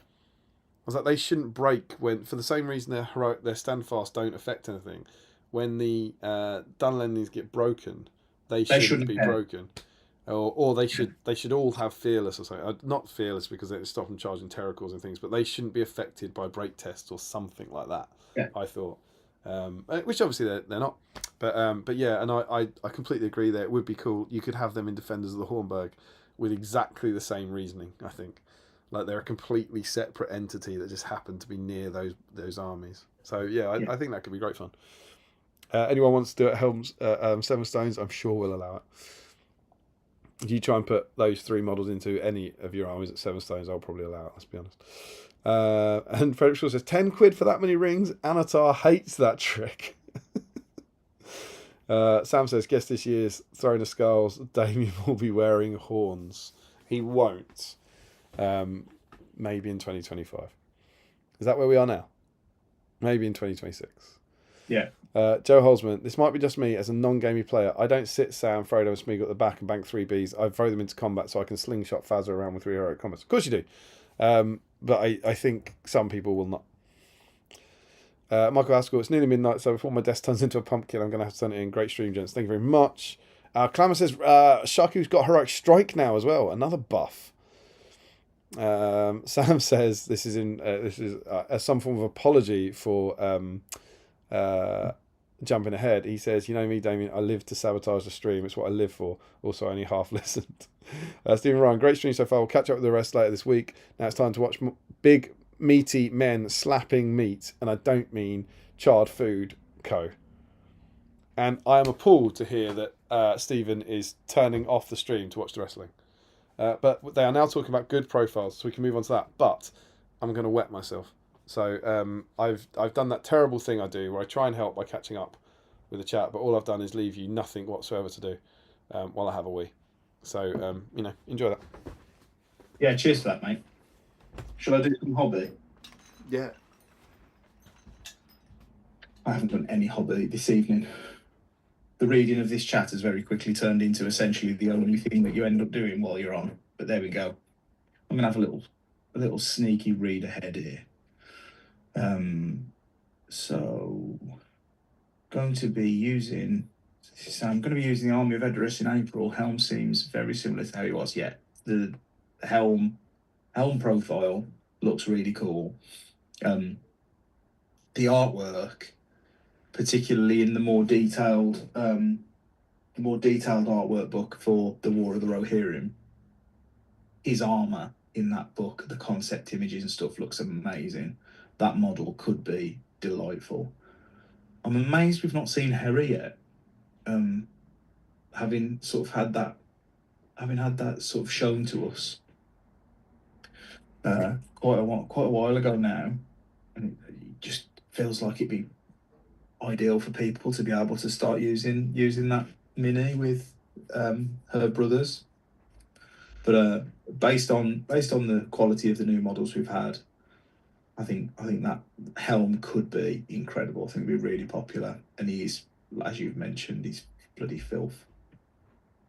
Harry, your good profile would be Gandalf the White, particularly with Pippin as passenger. Well, we'll have to see in a minute, mate. Probably a strong chance both of us agree with you on this. I think it's likely that we've got a couple of good profiles in common. Oh, you think? We'll see. I think so. There's got to be at least one. We've done well so far to dodge evil. Yeah. So we're up to Harry's comment about Gandalf the White. Just thought I'd skim. I also wanted to say, the last thing I wanted to say on Shank Rot was that when I was doing this, that was one of the interesting ones for me, because I was like, do I put Besiegers of the Hornburg? And with them I was like, no, because I'm not excited about the army, I'm just excited about their profiles. So even though you can use it in that, it's not an army list I'm excited about. It's like, if I want to take this profile, I have to take this list. So that was some of the fun kind of deleting. Yeah. And I think there's profiles that are cool, but I think the army list is the better change. Yeah. Which is what I've tried to, I mean, it's not an exact science, is it? We're picking our favourite soldiers. Yeah. It's just a way of generating discussion, Dale, isn't it? Absolutely, mate. So speaking of discussion, let's go straight in with it. Number one for me, I'm gonna say both profiles, but the latter is more important to me. Hang on. Both profiles. It's my favourite character. Gandalf. Yes. So Gandalf the Grey is amazing. So this is your cheat, is it? You're having 2 for 1, yeah? You're having Gandalf. Yeah, right. In the same way that you had 3 just. Yeah, so that's what I mean. We said we're allowed to cheat. That's all good. So Gandalf the Grey is wicked. So he's a bit better at fighting. He's casting. He's got some really interesting new spells. And there's been some changes to the way that the existing ones work, so they're a bit more viable. The cart is absolutely rancid, horrible filth. Cart gets my vote. It's just wicked. But want a bit of continuity cart cam? Yeah, do it, mate. But I think the bigger Gandalf change that I wanted to talk about was the Gandalf the White, but I couldn't not mention the Grey, and I didn't want to do Gandalf the Grey and Gandalf the White as separate ones. That felt like a rubbish answer. So Gandalf the Grey is good. Gandalf the White is better. He is everything I hoped we'd see. Oh, look at that.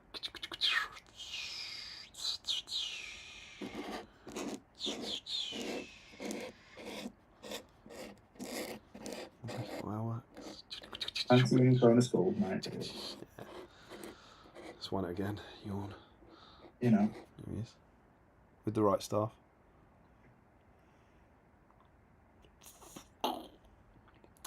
Why is the cart better? Why is the cart better? The fireworks are better. Yes, because the fireworks were toilet in the old one. Yeah, the fireworks are better. It's still fairly chunky. I think the fact that he's now 2 attacks, so he's 3 on the charge, is better. Yes, of course, yeah, because it's a mount. It's lost defense. It used to be defense 5. Yeah, and so it's D3. It's 3 wounds. It's going down like a cheap pair of pants, but the fireworks are cool, and it's a stunning model. And also better proportionately, because in the old one, I obviously used it at Throne of Skulls, and I was like, Yeah. a horse is 10. This is 15 more for the fireworks and a lot more protection. Yeah, And I now was it's like, 5 that's points. worth it. And the only downside being the larger base. Now it's only 5 points more. Yeah. Let's call it what it is. The main one. I mean, my army at Throne at 7 stones last year. Jack and I took exactly this. We took the top of the walls Legion, which I'm not going to have as one of my top 5 armies, because it's basically a super restricted Minas Tirith, like we did. Mm. The Minas Tirith. You wrote your own Legendary Legion, right? We wrote our own Legendary Legion, and it had in it the White Rider, which we'll come to in a minute, Beragond, Captains, Warriors, a Trebuchet, and Citadel Guard. So almost exactly what the list now is. Are you claiming that Games Workshop have ripped you off? Not claiming it, mate. I'm accusing. Did they come to Seven Stones, look for inspiration? And we did a White Rider profile. I want to read it to you. Is it close? Is it good? It was Fight 5 because we didn't want to take the mickey, and it's a fun theming event. Right. So they've got some fight value. Yeah, this is Fight 6 now, of course. Yeah, he was 3 attacks, 3 wounds, still the courage 7, and he had a special rule, Pippin. The special rule Pippin follows the rules for passengers as presented in the main rules manual, with the exception while he remains the White Rider's passenger, he may spend his might points to declare heroic actions that affect the White Rider's roles in any of the usual ways. So basically, the exact rule we've got now. Having the passenger rule for one of my favourite models that I've painted for the Middle-earth range, interestingly, a model that you've got in your possession right now. I have. He's safely away in a cupboard. Leave it. Don't go and get it. But it's that kind of thing where it's like, I don't want you to think I've shredded it, because I can imagine you sitting there going, why don't you show off my Gandalf the White that you're currently looking after? You've smooshed it instead. He's up there. I can get him. Gandalf should be ace at everything, and he is. I'll tell you what I'll do, mate. I'll show you my one instead. Yeah, do that. Which one is it? Is it this one? It's the. That's not right. The thing is, Dale, there's so many choices of cameras these days that. There he is. Oh.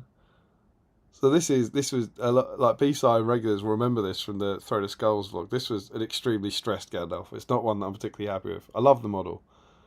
Do you love that model? I hate it. I think the model is stunning. I think the model is absolutely stunning. We've talked about this model quite a lot, I think the pose is fantastic. Is yours Finecast? Yes, it is. I found sharp Finecast horse hard to paint. Impossible to paint. And I also painted him under such extreme stress that I'm not very happy with the job. But I love the model. Yeah, I hate that model. The process of trying to paint it has made me hate it, which is really sad. I don't know at what point to interrupt you, and also mine does this. Look at floaty Gandalf. Let's pop him over. Gandalf, one of yours? There you go. Gandalf. Nice. Gandalf the White is one of mine. Good. And I've heard some. Are you mid-flow? Because I'll take over after you rather than. No, go, mate, go. I've heard people saying that he's still too much or whatever. And my shout for him, and I need to look ahead to see what I was doing here, because I actually found out. What have I gone with? Right, I see what I've done. Okay, so I'm gonna I didn't quite complete my. I was down to like 4 army lists, and I've got a 5 and a 6, but I hadn't made the last step. So I'm gonna talk about this. The reason for me that I like him, I think the third attack's great. Fight 6, I think he's very good. I've heard people saying he's too much or he's too expensive, and it's like he might be, but he's cheaper than he was. Yeah, he is. So he was 240 in the old edition on Shadowfax, and now he's 225. And I think, you've talked about it, I think Pippin's an auto upgrade, isn't it? Yeah. Probably. Put it this way, at Pippin he pays for, so 25 points. Yeah.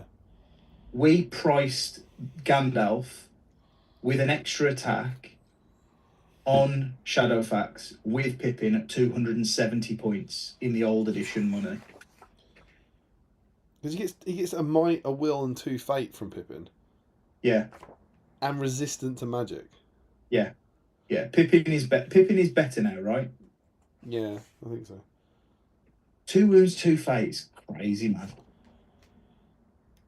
I don't think it's crazy because I think that, at least the Hobbit's now better than Bard's kids. Oh God, don't! I've got a story for you about Bard's kids that make you happy. There's no story about them, actually. And Shadowfax, of course, is now 12 inches, and he can roll 2 dice for the jump tests, and he only halves his movement value through terrain. So Shadowfax is better. Yeah. And the overall rules are better because you now can't black dart Shadowfax like you could in the last edition. In the sense that he can resist it. Yeah. So I like him, and the reason I like him is the only place I would use him is in Riders of Aomer. And again, in the kind of like the warm fuzzy feels, I obviously had a very good time with Riders of Aomer at Throwing Skulls last year. Yeah. And I thought in the last edition, I went that, and it's Swiss ranked, and I won 4 out of 5 games with them. And I think the power level at Throwing Skulls is always slightly down, but it's still Swiss ranked, and they were good. And everyone, people in the last edition said they were crap. They were literally like, no, they're rubbish. You wouldn't use them. It's like they sure as hell weren't crap. No. I'm not saying they were top table, but they were better than what people thought. Mm. And you now have the same list, but Gandalf the White is better and cheaper. Aomer is better in his base profile, and in the list he gets heroic combats for free. Which is rank. Yeah. And the only thing you've lost is Erkenbrand. And that Erkenbrand, what was great about Erkenbrand was he gave you heroic march, and he had +2 courage, which is awesome. Yeah. Now he's going to be back in that army list come the Armies of Middle Earth book. If he's in, is he Armies of Middle Earth or is he Legacy? He's Legacy, isn't he? He'll be Legacy, mate. Come the Legacy PDF, he'll be. I suspect he'll be back in that. So you'll be able to drop him in. And I think so. The reason I'm excited about Gandalf the White is I'm quite excited to use Rise of Aomer again, and it is this one I leaned into the profile. It's like it's a great list. Gandalf the White making me want to use Riders of the Aomer. So I had him down as a profile because I wanted to try. I've got such good memories of that. Sorry, I just calls you for fucking obvious reasons, but I wanted to use him in that, and I think Riders of Aomer, they haven't lost anything except the Erkenbrand issue. And you've still got a captain in there if you want that. And I worked out, I wrote a little army list for it, and I don't think it's 800. It is. I know it is this is the one that's 800 because I've got 2 800-point tournaments coming up. I've got teams and I've got Ardacon, and basically Gandalf, Aomer, and a captain, and then 23 riders is almost bang on 800. And at Throne of Skulls, I remember saying it was great, and if you lost the captain in his warband, I don't think you lose anything. I think you lose 200 points, and your army's better than it is proportionately, if that makes sense. Yeah. And so I'm kind of tempted to take them at 800 now with that new Gandalf the White. It'd be amazing. Yeah. And if you wanted to play that way, the amount of shooting, and the blinding light, which has become even rarer now in the edition. Yeah, I think Rise of Aomer are a sleeper hit, just like they were in the last edition, because they've still got the shade rule. The shade rule is amazing. It's absolutely amazing. There's no reason every single model in your army can't charge, and there's no range buff on it, and it's just on a turn on one turn when cavalry models charge, everything's at -1. And it decimates lines. Yeah. So yeah, Gandalf the White for me was one of mine. Yeah, I like that, mate. So I don't have to do one now because it's back to you. Okay. It's got to be Bill the Pony in it. Does it? Okay. It's got to be Bill the Pony. I think you'd never take him before when you were doing a fellowship list. So I think the fellowship list, the changes to the fellowship list aren't as substantial, which is why I haven't gone with that. But I like the fact that it's the entire fellowship that he now works with, which he should. Instead of hobbits. It's the banner rule you're talking about, right? Yeah, so he's got the banner rule. He's still healing his mates. He's a tough, stubborn little sod. He's 2 wounds. He's 2 fate. He's D4. I like the fact that Build a Pony works with the Fellowship now, rather than just the hobbits of the Fellowship.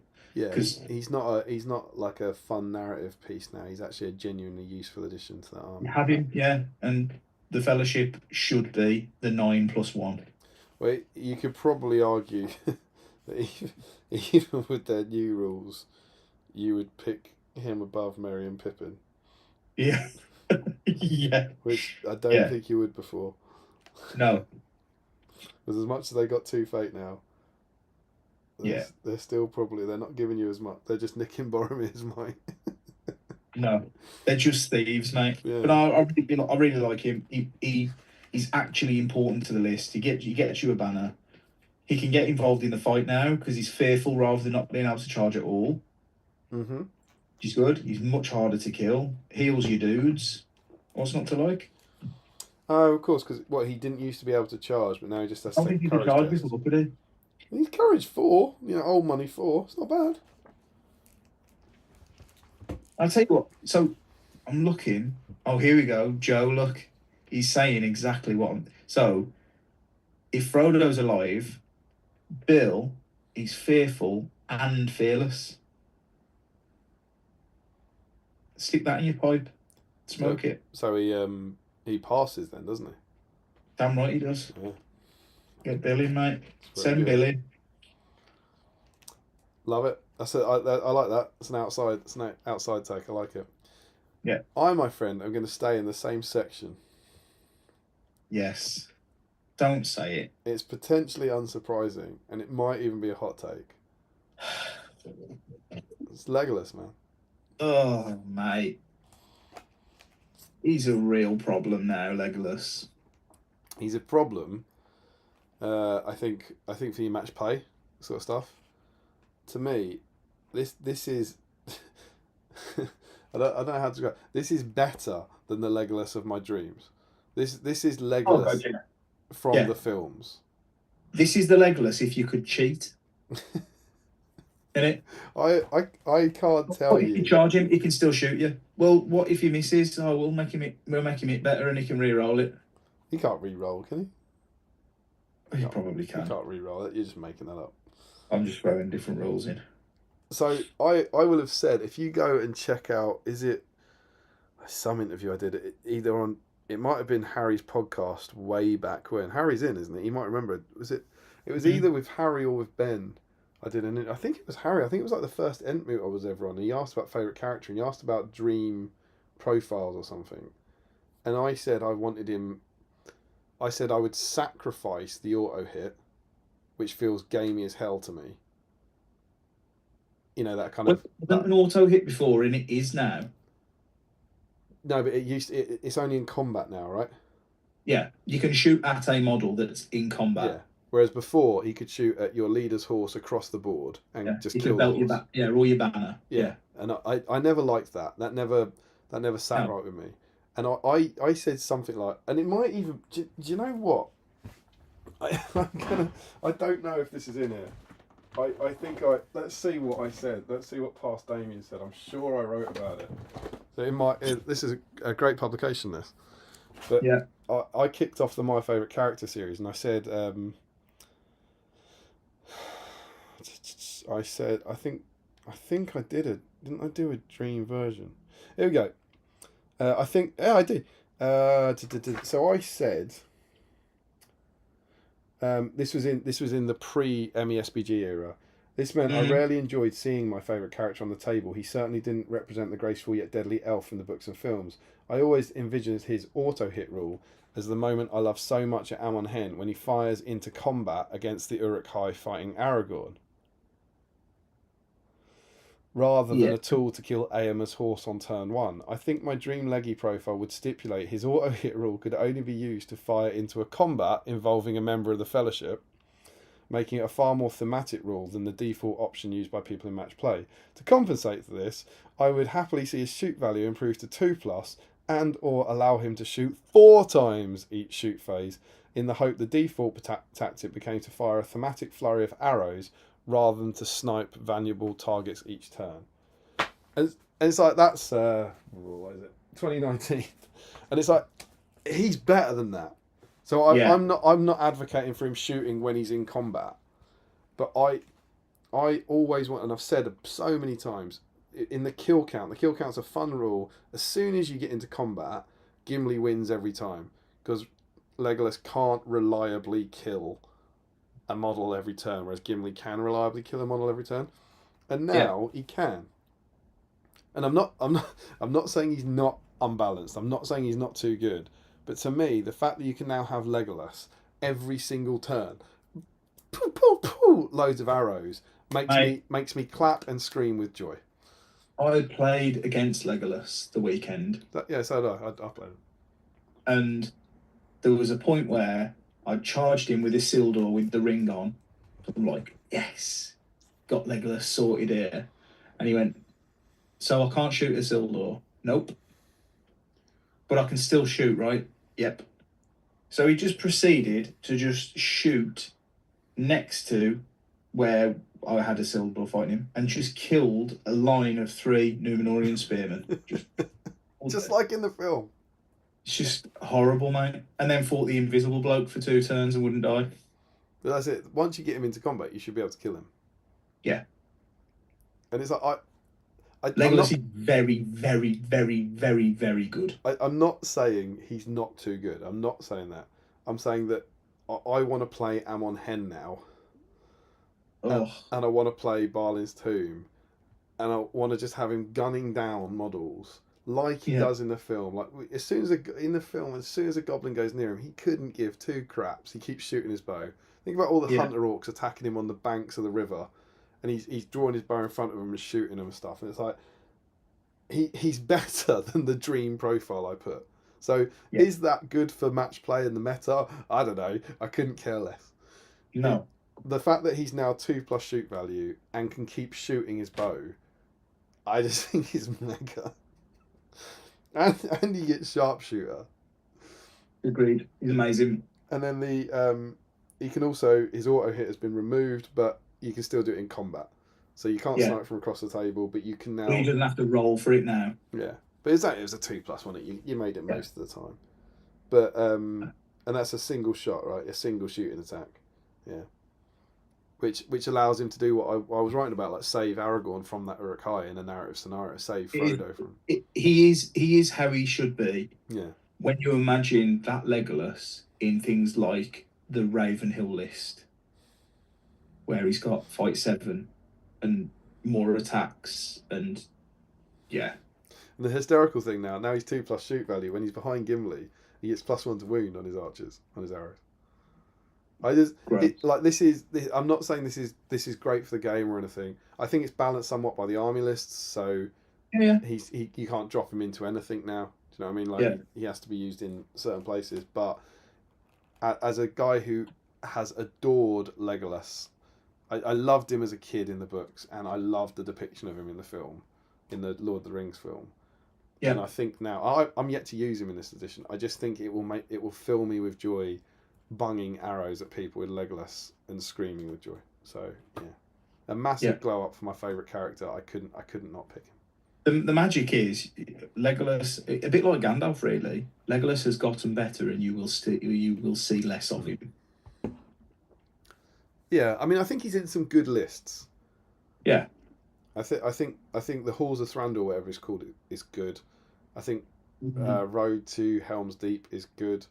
I think the Defenders of the Helm's Deep one is good.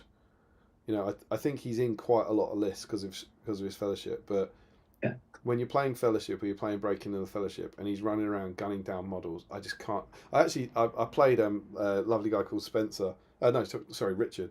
Richard Spencer, who was using him in it was a Battle of 5 Armies list, I think he had, and he had him in that. And I think he put 2 wounds on the Snow Troll, and I was just smiling, and I was just like, I can't be mad. I just love seeing him doing Legolas things. So I understand most people are not going to be happy with this one, but I'm delighted for my boy. The next one for me, my friend, maybe a bit left field, is Birch Seed. Oh, no way! I put Birch Seed. So, not even joking, my friend. I look at it. Bear in mind, I bought this model as Quick Beam. Yep. And I painted this model as Quick Beam. And I've played in events as Quick Beam. So I'm very used to the way that model worked and the way that profile was written and what it did for the army. Yep. And that has all been completely turned on its head through the way that the Ents have been changed. Yep. I think, like we spoke about for the Trolls, so much of that stuff's gotten better. They've had a massive buff. But I just like how they've completely reimagined a profile for a model that you already had. Yep. It plays completely differently to the way it did before. It's still got similar weaknesses to the ones it had before, but different strengths. But the ability to call a heroic move every single time you don't get to go first is absolutely insane. Yeah. And I am here for it. Because, mate, when you play with Ents, or when you played with Ents previously, it always felt like you had your arm behind your back a little bit. Like you were always going to run out of resources and get snarled up in the middle of the board and everything would be going on around you and you couldn't do anything about it. Yeah. It's really cool.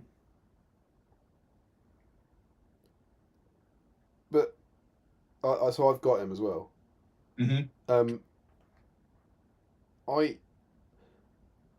I think that rule is insane. If it was just him, if it was one of the ones like Shelob, can't affect everyone else, maybe, but that rule is so good. Yeah. Yeah.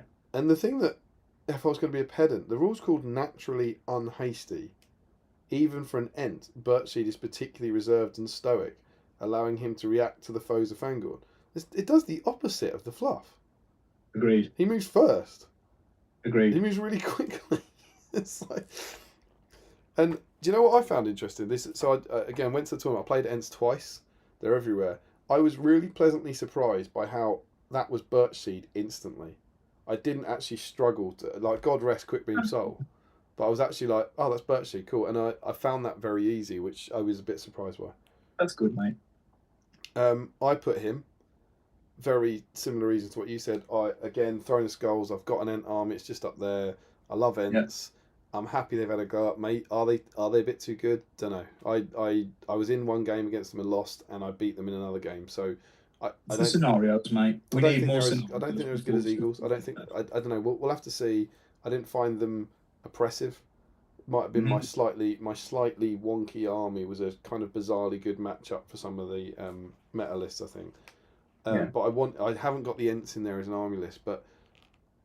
Again, it's a bit like the Mordor troll thing. Having the monsters get a glow up, I think it's all for the good. And so Birchseed seemed like an obvious choice, because it was such a new one. 3 Fate came as a surprise. That was crazy.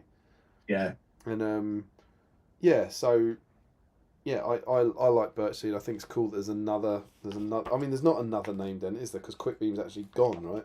This isn't like we've lost him altogether. Yeah. This isn't like a legacy thing or anything. I think. I think that's a shame. I think losing your quick moving Ent is a shame. Do you get them do you get them through the army list? Have they got a flavour of Ent in the army list that's quicker? I don't think they've got a movement one, have they? It's a good question. They've got one that's got 4 wounds, I think. There's a shooting one, isn't there? There's one that's better at shooting, which I think Treebeard's better at shooting this time. Mighty Blow and rerolls a ones. Yeah, that's the other thing I found. Treebeard having 4 attacks is gross. But 4 attacks on a model with disposable... I mean, Treebeard now, considering he is exactly the same points... He's very good. He's vile. He shoots better, he's got more attacks, he's got more wounds. 4 attacks, fight 8 with strike, and he's got might. The Balrog's got 4 attacks, but he's got no might. And he's got march, and he's dominant. It's gross, mate. Yeah, I agree. I had Birchseed. So we're not doing as well as we... you know what's weird? that there are far less evil profiles than good profiles, but we didn't have any matched evil profiles, and we've so far matched 2 out of 3. Well, I don't think our next 2 will match. Well, I would say that about Birchsea.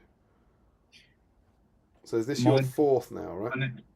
My 4th one is a Isildur. Ah, okay. I don't have a Isildur. Okay. Isildur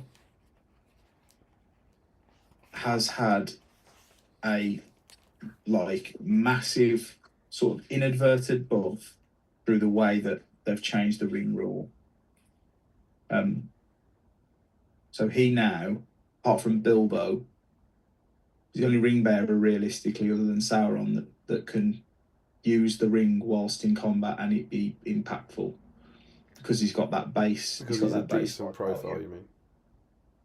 Hey? Because he's a decent profile, he's got a decent stat line. Yeah. He can fight on his own. Yeah. He's ace.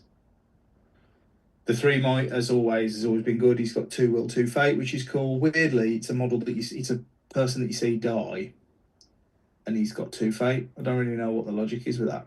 I don't know if I did it in our stream. It's my least favourite thing in the entire game. The fate rules. Yeah. Like I hate it. I've hated it for years. What? Wolf and Targ have got 2 fate. Yeah. Why? They both die. Yeah. Like Gilgalad's got 1. Like what? It's bothered me. It's not this edition, so it's not Jay. It's not the last edition, so it's not Adam. It's been the same since 2001. Why has Saruman got 3 fate? He dies. Yeah. Like it baffles. Like, I'm a broken record on this. It should be the amount of fate they should have at the height of their power. It's like Boromir should have 3 fate, and then you have Boromir of Gondor, who's a time-specific profile, who has 1 fate.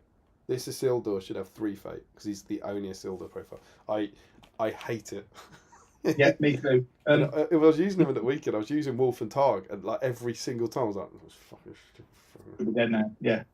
The one thing I would say though, so they've introduced a rule for Isildur. So he's got resistance to magic baked in, which is really good. That replaces, didn't he have the Blood of Numenor rule, which basically meant anyone within 6 inches of him, but he is him. It didn't make sense. He's got this Shards of Narsil rule, which basically means if your Elendil gets killed, which means you've lost the game because your Elendil's dead. Right? Don't let this happen, kids. Your Isildur can go over to your Elendil and pick his sword up, and he gets +1 to wound, which is cool, right? Here's what I think would have been way better, because it's actually what happens. If your list hasn't got Elendil in, which means your Isildur has got the ring, by default he's got the Shards of Narsil anyway. Oh, I see. Yeah, a bit like a weapon hierarchy, like the Orcris thing. It was Thror's ring, wasn't it? If Durin's not in your army, Thror gets this ring or whatever. I think he should get the Shards of Narsil. If Elendil's not in the army. If Elendil's not in your list. Yeah, that's good. That's a good point. Little more interactive though, to make you take both, perhaps. But if you did that, no one would ever take Elendil, because Isildur would be absolutely cracked. Yeah, he's fight 7 now, which has gone up, right? I think it's fight 6. Yeah, but that's my number 4. It's a good shout. I've been using him recently. It is. Yeah, you were using him at the weekend, right? Yeah. Never take him on Horsey now because of the ring. Nope. Very cool, very cool, very cool. Well, so I've got 2 left. Mm-hmm. And I'm going to go with a similar race. Mm-hmm. Similar region in a way. I'm going to go with Faramir, Captain of Gondor. Are you saying yes? Is that a yes that was on your list? No, I wholeheartedly agree. I did not take Faramir because I had a feeling we would be echoing each other. So Faramir... Mike Jack was doing this right now, he would be saying Faramir probably 5 times over. Lovely glow up. He's bumped up to fight 6. Amazing. He's bumped up to 3 attacks. Amazing. Which, you would have heard me say before, I think is perfectly appropriate. I can't find anywhere in the books that implies he was not as good a fighter as Boromir. I can find... Faramir kicks ass, mate. Yeah. He's not as strong. I've always said sort of Boromir maybe strength 5, but he now gets +1 to wound, doesn't he? So that does that. I think Faramir absolutely fight 6 3 attacks. I know Boromir's fight 7 now as well, but yeah, fight 6 3 attacks. I think is super cool. He's got sharpshooter, which is always a lovely bonus. Yeah, I do wonder about. I think we seem to be getting sharpshooter on any named hero with a bow. Yeah, which makes me think, there's a little bit of. Is there too much? Don't know. There's a little bit of excitedness around sharpshooter. I mean, the resistance to magic is massive. Yep, absolutely. 2 fate because he doesn't die. Yep. To be fair, though, he does spend the entirety of the important fight in the Houses of Healing flirting with Eowyn. Give him 1 fate. Yeah. Make it make sense. And then, phenomenal rule. Should Faramir's army be broken, he can reroll any failed to wounds when making strikes. Oh, that's a great rule. I'm glad that's all it is. Yeah. Wait. Additionally, Faramir may declare a heroic resolve each turn for free. Yeah. Spoilers, heroic resolve is now awesome. It's unbelievable. Which basically it's courage. It's a standfast, isn't it? Even if you get charged as well. Oh, it's another dice. So when essentially when Faramir's army is broken, he can resist magic on 2 dice without spending anything. And he passes his standfast, right? Even if he's charged, he still gets a standfast. I'm here all day for that. I think I think that's the Battle of Osgiliath. That's Faramir holding his army together against terrible odds. Yeah. And then he's got one of these rules. It's a bit like Targ's. I don't know if Targ's rule came up in our game or if you're just too busy murdering me. But I was too busy bouncing you through some out of He's got one of these rules that's about if you give priority to your opponent. Yeah. Right. So if you give priority to your opponent until the end of the turn, Faramir and friendly warrior models within 3 inches gain the dominant 2 special rule. Now, Targ has got one. If you give priority to your opponent, then Dunland warriors within 6 inches of him reroll 1s. Okay, I think Targ's one is better because good luck tracking either of them.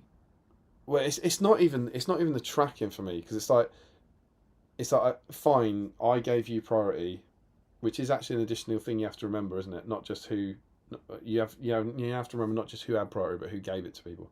But and now maybe if I think you're going to charge onto me, and I'm in a good position, I can do that. And with my Crabane, I was like, oh, my Crabane move faster than you do, so I can give you priority because you're 7 inches away. I don't lose anything, and then anyone near Targ will get reroll 1s. So that's okay. When do you need dominant, Dale? At the end of the game. And that's pretty much it, right? Yeah. You can make an argument for recon. Yeah. But the vast majority of the time, it's the last turn of the game. In all the games you've ever played, how many times in an objective scenario in the last turn do you want to move second? Maybe, mate. Maybe. Because of his other rule, there's an argument with Faramir that's not as important. Possibly. But it's normally the positioning. I mean, look, mate, you've got to be doing calculus level calculations. You'd have to be confident. If it's 50-50 on an objective, and you can go, do you know what? I'm going to be charged, but they'll all be worth 2. Yeah. So I'm not saying it's like useless, but there's these rules about giving priority to your opponent. It's like they tend to have that's a great rule. Like, you know, as the armies are moving together, it's great to give your opponent. I find it's great to give your opponent priority, but generally when the lines have clashed, you generally want it. Yeah. And so normally these rules, the benefits you get don't make up for giving away priority, I think. No, I agree. But even then, I think it's great. And also for me, he was the first model I painted for my BSIME Gondor army, and my whole rule with my BSIME Gondor army, I wrote an article in SBG, is almost as much as possible Faramir had to be in that army. And he had to be in there. And however much, I wrote the article about making Faramir, trying to fight for his cause, trying to fight a cause for him, saying he is better than people think he is. And who cares if Huron's better? Faramir's still good. Let's fight his corner. And I've been doing that for the last sort of 18 months or so. As I see my boy Faramir getting a glow up filled me with joy. Amazing. I agree with that, mate. I like that. My last one is a model that up until recently I hadn't ever owned or used or painted. And we got a relatively new one not that long ago that We're not the was same. much beloved. We're not the same. And having now used him, I'm going to struggle not to want to use him all the time. And it is Elrond. Must be Elrond. Yeah. Yeah, amazing. Absolutely amazing. In terms of changes, because I think for me it's all new, right? Mhm. But in terms of the changes, the Fight 7 is absolutely wicked. I think the lists that you're able to take him in are intriguing, particularly for me, the Last Alliance one. Yeah, I noticed you've picked the two heroes you used to rinse me at the weekend. Yeah, well, I didn't want to put in, mate, but there you go. Just in case he doesn't bring up that game, this is a way I'll be able to bring up that game. There are. I think there's an argument for having him on the horse, but equally, he's perfectly usable without. The spells are still as relevant as they've ever been. The ability to mess around with priority now, because of the fact that you're able to win it to give it away in those clutch moments where you don't want it, it's just never not useful. Yeah. It's just really cool. Better Solid. leader than Gil-galad now, I think. I think so. 3 fate, rerollable. I think he's one of the best elves in the game now. He's only Gil-galad 5'7", but though. he's kept strike. So Gil-galad is good though. I think the loss of strike on Gil-galad, I think people, it's too easy to obsess over that. yeah, well, the counter argument is obviously that he's fight 9, isn't it? I think Matt Hudson in our chat today was saying that when you put +1 to wound, he had about 4 things that he fought against and he was really scared. It was something like, it was definitely Treebeard. I can't remember the other. There was like 4, maybe Elendil he might have said, maybe the Balrog. He said there were 4 things that suddenly Gil-galad was terrified of that he wasn't terrified of in the old edition. Yeah. I mean, Gil-galad's a sore one because if you turn back a page onto Gil-galad, you'll clearly see Gil-galad at the bottom with a fucking shield in his hand. Shield, yeah, sure. And just cropped out of that is his horse that he's riding. Yeah, I mean that's a bitter one for me. The horse for Gil-galad and Elendil, but who knows, mate? We may well one day see that fabled supplement, and it may well or may not have some stuff in. We'll see. I agree. I think he's cool. I played against you with him first time playing against him in the new edition. He was very, very good. Mm-hmm. Yeah, and lovely new model as well. Is it madness to suggest have we picked quite a few new models? I feel like Legolas has had one, Faramir's had one, Birchseed is Quickbean, Gandalf the White has had one, Shankrotten Troll, the Hill Tribesman. You picked the Witch King, Bill. Gandalf, Bill, Birchseed, Elrond, Witch King, Gothmog. Yeah, I'm not saying we're being swayed by it, but we might be inadvertently being swayed by it, right? Like new toys, mate. So my 5th. Yeah. And this is gonna there'll be a part 2 of this a bit later, but I felt like I couldn't not pick one of these. I could have gone for one of 2, and it'll be bloody obvious what the second one was very soon. I went for Helm Hammerhand, Wraith of the Hornberg. Because I think kind of similar to what I said about Shankrot and the Troll. I think he's one of the coolest new things in the game. New things are good, new models are good, and this is just hilarious.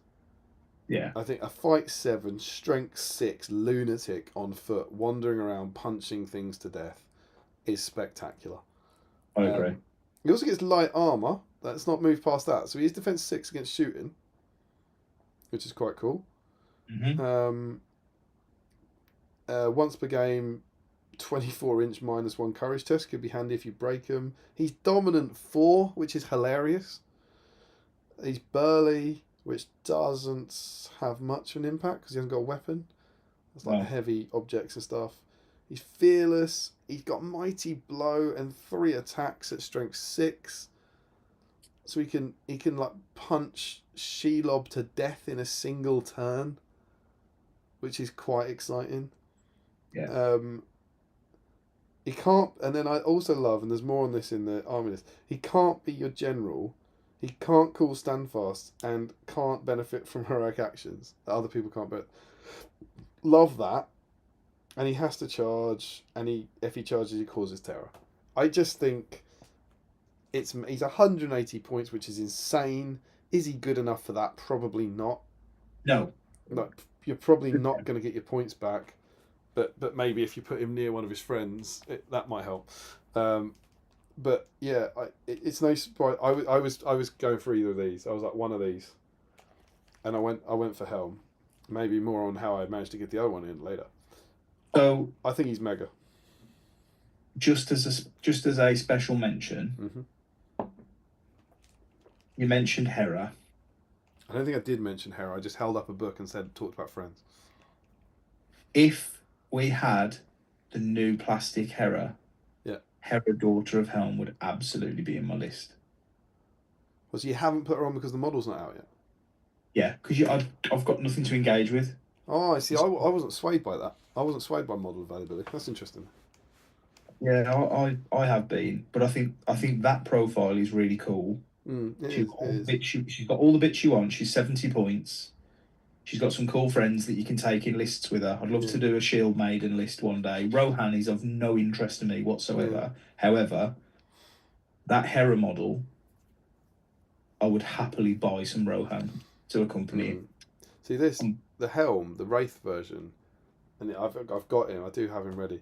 He's almost single. I wanted to do all the evil, and I wasn't interested in the good Rohan. He's almost single-handedly making me want to paint some of the new Rohan. And I've got the old one, so I can just use him with him, and I will do that to begin with. But I just think he's hilarious, and he reminds me of what I thought about Tariel when she came out with a rule being just like the film, the Nazgul Dol Guldur being just like the film, Shankrot and the Troll. I just think he's the set of rules that presumably Jay has written so perfectly sum up that 10-minute sequence. Yeah, agreed. And he's strength 6, so he can't be knocked down by, which is awesome. Most things won't knock him down, which is cool. And I just think he'll be so much fun to use. Yeah, he will.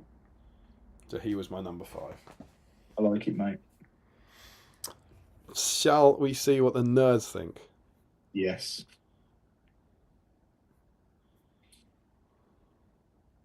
I think we actually start with Sam repeating his comment. I'm going to be so now, guys, what we do after this, we'll be doing our army lists. So you can now start writing about your favourite army lists below, and that will know when to stop.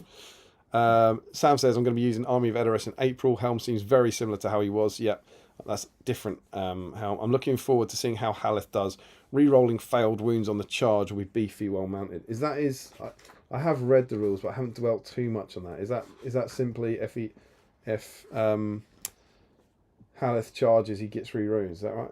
When he's outnumbered in a combat, if he wins the dual roll, he may re-roll any failed wounds. Yeah, that's amazing. So you have him on a horse, you charge into 2 models, and you're re-rolling. That's pretty mega.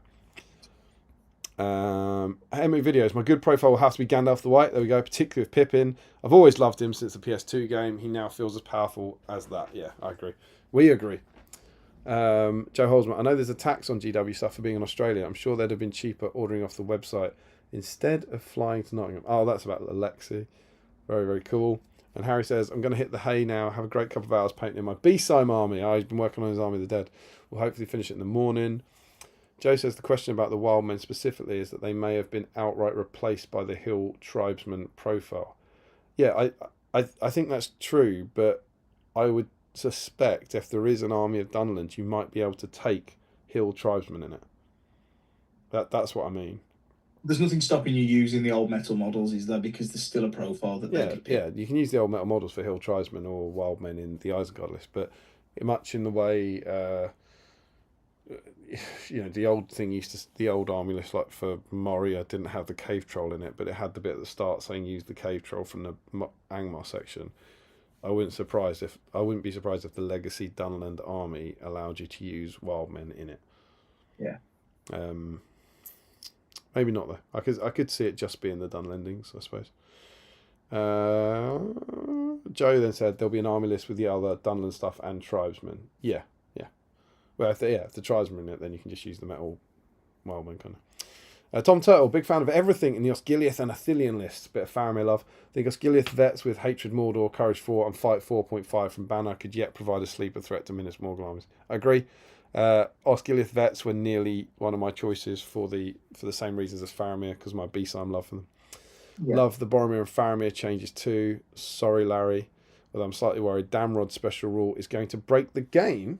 What's Damrod's special rule? When making a shooting attack, the first time Damrod fails an in the way roll, he may make an intelligence test. If it's passed, the in the way roll will be successful.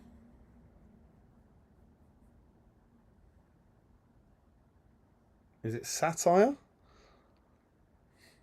Is he saying it's not very good?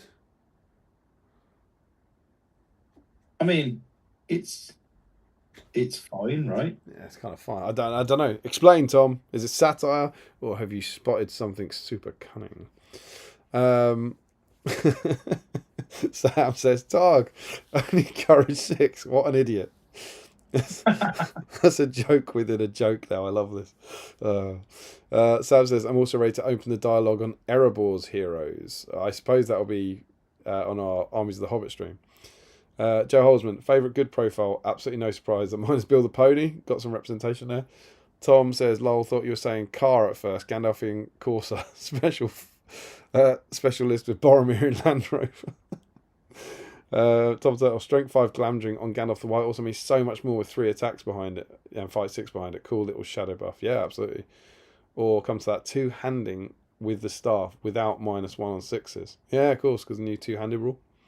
Yeah. I still think Gandalf on a horsey charging in, I'm not sure I'm 2-handing. You need to win those fights with your big hero. Right? Yeah. You can 2-hand with Glamdring. Yeah, it's hand and a half, yeah. But I'm not sure I'm doing that when you need your... You know when your spellcaster's in the front line and you need him to keep his horse? He's 4 attacks on the charge. You're chasing the 6 anyway, aren't you? Yeah, I suppose. I suppose it isn't any different, is it? You need to roll the 6 or use a might point. And if you go 2-handed... Yeah, mate.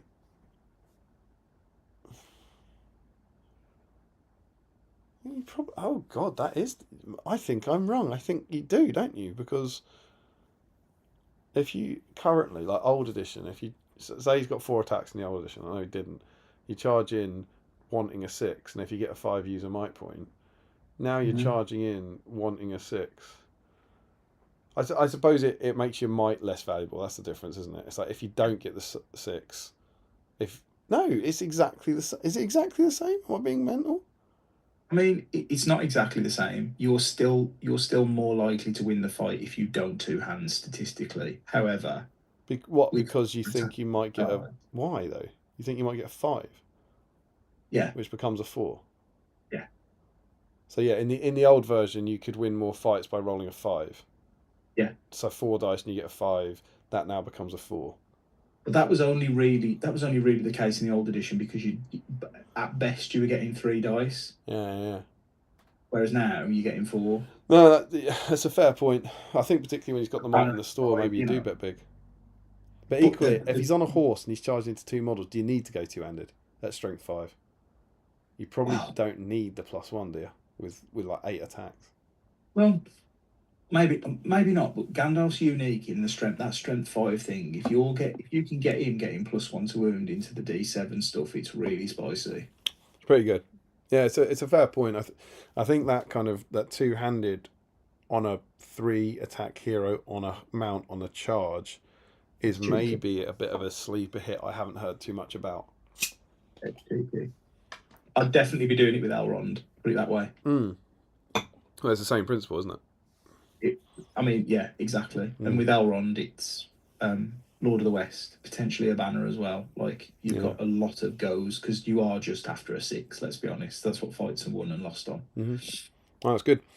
Joe also goes, yes, Bill Love. Excuse me, I took him. Banner for all fellowship, not just hobbits, upper fate, upper fight value, and he can charge. And the absolute best thing, as long as Frodo's live, Bill is both fearful and fearless. In the old version, he couldn't charge for any reason. Oh, Joe is loving the Bill.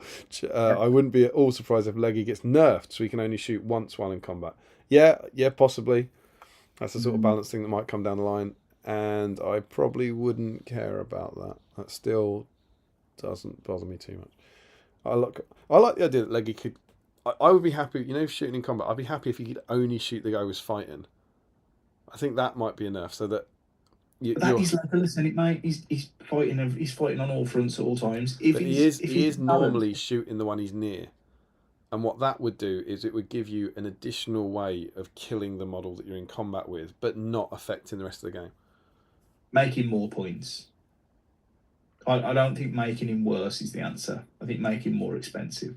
He should be good. He should be amazing. They just really like him being the same points as Gimli, don't they? Yeah. Joe says, I quite like the idea of Frodo slipping on the ring, waltzing through the enemy line to charge their general, just so Leggy can snipe their horse. There's some top table fellowship play from Holzman. Tom Turtle, I'll be sad if Leggy is nerfed. Don't see what's wrong with one of the most lethal characters in the films being that good. That's my boy.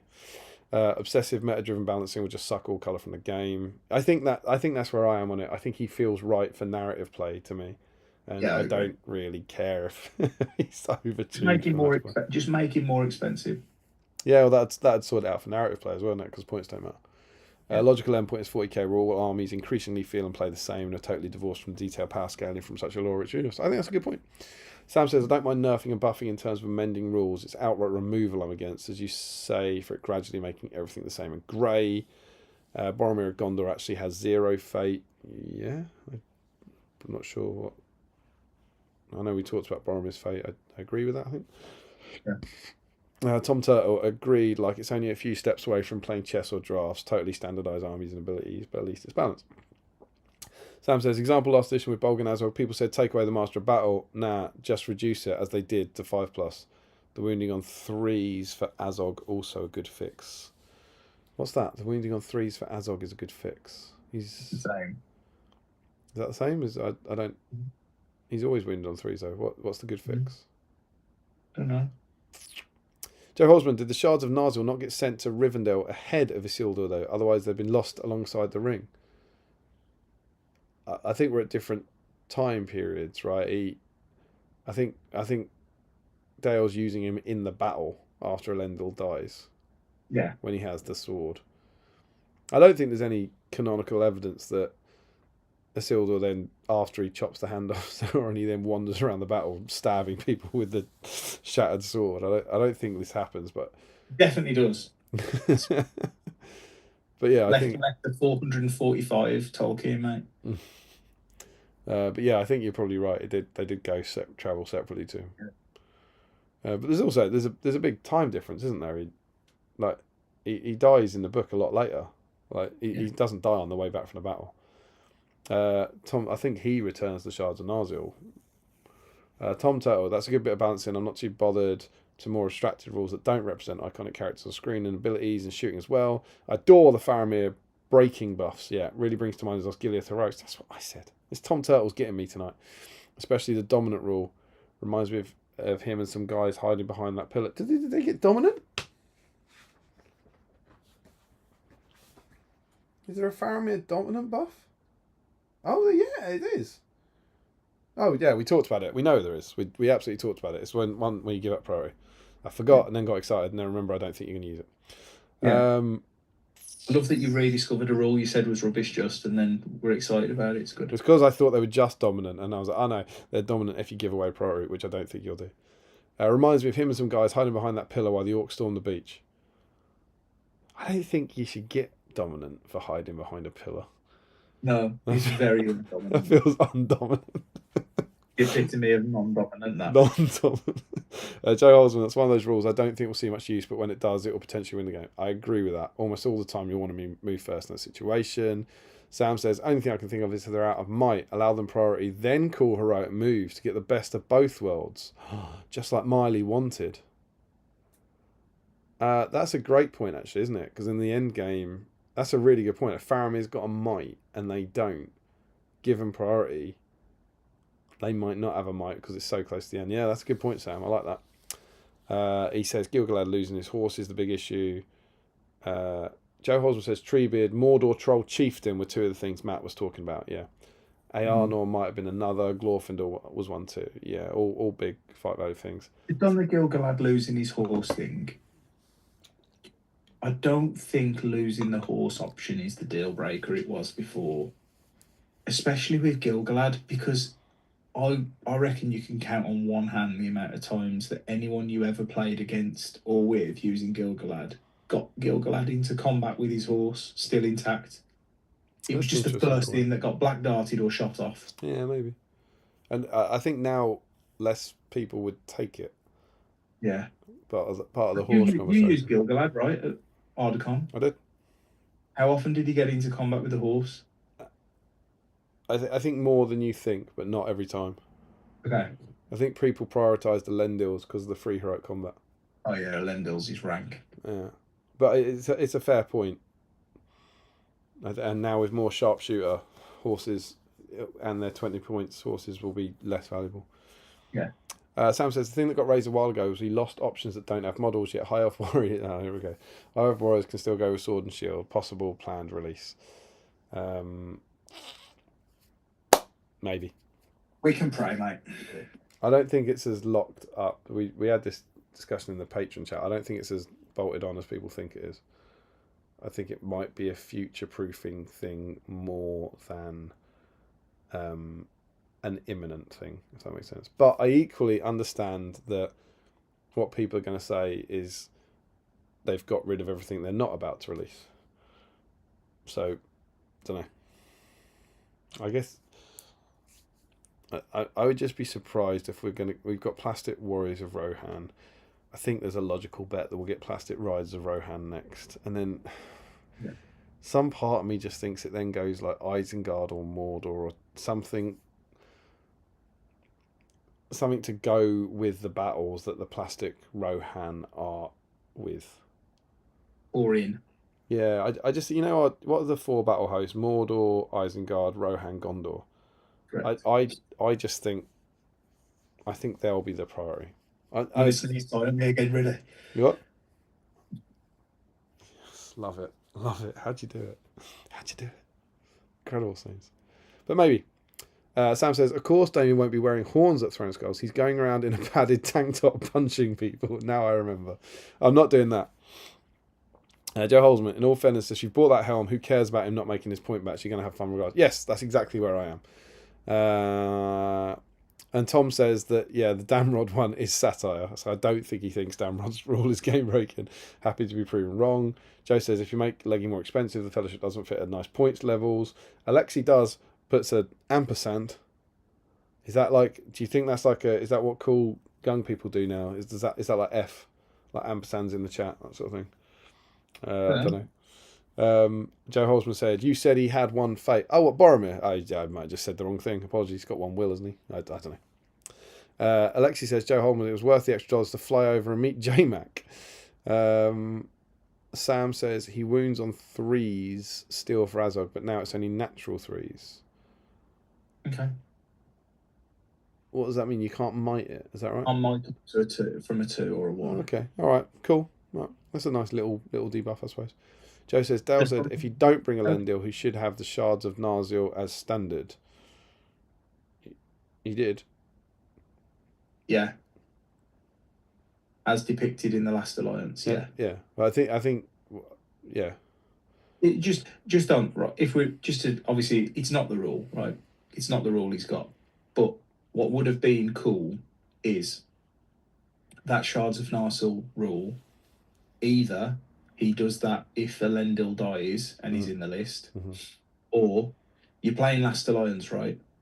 So it is we're sort of bouncing around in the moments of where his dad is dead and he's got the ring. Yeah. So he's in his full garb, he's fighting alongside elves, and he's got the ring. It's safe to assume in his other hand he would have his dad's sword. Yeah. That's all. I think we're literally talking about the battle as depicted in the film rather than the years-long siege, and it being like half an hour before Sauron dies and half an hour after Sauron dies. Yeah. Joe says Silver never returned to North. He stayed in Minas Arnor for a while. Was killed 30 days after leaving for Arnor. Yes. Sam says meme of Faramir stood in corner at party. These people don't know I'm dominant. It's the that's good. Sam says that's fair enough. Should arguably make him and guys in 3 count for 0 around object. Oh, this is about the pillars. Yeah. Make him and guys within 3 count for 0 around objectives if he doesn't take priority. Sam says, when I say possible future releases, it could be one of these things that lined up one of us. Yeah, it could possibly be. So they haven't started talking about army lists. There's still 28 of them out there, but we can start talking about army lists. So now for our last segment, let's do army lists. It'd be interesting to hear why you made these army list choices rather than profile choices and so on and so forth. Okay. Number 1 for me has to be one that's on your list. You don't know me. Which is Men of the West. Men of the West is not on my list. Okay. Do you think Men of the West was going to be on my list, really? Yeah, I did. Why? I'll tell you now. All right. It's just got all the good shit in that you want to mess with, really. In the sort of Lord of the Rings story, it's now got eagles in, which I think is a really cool adjustment of what before felt like quite a sort of ultra refined army list. Yeah, it was rubbish in the last version. I mean, yeah, it had its uses in the last edition, but now it's really good. And I think the last fight of the good guys probably should be really good. Yeah, I agree. But yeah, so I like the fact the eagles are in there. I like the play where if you have eagles, you can't have the cav because that's when they've got off their horses. But if you don't have eagles, you can have some cav, which is really cool.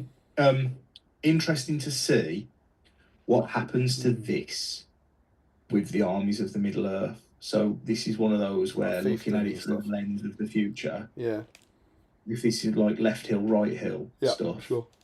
There's an argument where actually the Men of the West becomes a massive army list. Was the Men of the West in the old version? Did that have fiefdoms in it?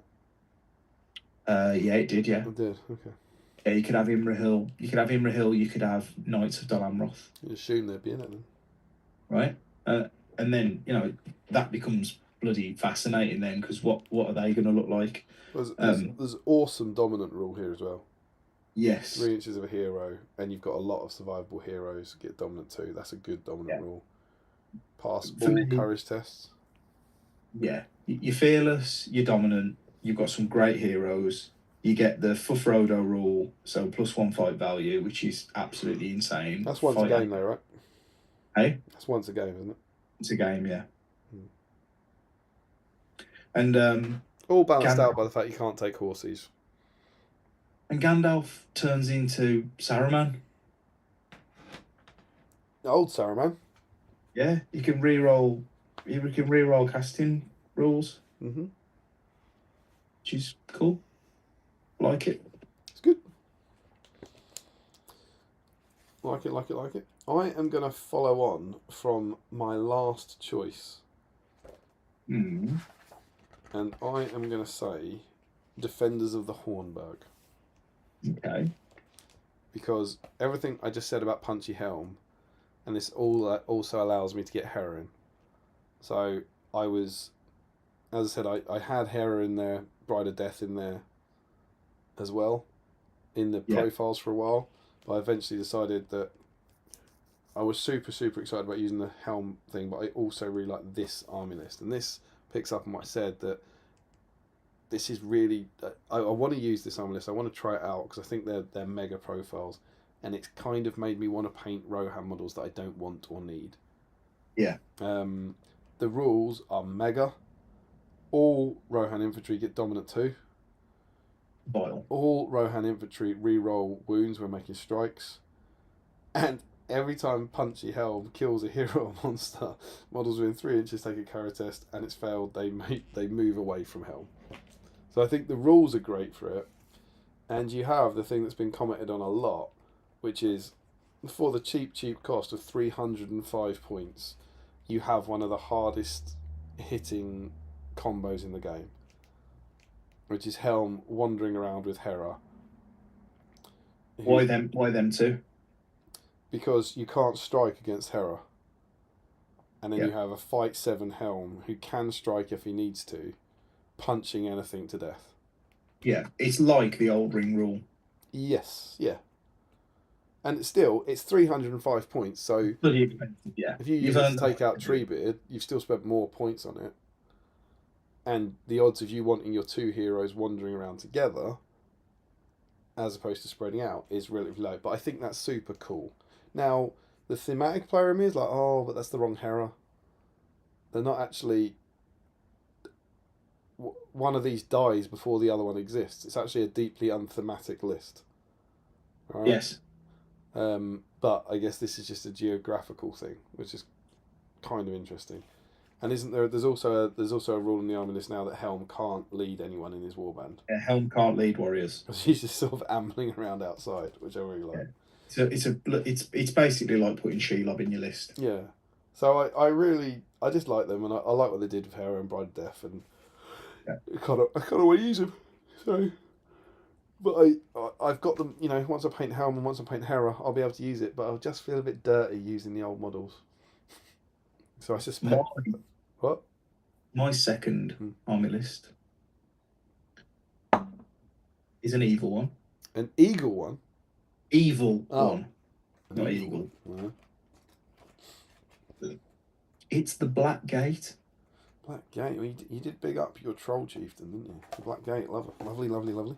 I did debate the Black Gate. This is a very, very, very good list. However, that Temptation of Sauron rule is rancid filth. So I love the Black Gate list. I think it's great. That Temptation of Sauron rule is really overpowered, in my opinion. You think it's overpowered? Yeah. It's just an intelligence test, though, right? Yeah. What are you thinking? What are you thinking? Well, every single move you get in a turbo compel. If they fail the intelligence test, though. Yeah.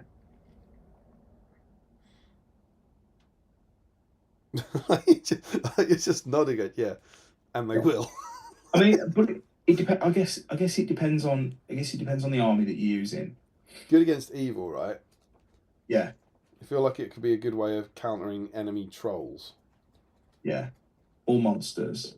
I mean, up until recently, I think it's been FAQ now. Up until recently, it worked on war beasts. Mm-hmm. Mordor troll intelligence 8+. Likely to fail that. He's off, mate. But most of them, like the biggies, so like your Balrogs, Shelob's 5+, your Balrogs 5+. Murmuks are 9+, but can they use the intelligence of the leader? I don't think it can affect war beasts now. I think it's the FAQ. War beasts. Yeah, you're absolutely right. Yeah. So yeah, it's good, but you're not going to be moving Aragorn around much, are you? No, you shouldn't. You shouldn't do. You shouldn't do. It's a good rule. It's a good rule. I don't know if I think it's quite as good as you do. Yeah, but I think overall, it's a bloody good list. The troll chief in this guy is really good. As it was before. You've got better monsters. You can get a ring wraith in there now that you couldn't before. That wasn't in the old Black Gate list. It probably should have been. Really solid. There's another one that's been on my list. Like a year ago at Christmas, I painted Mouth of Sauron on foot, and the troll chief is in the box up there. So like the Mouth of Sauron mounted. Because I painted all those Mordor orcs again. I've already got them Morannon orcs. That's the old version, obviously. I know it's only Morannons now. Got the troll that I already love. Like it's a chieftain and a mounted Mouth of Sauron away from victory for me. So it wasn't on my list, but it's definitely one I could see myself dabbling in. Yeah. I'm going to stay on theme. I think I might move geographically through Middle Earth here. And I'm going to say, for my army list, the Army of Edoras. Okay. So this is one where, again, maybe before the movie came out, before the rules came out, I had no interest in doing the Rohan army. Do you know, I was like, I'll do Dunlendi, I'll do all that. Really, it's really annoying how they do this, isn't it?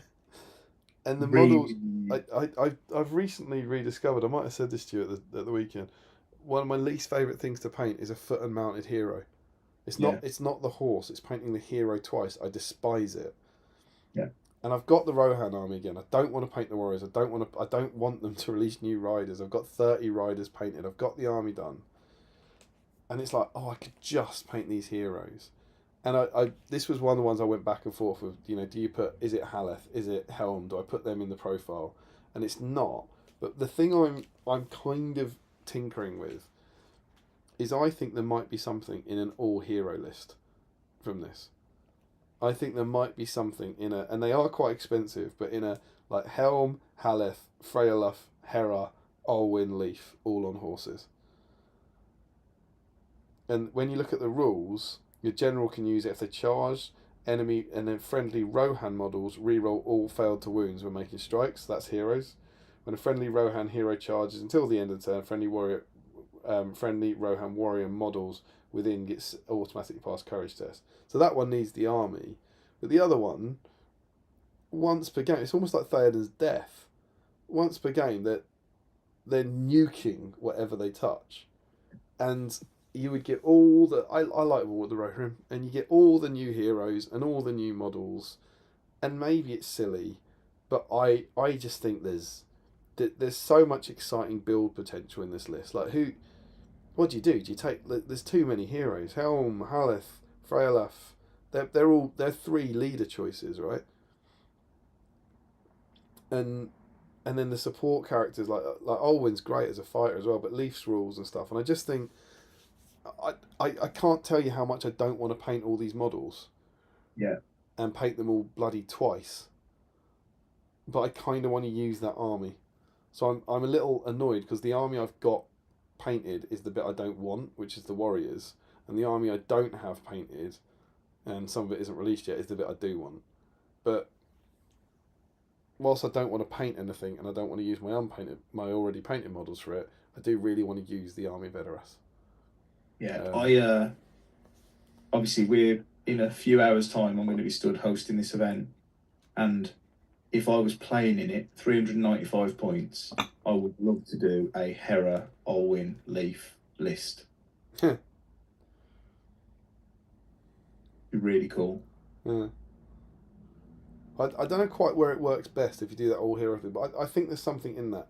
A lot of them have got armoured, like Helm's got an armoured horse, Haleth's got an armoured horse, which protects them a little bit. Yeah. I presume they've all got Horse Lord, which protects their horses a little bit. Yeah. And I just think you might have a decent chance of keeping those horses alive, getting into the enemy and wrecking face with them. So yeah, good, man. You get to use shiny new models. So that is my second army list, I believe. Number 3 for me, interestingly, is one that ended up going on to win the GP, I think. But it's not necessarily in the flavour that that it was run, but actually it's a really effective way of running the list. The list is, to not be too cryptic, the list is Moria. Is that what won the GP? I don't actually knew what he's running. Yeah. So it's a list with the Balrog and the Watcher, and cave trolls and goblins of captain and warrior flavour. And it's got a couple of lists in there. It's got a couple of rules in there around the Balrog. So you've got the Shadow and Flame rules that are pretty much the same as they were before, I believe, for the Balrog. And then you've got the Dominion of the Balrog. So you've got the +1 fight value and it not breaking. And you read that, and actually 3 of your 4 rules are centered around the Balrog. you assume it's just a Balrog centric list, but actually, the fact that all Moria Goblin models, including your captains, get +1 courage, and they always count as being in range of a banner. So essentially, the drum is baked into the army, and it's battlefield wide. Yeah. That's bloody good. The Watcher has had a proper kick in, so not to dwell too much on that. I think the likelihood of people putting it on an alternate base is as low as the likelihood of people wanting to play it once they've done that. All the bits that it was good at, it doesn't necessarily do in the same way as it did. It doesn't displace models when it deploys. The shooting's not quite as effective. You don't have bats to chuck in there to halve fighter values. You can't do the horrible shenanigans yet. And even if they put them in there, it doesn't actually work because the model doesn't count as being in combat with it. Yeah. But you stick goblins, just Moria Goblin captains and warriors with a battlefield wide banner and a couple of cave trolls supporting them. It's a really cool list.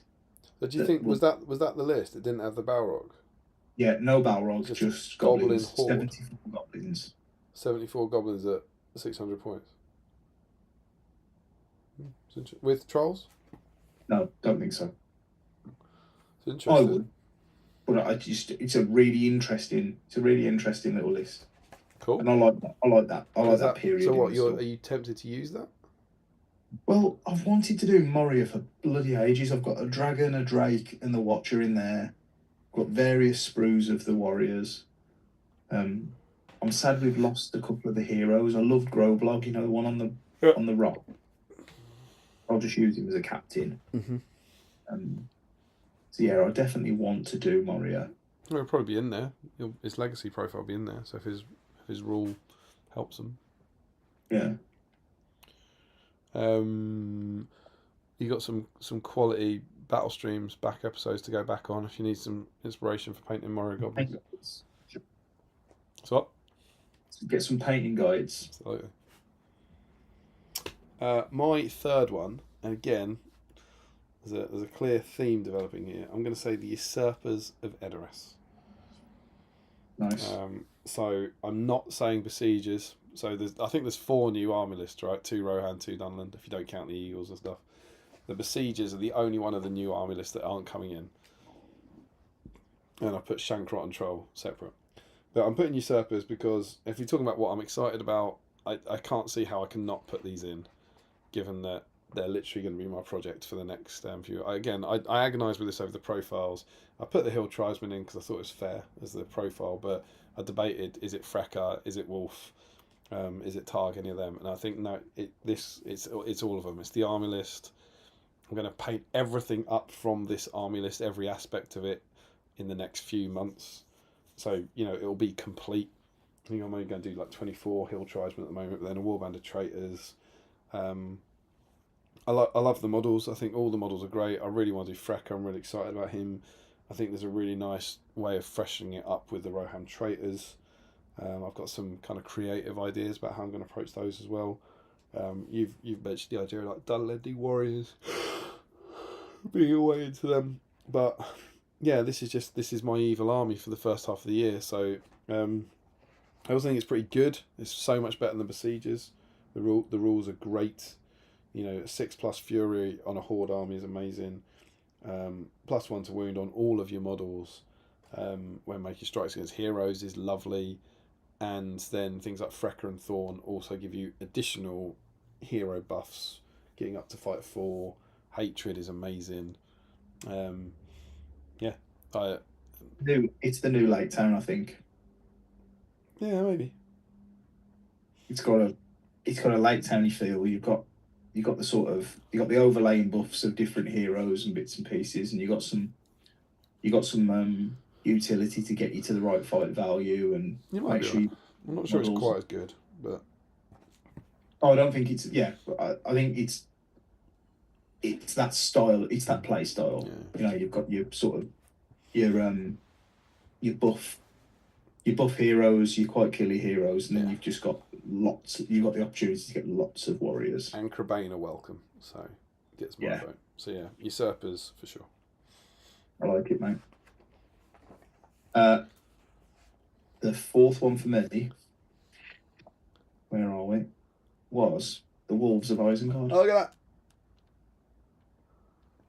Wolves of Isengard. I get you. I just think this is really, really cool. Yeah, I agree. There's one or two people playing it. There's one or two people playing it in a few hours' time. Sharku's had a nice little buff, as we've mentioned already. Yeah. He's different enough, in my opinion, to have been isolated as a model. I'm really happy about, but I love the whole idea of this. He gets the heroic combat still. The fact that they get their cavalry bonus into other cav is rank, horrible filth.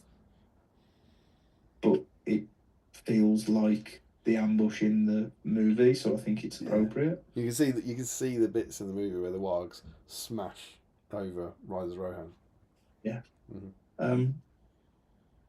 The way that it plays around Maelstrom has always been cool. It still is. I just think it's a cool army.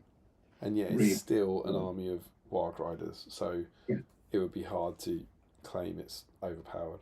Yeah, it's limited by it's more than the sum of its parts. It's limited by what it actually is made of. But as the way that it interacts with the game, it's really cool. I think it's kind of limited by models as well. Like for most part, I really like this, but I've got more warg riders than most people reckon. I've got 24 painted. Yeah. But that taps you out at about 400 points. Yeah. 24 warg riders doesn't get you very much. No. So it's actually quite hard to get up into those higher points. Obviously, I'm sure a lot of people have got more warg riders than me, but I don't know, 24 is quite a lot. I agree, it wasn't one of mine, but I do think it's cool. I thought it was cool all through the last edition, and I was like, I'm kind of tempted by that. Yeah. But it's never quite made me do it. I think a lot of it, honestly, is the points value thing. I don't go to that many tournaments, and none of the tournaments I go to are 400 points. Mm-hmm. And I'm sure as hell, I've 24 warg riders is enough for me. I don't need any more, so I ain't gonna be painting anymore. But yeah, maybe if I see a little 450 point tournament, I might be tempted. I'm gonna keep the geographic and thematic thing going, and I'm gonna ask you to turn one page, and I'm gonna say Muster of Isengard. Nice. And this is why I smiled when you said Berserkers earlier, because this one is making the competitive player inside me have a little bit of a twitch, because I think my old army might be back. So, like you sort of said, I can't remember the word you used, but I was like a sleeper. Like I'm better than you than I make out I am or whatever. But my competitive years of like 2013 to sort of 2015, 16 or whatever were with my Ferurka build, and that was the old Isengard list, and it was Saruman and Grima. It was then 2/3 Berserkers and Ferals, and it was a third Crossbowmen. And then in the last edition of the game, it didn't work because Berserkers got tanked. And the big tanked Berserkers was defense 5. It doesn't matter the defense 6 against shooting. The defense 5 was massive because strength 3 models rip them down in combat. And I still don't think it's as good as it was. But I've got a couple of 800 point tournaments coming up, and I was like, now that the Berserkers they're still defense 5, defense 6 against shooting. They've got the 6+ Fury, so they're still not as good as they were. But the fight 5 suddenly gives them a big buff against a lot of lists, and if you win fights, you can't die. And so there's that, and it just made me. And the rules here are great. Hatred Man, that's brilliant. Not Hatred Rohan, Hatred Man. 66% break point is a buff on the previous edition. And captains get a free heroic march, and captains get heroic strike. So it's the only one that you can do that army in, because the Helm's Deep one doesn't have Saruman, and the other Saruman one with the lightning doesn't have the fighting heroic high in it. But I just wonder. And I'm really quite tempted to try this at either Teams or Ardacon, because I don't want to go to GVHL 100 because I'm just not interested in that. But Teams and Ardacon are a team event where you're playing together as a team, to try and do well as a team. And it's just got that little sleeping competitive guy in me going, I could get out all my berserkers. There's just a little kind of, I think it's a great list, mate. yeah. And I wrote a couple. Do you know what's annoying? It's not 800. It's not to say you can't make an 800 build of it, but I wrote, where's the armies? So if you do Saruman and Grima, and incidentally I wasn't putting Saruman on a horse for 20 points, but yeah, who knows. Saruman, Grima, 2 captains, and then full warbands, so 42 models, is just over 900. And that's like 27 berserkers, a banner, and 14 crossbows. And then Saruman Grima, 1 captain, and then 30 models, so max warbands, is about 700. So I think it could have legs at 700 or 900, but to do 800, you'd have to add an extra captain in, and then have about 30 points. I also am not convinced, even at 700, that 5 might's enough. But there's just part of me that wants to try this, and it will be really interesting just to see if it is my curiosity about whether it's a competitive list again going to outweigh my desire to use some cool models that I like the look of. And I don't know the answer to that, but we'll see, won't we, mate? yeah, Very soon. part of me just wants to give the old boys a run out, just to see, just for old time's sake, and see what the Berserker Horde can do in the new era. Because as much as it was interesting, as much as Saruman's been nerfed from the last edition, he's just as good as he was when I used him. Because he went up in last edition, but Sorcerous Blast and Compel are significantly worse than they used to be. And Sorcerous Blast and Compel were a major part of the success of that army. So yeah, I'm gonna say it because I am really intrigued to use it, but time will have to tell whether or not I do actually use it or not. Going from a list you might use into a list I am using and have used. Oh, the Last Alliance. Will continue to use the Last Alliance. Can't believe it. It's a masterstroke, to be honest. It's exactly what you'd want it to do. The World of Steel rule. So is that what they call that special rule, a masterstroke? Yeah. So what's in the army? You get Elendil, you get Gil-galad, you get Isildur, you get Elrond. You have to take one of each of the named heroes. So you have to take a named hero from the elves and a named hero from men. It's not sort of mandated that you have to have one or the other, but you have to have at least one unique Rivendell and Numenor hero. I've been using Isildur and Elrond. I think there's arguments that you could do Elrond and Elendil. Gil-galad, I'm not sure. Yeah. But the Whirl of Steel rule. So whenever a model charges one of your infantry Rivendell, which includes Elrond when he's on foot, or Gil-galad when he's on foot. I think that was the surprise for me when I played you, that Elrond got it as well, as like an almost a bonus point of fate in a way. An extra bit of protection. Yeah. So Rivendell infantry, roll a dice, and on a natural 6, it counts as a wound, not a strike. It counts as a straight wound. So into the big stuff, it's gross. Yeah. If it were a cavalry model, you then do a up or down roll off, and it can just kill the horse. Horrible, absolutely horrible. You keep doing that while I run for a wee. Yeah, go for it.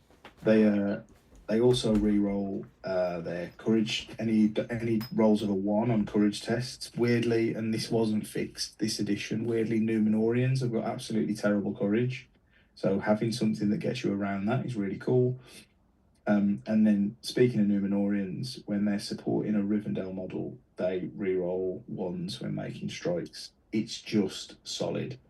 The heroes have had the right buffs. Isildur is ace now with the ring, and overall ring bearers have gotten worse, but he's still really good. Elrond's had his little uplift. If you wanted to use Gil-galad, I still think there's a build where Gil-galad goes in, but I guess it's points dependent on the models that you want to use. Elendil is still great.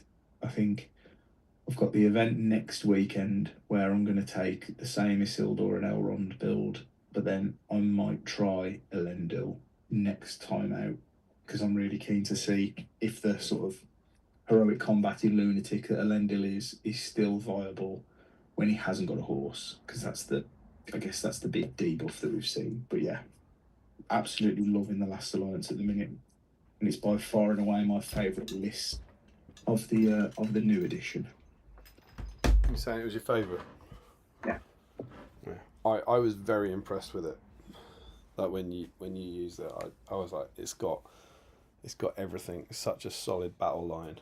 Yeah, it's beautiful. And that 6+ rule, which is cool. I think that's a bit like my feelings on Legolas. I think it's a bit gross and maybe a bit much, but equally it's mega and it's straight out of the film. Yeah. You see it happen. Yeah. Yeah. And I didn't mind. I went into that game against you not thinking I was going to win anyway, and I didn't mind it. The snow troll thing was like that was just bad luck. Do you know what I mean? It's like that didn't feel janky to me or unfair. It was like, whoa, I was kind of like, I think I spat my water out. I think I literally spat water out as I was doing it. But I was like, that's cool. That must be an awesome feeling for you. Double 6, 2 wounds on a snow troll. That's just amazing. Yeah, and so that's cool. I think that's quite a good feel, to be honest. Even playing against it, it wasn't. And you did, like you say, you did it towards horse as well. It didn't really feel like a feel bad. But then I was going into that super not caring about the result. I wonder if competitively. I think in a game, Damien, where it really matters. I think in a game where it really matters against someone that you're not you're not friends with or whatever, it's just someone you're playing a game with. I think that if that rule starts to become like very involved, like very impactful on the outcome of the game, I think it would be quite feel bad. Yeah, I don't disagree. Do you know what else? And I'm not joking about this, but what dice are you using? Yeah. You're using the Rivendell ones, right? Yeah. And they are, whether you believe this stuff or not, I certainly think they do this, and I don't think it's mad, but it's not just that people think they roll hot. People think they roll 6s. Yeah. And you have a special rule that if you roll 6s, their army dies. And so I genuinely think psychologically there might be something there that whether let's say they're perfectly even, people are going to think you've killed more than you have because they'll remember the 6s. And let's say they're not even. The real problem. Yeah, but let's say they're not even. Let's say they are a bit weighted. Then that's a huge buff. Yeah. I've got dice that roll more 6s. I've got a special rule that if I get 6s, your models die. There's a nice little combo there. So yeah, I definitely think the Last Alliance is a great shout. Yeah, I love it. I did read them all as I went through them. I haven't gone back and checked. Is any argument for using Numenor or Rivendell alone, or does Last Alliance just trounce them? Numenor on its own is hard work. They die like flies. And they run away. You get resistant to magic, which won't help you in a lot of games on warriors, I think. Remind myself. +1 so they get a +1 courage buff, but the courage buff they get in the Last Alliance is better, where they re-roll ones, so you get rid of the really horrible dice on your roll. Yeah, they're not great though, are they? They're pants, mate. I mean, they're all good rules, but they're not the kind of game. It's a bit like Besiegers almost. They're handy, useful, fun rules, but they're not the rules that are going to win you games. Numenor are infinitely better hidden within the confines of the Last Alliance list with some Rivendell around them. Even the general ones, like your general one model in your army gets general hunt. So if one model in your army achieves one thing, you get a buff from it. Well, you get a might point. Yeah. Yeah. It's effectively your general might have one more might. So look, the resistance magic is good, subjective. I think that's what makes that Whirl of Steel so good. It's gonna come in. It's gonna have a lot of impact in every single game. Yeah, and there's a nice combo. Well, it's a synergy, right? Elrond is impactful on priority. Elrond casts spells, so ideally you want to charge Elrond to stop him from knocking all your dudes over. If you try and charge him, you got to take a terror check. If you fail it, you can't charge him. If you pass it, 1 in 6 times he'll kill you anyway. Like, and and that's happened a couple of times. And when someone gets to the second courage test and then that model does pass and then dies, the psychology of the game is really funny. Go with the game, mate. Go within the game. Yeah, it's good. So the Linden list is the one where you get Gilgalad in. It is good. It just gets the old shooting bonus from Rivendell, and models within 6 inches of Gilgalad get resistant to magic, but it's not. No, don't touch it. Don't touch it. You get knights though, so you don't get knights in the Last Alliance list, which is a big one. The only mounted models you can get other than the hero, the 2 main heroes, is a Rivendell captain. And then Rivendell. So Rivendell's funky, right? Because you lose Círdan, who's amazing, and that's the one thing in the Linden list which is worth looking at. Círdan's really good, but you get Arwen, you get Elrond, you got Lindir if you want to have the never-ending Wrath of Bruinen. Old Bilbo's in there, which is really cool. Remember, he's the one that can still halve the fight value when there's 2 models in, which is sort of a dying rule now. That Turbo Bruinen rule that the Rivendell list's got is really quite good.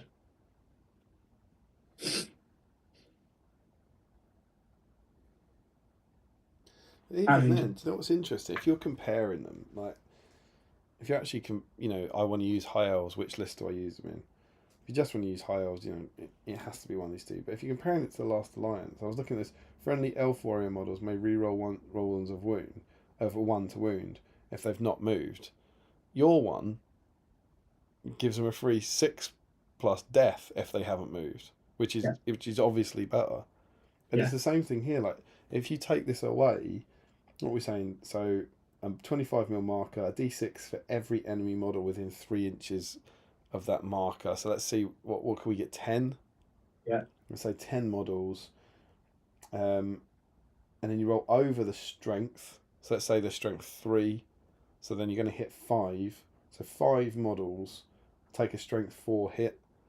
Say the defense 5 or 6. So you're going to kill 2, or you're going to kill 2. You know, it's something like that. Once a game, you're going to kill 2 models, or constantly 6s for your front line. It just doesn't come close, I think. I agree, mate. The knights are handy, I suppose, for objective scenarios, destroy the supplies, recon and stuff. Yeah, if you were to rank them, in my opinion, when you split them out, so if you split the Last Alliance list out, I think Rivendell is second, Linden is third, Numenor's fourth. But I think Last Alliance is the best. Is it possible that Last Alliance is? I know you have to include a Numenor one. I was just wondering, is Last Alliance just elves the best elf list? I suppose they get the rerolls of 1s if they're together, don't they? There's a then synergy you could just go Elrond, a load of elves, and then 1 hero. Elendil. Yeah. Just put Elendil on his own. And forget about the reroll 1s. Yeah, but just have a heroic combat in Lunatic. Yeah. Or put a Isildur in with the ring. Good list, man. It's a good list. Yeah, it's good. I like it. What's your last one? You must know what my last one is. It can't be the fucking Besiegers. No, it's not the Besiegers. No, Okay. I didn't put that in. You do know it, though. Again, you know it, mate. You know it in your heart. Know your list. Good or evil? Good. Good. I do believe it's another one you'll kick yourself off, and if it helps, mate, we've chatted about it a significant amount. Riders of Aemir. No. I nearly had that in, but I went with Gandalf the White as the profile instead. Okay. You're going to absolutely kick yourself, mate. We've had a long discussion about it on Thursday. I know it. It's the fucking Shire list, Of course it's the Shire. Of course it's the Shire. The Shire is awesome. Again, yeah. I don't know what level it's at. It's demonstrably... Let's forget the fact we don't have the warriors in it and we don't have some of the other heroes. I assume when Armies of Middle-earth comes out, you will have them in here. and it's demonstrably better than the current Shire list in every possible way. Just starting with the army list, Bilbo's allowed to have the ring, which is what I was asking people to do at Throne of Skulls, which is I'm obviously emotionally invested on this. What with the old, having just done this exact army list in old money terms, and wasn't the worst weekend of my life. Friendly models can reroll courage tests. They can also not have their courage test. They can't have their courage test reduced by magical powers. So, Harbinger of Evil does nothing to this army for reasons. Gandalf gets to use 2 of his awesome fireworks a turn. They can use Gandalf's heroes can use his standfast, and friendly models pass a fate roll and 3+, and they can re-roll fate rolls. Those are all great rules, all of them. Now, obviously, your problem is you have an awful army of terrible hobbits, and I'm not looking past that. But those are all brilliant rules. Which you combine with the 3, like Sam can hit someone with his frying pan on a 4+, they effectively are immobilized. Lobelia can yell at someone. Is that on a 2+? I want to say. On a 2+, it can't activate, and Gandalf can, on a 2+, I believe, knock someone down, so they can't activate. The target is immediately knocked prone. Yeah, on a 2+. So you have 3 chances to turn off anything big, which is awesome. And then not to mention just all the other buffs that they've all got. Like you say, Bilbo, you can... They've got their own profiles as well, isn't it? Yeah. Bilbo can, use the one ring. Lobelia is much better now. Her standfasting only stops enemy warriors benefiting. Maggot can avoid the -1 for his scythe. The dogs are much better. They treat Maggot as a banner and they reroll 1s for him. The flower pots are better. Rosie is a 6-inch banner, which hobbits have never had apart from Will's 3 will points, and she counts as a banner for VPs. Sam can now use her, not just Samwise the Brave. It's just brilliant. Now, does that mean it's going to win tournaments? I don't know, probably not. But I think this could be terrifying to play against. I think you might deploy against this at 400 points or 500 points and go, oh, hello, happy birthday to me, and then be rinsed by it. What's that you got? Aragorn and Boromir. Well, neither of those are moving this turn, or next turn, or the turn after that, or any turn in the game. And so, and also it's just mega. I'm still so in love with hobbits after last year. And that's one that I really, really want to use. So I would happily use it as it is. I'd happily, if I go to a 500, I think it taps out at 500 points. If I went to a 500 point tournament, I'd happily take all my converted models and use it. And I think it'd be good fun. But equally, I genuinely think come Armies of Middle-earth, there could be something in that. You leave Merry and Pippin behind. You maybe leave Sam behind. And you take a bunch of warriors, and maybe there might be something in it. Yeah. Probably not top table stuff or anything, but I think it's the sort of thing that not a lot of people are going to play around with. And then when you come up against it, you go, oh, that was far scarier than I thought it would be. Yeah. It's good, mate. I love it. That's what I think. Am I mad? Yeah. No. Yeah, I think all of those things are great. Like, Armor Maggot not having to take the -1, and then your opponent rolls a 6. It kills all your models. And your blokes are all dead. Not with 3+ fate re-rolling, they're not. Is that Gandalf as well? Does Gandalf get that? Is he on 3+ re-rollable fate? Says Hobbit models, right? I don't know. I hope. No, friendly models. Wow. Oh no, it's a different one. Friendly models. Yeah, Gandalf is 3 plus fate re-rolling, and he can he can re-roll the courage test as well. Did he give himself fate back as well? No, will back, isn't it? He can't give himself fate back. Has he got? What is it that does the fate? Is it not protection of the Valar, blessing of the Valar? Is that a fate point back? Is it? I think blessing of the Valar is a fate point back, You right? might be right. And He's got protection of the Valar. That would be model. So yeah, there you go. This mate, I like it. I think it'd be fun. I want to use that. So I do genuinely. I'm a bit all over the place. I'm like, oh, there's genuinely quite a lot that I'd like to have a go at to play around with.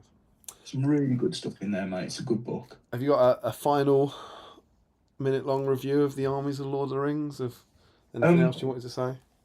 Yeah, I think of the three books we've had so far. I think it's my favourite.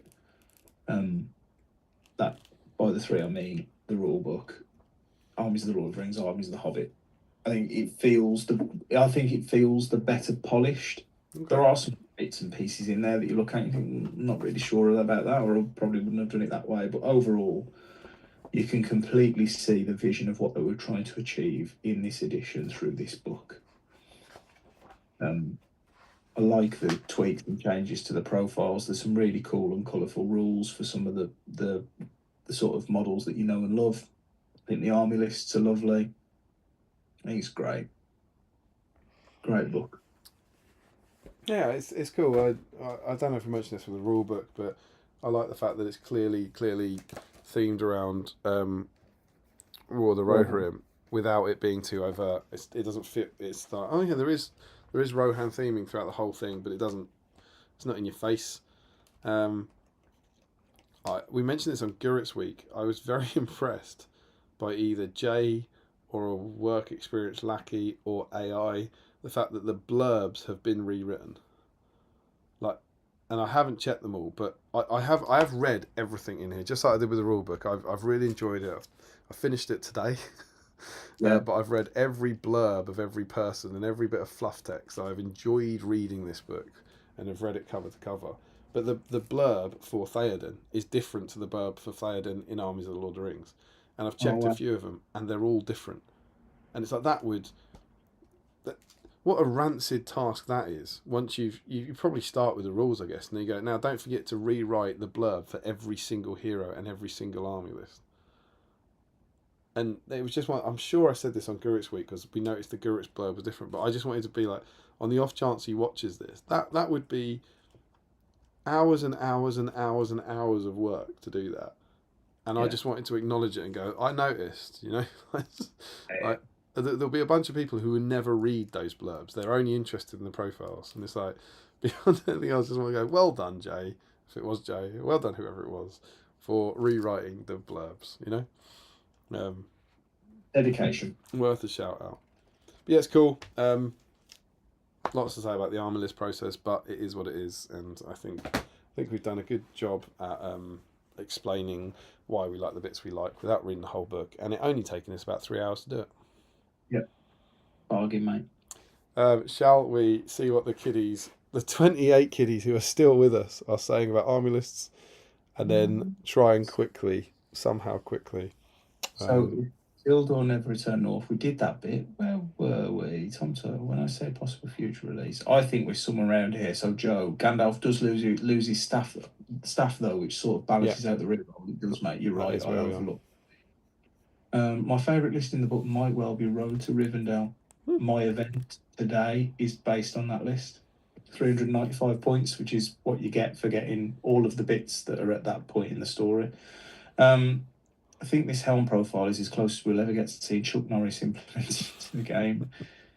Alexi, another off-topic question. Was the implication in War of the Rohirrim that the wedding dress was intended for the old witch lady in Helm's Deep? I've never picked up on that. I don't think so. But Joe, they get a free save on the horses too, don't they? They do, mate. They do. Is that the Army of Edoras, right? Army of Edoras, they've got a turbo horse lord, I think. Isn't that what Horse Lord is now? I don't think it's an army bonus, is it? Frederick. It's a bonus rule for Horse The Lord, isn't bothers it? me about the armies like the Black Gate is that you have to take Morannons. All these lists used to have both types of orcs. Yeah, that's fair. I'm pretty sure that Horse Lord has changed now, so that it's a automatic 6+ Fury. They could have easily added a fledgling rule to prevent basic orc spam, but not being able. Yeah, I see what you mean. Have a sort of maximum third, sort of low rent orcs. Yeah, Yeah. that's fair So enough. Horse Lord is a 6+ Fury, and the rider can use their fate points on it. But it's not the army list. Is there not something in the army list? I think so.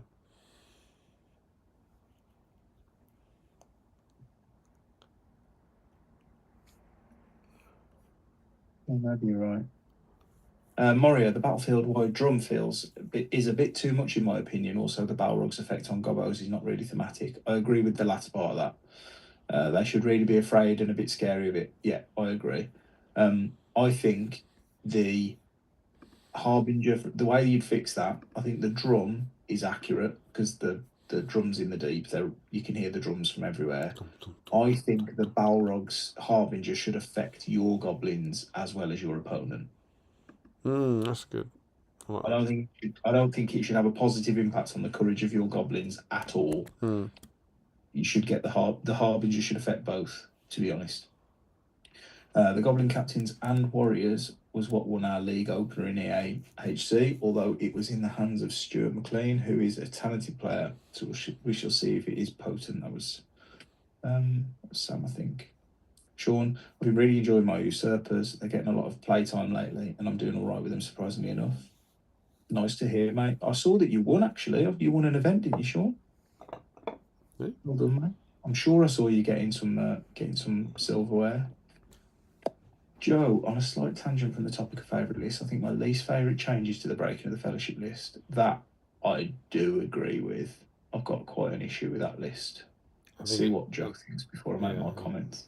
Aside from the changes to the ring and taking away their banner for being close to each other, just making the list so much worse if you just bring Fellowship, as I would want to. Adding the elves just doesn't feel like it fits the theme. They get their gifts as they're leaving Lorien, but they get the elves as they're entering. It just feels to me that they've tried to do it in one list and it should have been two, or at least a split rule, where they get either their gifts and no elves, or they get different buffs and the elves. Completely agree. Yeah, completely agree with that. I actually think Breaking of the Fellowship, when you see it in competitive gaming, it'll be Aragorn, Frodo, Legolas potentially, Boromir maybe, and then it will be Haldir and a banner and elves. And everything will have an elven cloak on, and they'll stand at the back and shoot your dudes, and then you'll go in to try and engage them, and they'll belt you with their heroes. Yeah, maybe. Rubbish. The post-teen spirit, that is Sam. I had a similar game against James Wilson last month where my entire army fled, but one spearman over the 10 turns that the game didn't end. Hang on. All but one spearman over the 10 turns that the game didn't end on a 1 or a 2, allowing James to amble up with Frodo and Sam to the centre in whole ground and outnumber me in the end with an unexpected win to him. I didn't feel cheated or miserable. Kind of wanted it to happen by that point just for the story. That's nice. Joe, Riders of Aemir. Is that a suggested army list? It's built into Horse Lord, but the Kingdom of Rohan list gets upgraded to a 5+. So it's the Kingdom of Rohan list. Horse Lord. Joe, it's great. It genuinely stopped me targeting horses when I played against it. Yeah, well, 5+ Fury and a Fate is pretty mega, isn't it? And that is us caught up, mate. Boom. So we go. That was our exploration of Armies of the Lord of the Rings. Shall we see what these fine nerds have been working on tonight? Yes, let's do it. I'm going to make a note. I am going to pop over here. I believe in somewhere in the region of 20 seconds you should now see the Facebook page on the screen.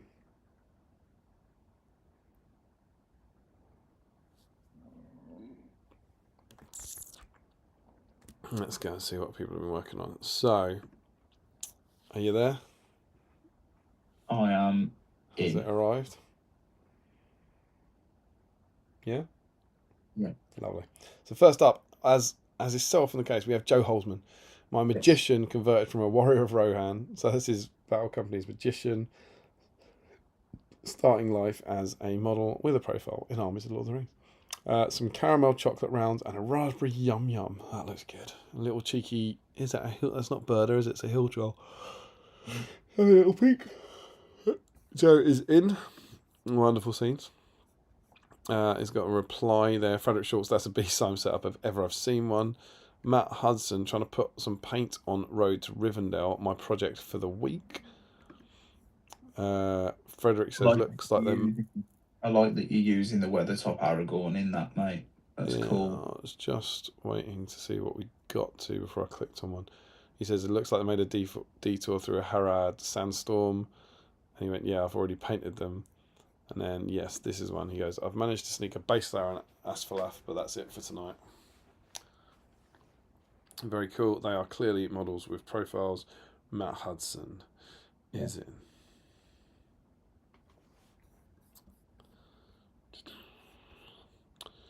Ricky Colebrook has got 4 replies here. He's got the thing about the spears. Ricky Colebrook, so where's he going to... Doing some practice models for my Iron Hills Dwarfs and a random Rohan Warrior for a chance of the exclusive dice. And Frederick points out the handy guide made by a certain Schnadenbroke or something a few years ago. No offence included. This is the handy thing that was made by Adam. That was those little side bits are meant to be clipped off, but a lot of people leave them on. And we have an update here. Base coats and wash applied, and he's clipped them off there. But does that mean he's clipped them off as he listened? Were they that original one? He has indeed. He's clipped them off mid paint. Love to see it. Awesome work. So, but he doesn't get in, right? I know. He's got a Rohan Warrior of Rohan. He gets in. You got Frederick in, by the way.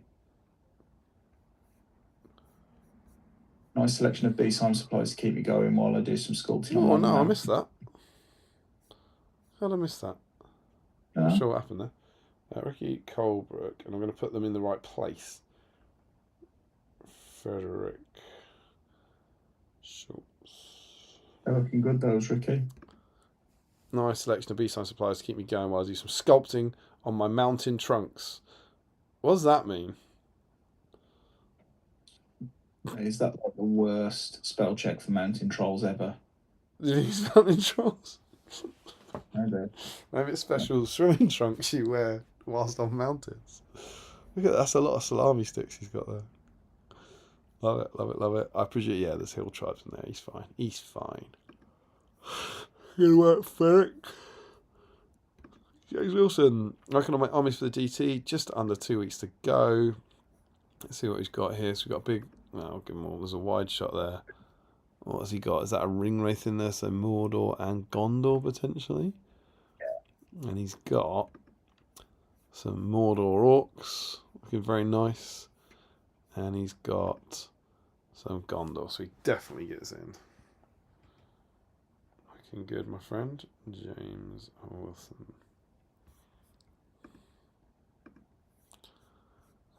We then have visual proof from Frederick Schultz that even the host thinks Dale should be legal. And is this a comment from you? It's obviously in German. Dale isn't even in Armies of the Lord of the... That must be Dale Groves commented on your post. I don't know. I feel like I've been doctored here. I'm not written. Today. Matt Baker says, getting the last of the new heroes finished off tonight. Frederick, at first glance, I thought the foam was a really weird chocolate bar. Oh, I can see that. Finishing up tonight with all the base coats down on Hammer Rays. Finish them off tomorrow. Thanks for a great stream. Let's have a look at that. Oh, looking lovely. It's a lovely green. They do look great, don't they? The new horse models. I just wish there was only one of them. Yeah. That's why I'm really looking forward to doing Fracker and Thorn. No mounted version. It's too much. The way forward, mate. Sam Page is working on Aomer tonight. Oh, there he is, looking lovely. He's definitely going to get in. Also, I don't want to alarm anyone, but have you noticed Facebook's behaving? I'm not re-scrolling here, my friend.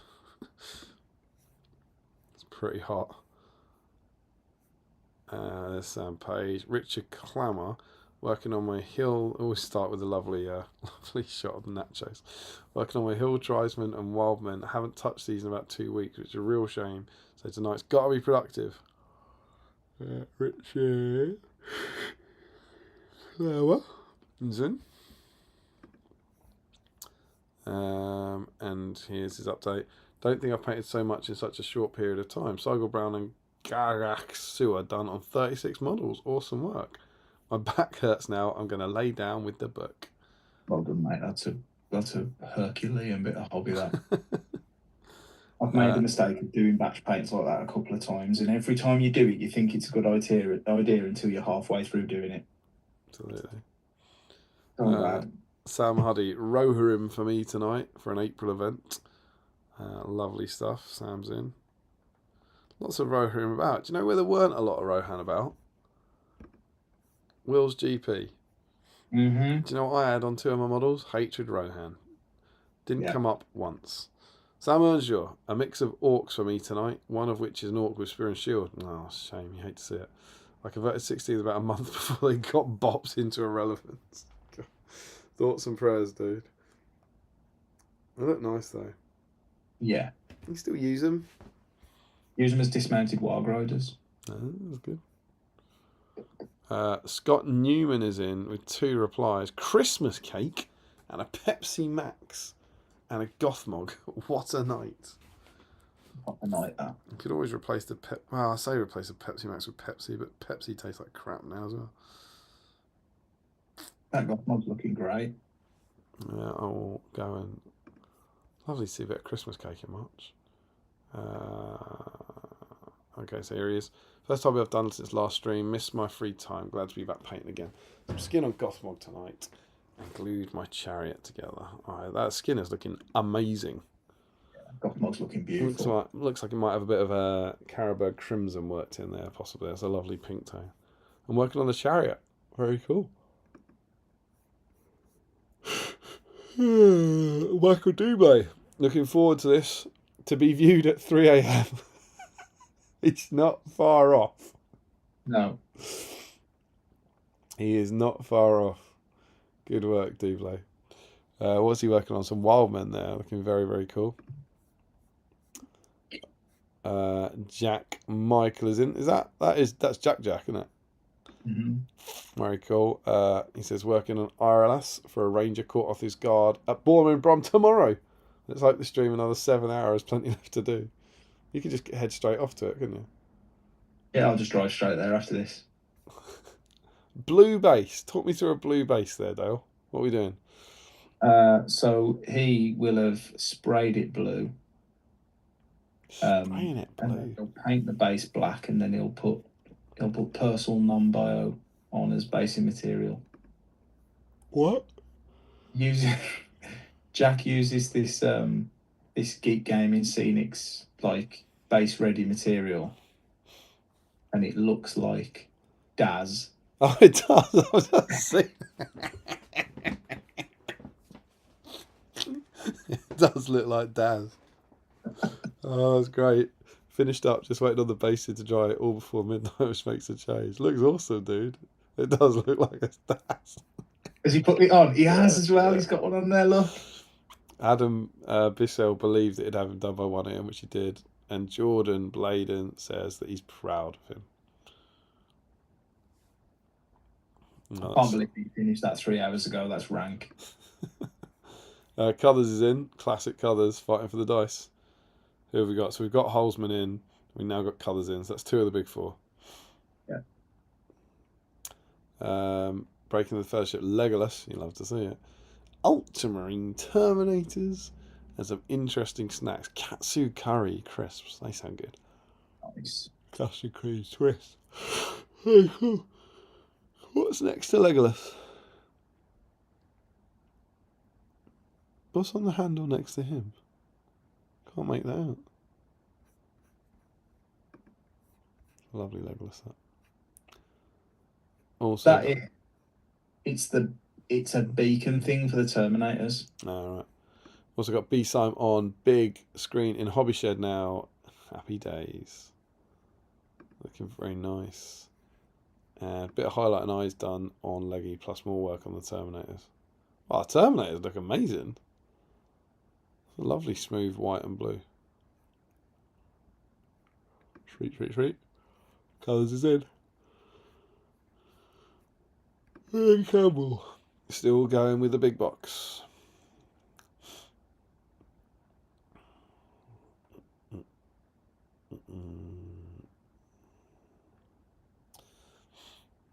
Definitely in with some new plastic Rohan. Lovely to see it. Steiner Carlson. Tonight I will attempt to finish my AMR. Oh, he's got Knight the Pellener. Oh, it's lovely to see. You're a fan of that model? It's weird. My relationship with it's changed over the years. He was around 2012, 13 when I was getting into it. He was out of production, so he was mega rare, and everyone wanted one. Mm-hmm. And then he kind of came back in, and then the horse was always weird. The horse looks like it's kind of been sucked backwards into a Hoover or something. It's a weird. Yeah. It's a weird pose. Yeah. But given that we'd had the other AMR since 2003, and he was like metal AMR on a plastic horse, I think people were. I think opinion has dimmed on this model over time, but the sort of 2012, 2015, he was very popular. It was hot. It was hot stuff, wasn't it? Yeah, I had him then, and I did him very early on. He was my AMR for many years. I did like him, and it was at the time when, if I recall, in the time I was using him, which is the Kingdoms of Men book, source book, I'm pretty sure he was a double profile. I think it was when he was 2. Yeah, so in this book you had AMR Marshal Redemark and AMR Knight of the Pellener. So he was like you could kind of use either model. Knight of the Pellener didn't have a dismount, but the idea was if you were using him, he was fight 5, defense 7, 3 attacks, 3 wounds, 3-3-3. The other one was fight 5, 2 attacks, 2 wounds, 3-2-2. Okay. And that one also got strength 5 on the charge. So he was like the AMR we've got now in a way. And so you were there was a little bit of, you should probably use that model, Yeah. Boris Herzog finally getting around to building some warriors for the War of the Ring Rohan box with some homemade cookies to power me through. Lovely stuff. I haven't built that many. You know what? He's built a lot of those in an evening. Oh, I see. I haven't jumped ahead to see what he managed. 12 built. Turns out they're quite fiddly. Who knew? You say, how's he done that, mate? Yeah, we've been streaming for 6 hours. Oh yeah, that is true. He has been doing them for 3 hours. Michael Haskell is in. Start of evening pick. Oh, this one's been undercoated for a very, very long time. No, Love to see it, Michael. Great model. I enjoy painting one. Sam Page. Nick's painting. So Nick gets to go in.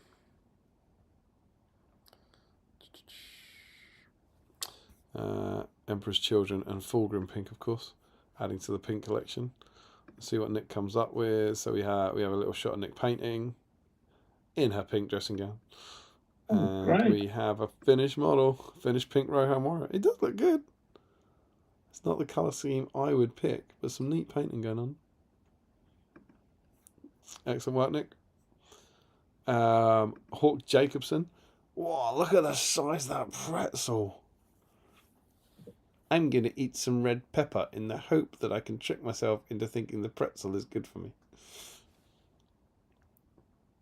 Hawk Jacobson. Slogging my way through an enormous pile of hill tribesmen, one colour at a time. Yeah, I may have painted the heroes. No way, you're not batch painting that lot. God, that's bad. Is he batch painting? Hang on. He could be batch painting the 9 at the front, or he could be batch painting the 60 on the board. What do we think, people? The 60 on the board aren't finished. Oh no, you can't. No, you can't. Yeah, The bases aren't done, are they? no, you can't do that. That's no. Yeah, they do look quite similar to the 9, don't they? You, mate, need help. I don't think you could do it. That's Harrison levels of insanity. Oh, Ashley Fisher is in. That's 3 of the 4. Oh, beautiful metal orcs. You get Adam Bissell in as well with his Warg Rider. Have I missed him? Mm-hmm. I have missed him. So what it's doing? I don't know if you can actually see it, but this is doing a slightly better but nonetheless unhelpful thing where when I click on it, it actually jumps me down a bit. So Are you sharing sometimes your screen? you what? Are you sharing your screen? Yeah. Don't say that. I mean, it's there on. Surely one of them would have shouted by now. Surely. Yeah, it's there. Why are you saying that? Why are you saying that? Why are you saying that, Dale? Don't do this to me. I can't see it on. I can't see it on Zoom. You won't be able to see it on Zoom. There we go. I can see it on you. Well, I can it's see there. it. It's there on the internet. Yeah, I can see it on the internet. Can't see it on Zoom. Unacceptable. Right, so let's reconvene. So after Hawk Jacobson, we have Adam Bissell. Finished the final 23rd lad for tomorrow's event. Is that Wolves of Isengard, do you reckon? Yeah. 23rd lad. That's very cool. Shark and his pals on the wall. 2 tickets remaining. He's doing you a bit of promo there. Here we are.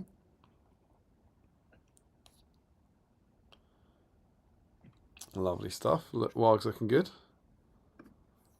Told you 24 Wargs is the right amount of Wargs. So yeah, Ashley Fisher then. We've seen his orcs. Don't know why my comment disappeared. Oh, it's gone. I've been back again.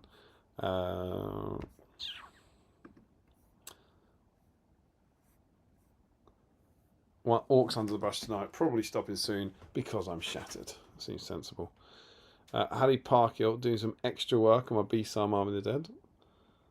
Love to see it. So he's doing a classic BSIME Army where he's only painting Army of the Dead models during streams. It's nice. Yeah. Some progress. Still too bright. A bit of washing and they'll be done. Mine are zombie styley. You'll love to see it. Incredible work, Harry. Bright metalhead. Oh, we hunters. Right. Chose to strip and reprime the 3 hunters as I realised I used either satin or matte spray. Now it's nice and flat. Lovely stuff. I love that Gimli. Joshua Crosby is in with 11 comments. Starting 2 more of my slow grow BSIME army. Very cool.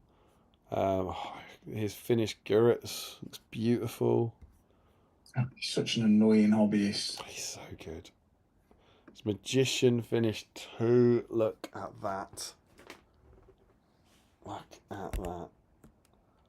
That is just wonderful. I'm going to be nicking some of these ideas, Josh. Just so you know. What's these? So these are Haradrim, right? They're Haradrim converted out of the new Rohan Warriors. 2 friends to go with him. Oh, look at those. The Gundabad helmet there. Oh, he's so clever. The way he can put pieces of models together that I'd never think of and somehow just make them work. Yeah. It's just glorious. Got some grief for not including the Minister of Spear with him, so I made an objective marker with one. I think that's the Magician's Spear. That's what you're meant to do in the conversion. Look at the dice. Yeah, that's lovely. Is that so that the objective markers are numbered? It is. It is. Then I decided to make him a set. Not sure why I thought 7 would be appropriate. I thought I'd mark them with some tiny black dice. Look at this. Just outstanding. They're beautiful. Even just those objective markers, absolutely beautiful. It's crazy levels of hobby. We're just finger painting, we are, mate. Just gorgeous. Just gorgeous. Oh, the book one is amazing. Oh, he's got a 7 on that dice. That's clever. Yeah, it's cool, isn't it? And the full set. Oh, Josh, mate. So good. So good. Love it. Incredible work, dude. Chris Cooper is in. What have we got? Brecker, is it? Yeah, I'm just seeing where. Does he start with? Is that a front and back? Yeah, that's a little purpley hue to the cloak he's going for there. Painting Frecker today. No Russo. She's too cool for this at the moment. She'll be back there. Too cool for Battle Streams at Middle Earth. Too cool for Damien and Dale on a Saturday night. Not sure I can believe that. Love that model. Very much looking forward to seeing it. But I'm not going to touch him. He says finishing there. I'm not going to touch him until I've done 12 warriors. I've done all those heroes and the troll and everything, and I was like, I've just got to get some warriors before I earn another treat. Sean Clark started another vignette tonight to add to my collection. Frodo and Asgiliath. Oh, that looks beautiful. Yeah, it does. Stunning. So good, dude. That little resin pour at the bottom, do you think? You love to see it. You love to see it. I don't even know where I'd start with that. Joe Holzman, in a departure from my intended paint, Dale King, here we go, has been started. And just the basing to go. Now he's got some whips, so I'll show that one. There you go. So Joe already has an entry. Yeah. So we said 2 entries, right? Yeah, bonus. So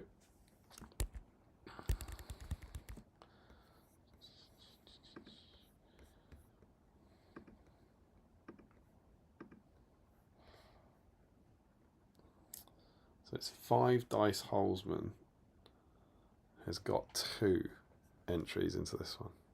Joe and Sean here, proving why purple's the right colour for Dale. It does look great, Joe. It's awesome, mate. Well done. Sean Clark has King of Dale in purple. He's not bald, though. Now, Sean Clark's had an entry. Bonus. But he gets another entry now. Bonus purple King of Dale. Stephen Ryan, 5 tribesmen painted this evening. We'll paint another batch later in a week. Lovely stuff. They look good, man. Looks like you're leaning on the contrast paints, but they're really good, nice finish on them. Stephen Ryan. Tom Turtle is in. Painting some Warriors of Rohan.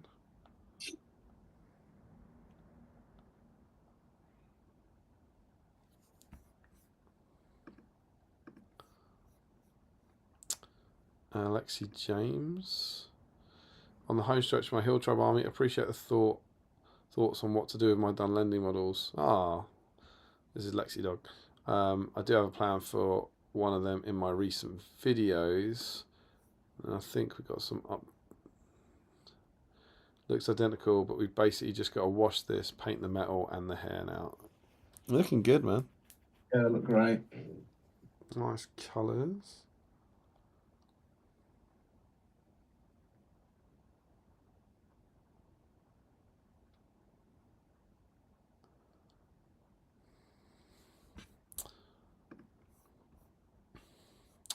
And Tom Turtle says, got bored layering green, so cracked on with more Osgiliath vet conversions. They're looking very cool. Loves me some Osgiliath vets. I think they're just such a cool model to convert. And actually, I think the Ministry of Warriors set lends itself quite well to it. This might be an incredibly long shot, but Tom, is that the water bottle from the Mordheim Warriors kit from way back in the day? Remember that kit having a tiny little water bottle that looked just like that? I wonder if he's been using those for bits. Some more vets, looking very, very cool. Lovely ideas and some more bets. Oh, I see. So that's 3 with spear, 3 with sword. Oh no, 6 with sword and 3 with spear. Very, very cool. That was 72 comments. I'm going to refresh.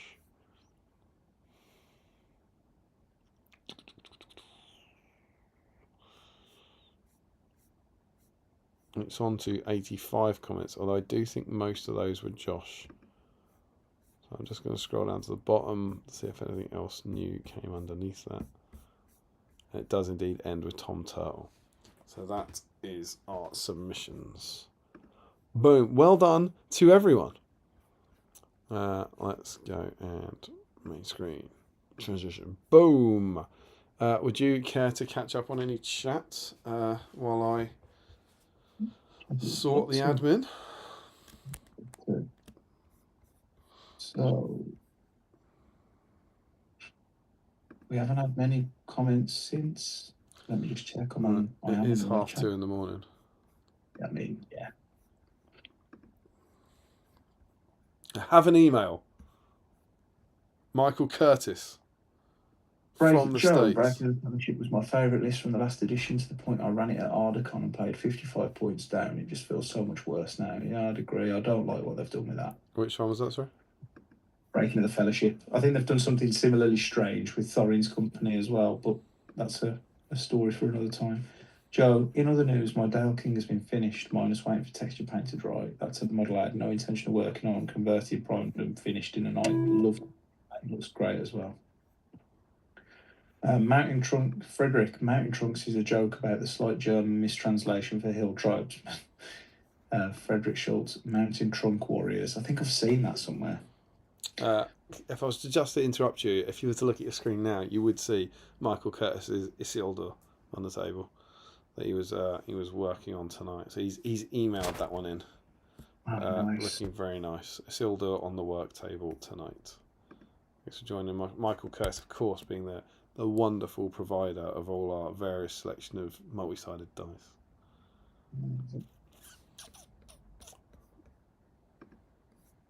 And then we have speak to Tom Harrison regarding large batch paints. Sam, yeah, he's a lunatic. What's the most he's done in one go, Tom? It's only once that he did it. It's not something he normally does, but he did. It was 60 Dale models, I think. I was going to say it was Dale, wasn't it? And it took him over a year. So he had no Dale. He took him to the GT last year, and so he didn't. It'll be in the mag. Was it in 15 maybe? So we did an SBG Towers bit about it. Joe, are you watching on Zoom instead of YouTube, Dale? Of course I am, mate. Rookie error. Yeah, you know it. Frederick, lol, is this going to be another record breaker? No, it ain't. We are going in a minute. There you go. Finished this all in one batch. 60 model Dale Army. And he said it took him longer to paint them than it takes Frodo and Sam to do the journey. It took him over a year. Wow. And I remember that it took him over a year, and he was I drove to his house to pick him up, and he was still painting. So on the day, an hour before he was painting, and he had no models finished. Like for a year, he had 0 models finished, and then on one day, he had 60 models finished. I just couldn't. It's just too much. On total, I think it was a Bretonian peasant bottle, although maybe I've forgotten. I bought a few sets on eBay.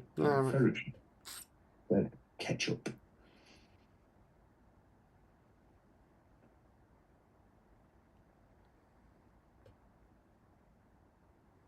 There we go. Are you done? Mm-hmm. Do you want to know some joyous news? I've nearly forgotten you, mate.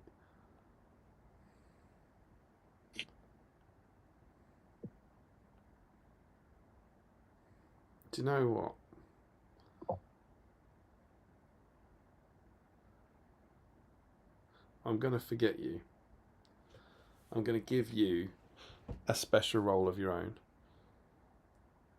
rather than putting you in it, because we've got 33 entries, which is 3 beautiful groups of 11. So I'm going to give you one of the magic roll-offs. All right? I'm going to give you a whirl of steel. Give you what? A whirl of steel. On a 6, I get a dice. Yeah.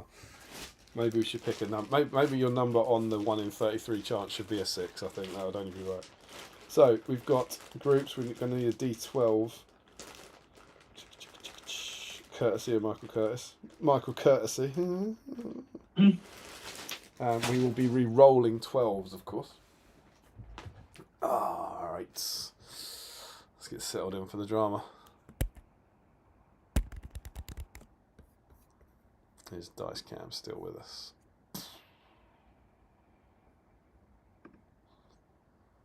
There we go.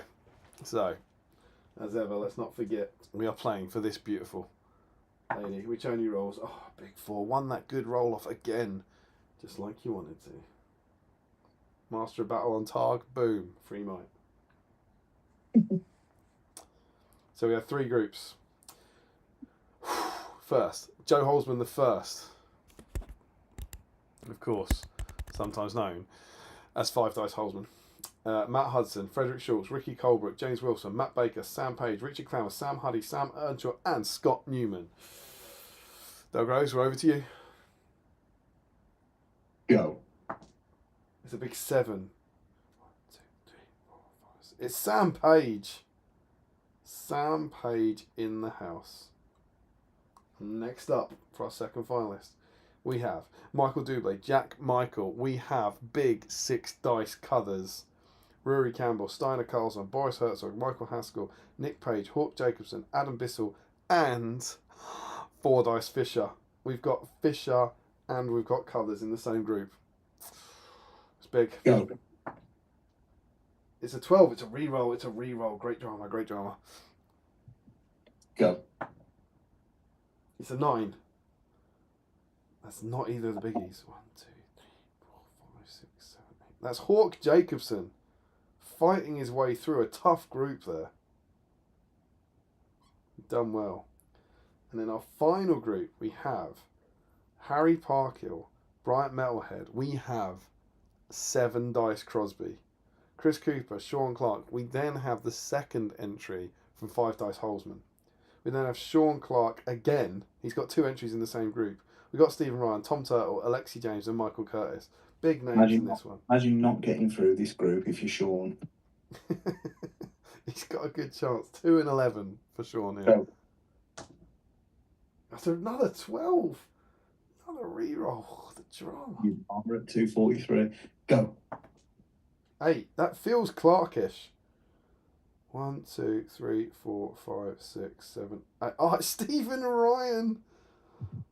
Clark. Oh, that is devastating for Clark. He was at 7 and 5. Stephen Ryan has stormed into the final.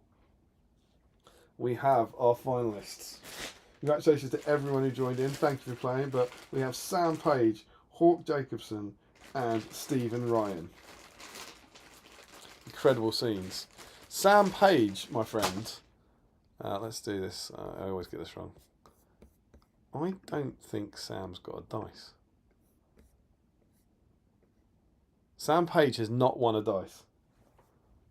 Incredible scenes. I fear he's got one because I think Tom Macklin got a bit too friendly with him and gave him a black dice. Sam Page has never won a dice. That's incredible. Hawk Jacobson has won 1 dice. Mm-hmm. Stephen Ryan has got 2 dice. Okay. So I think we're in kind of Sam Page being the people's champion. Mate, secretly. So Sam's on 1, Hawk's on 2, and Stephen's on 3. What are we saying? I reckon Hawk will get it. Yeah. Go. Becoming a 2 dicer. Stephen Ryan, of course, has the opportunity to become only, I think it's the 2nd person. I know there's 2 other people. He can join George Galloway and Sam Earnshaw on 3 dice. There's only 2 people out there with 3 dice. Over to you, Dale. Go. That is Hawk Jacobson. Hawk Jacobson is 1-0 up. What can Stephen and Sam do in reply? Go. Oh, there comes Sam. It's 1-1. Yeah. Can 2 dice Ryan? What's he up to? Go. There's Sam Page moving to match point. But is the experienced Ryan just letting the others wear themselves out? Here we go. And go. Oh, Jacobson. That is 2 for Sam, 2 for Hawk, and nothing for Ryan. What do you reckon? Is there a fairy tale Ryan ending on here? Could he 333 it? I think we'll get a Ryan and then we'll get a winner. Go. Okay. Oh, big from Groves. Groves knows. His eyes always watching. Surely though, he couldn't again, could he? I don't know. I think we get a winner now. Go. Can Ryan level things up? Oh, it's Hawk Jacobson. Hawk Jacobson has taken it.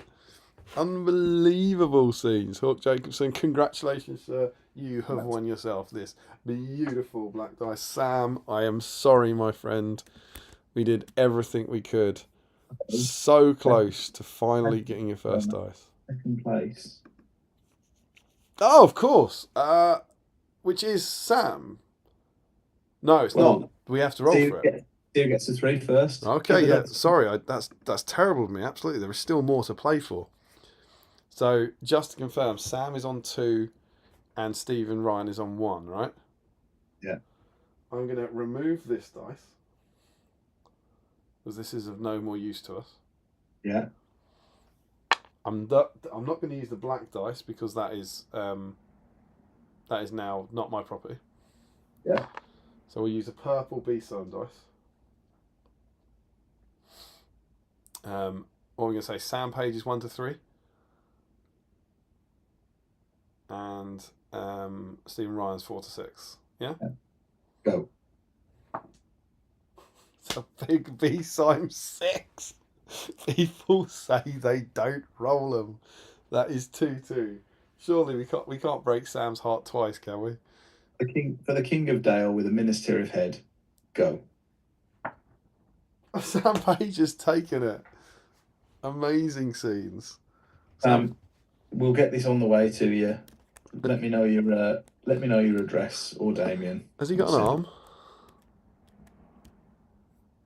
Hey? Has he got an arm? Is he missing an arm? He hasn't got an arm. Brilliant. No. You have to find him out. That's a great prize. What a price that is. Look at that. You know what I mean? Hawk Jacobson. Hawk won the dice, didn't he? Yeah. Yeah, so 2 dice. He won the last one on stream 83 and on stream We're 100. saying that name wrong. Sorry? Frederick reckons we're saying that name wrong. Oh, Hawk? Mm-hmm. Oh, no. What is it? Hawk is in the bird in speech marks. Quotations. Okay. Okay. I mean, okay. You can't do that. What's it? Okay. Maybe we are. 33 entries. Oh. I need to put a note for a dance, what do you call it, remix, skipping. Yeah. Issue is NA. Pop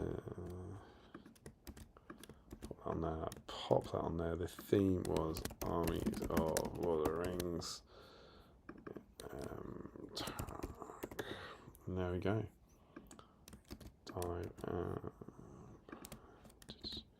We have the guest host column, which of course is Dale Groves.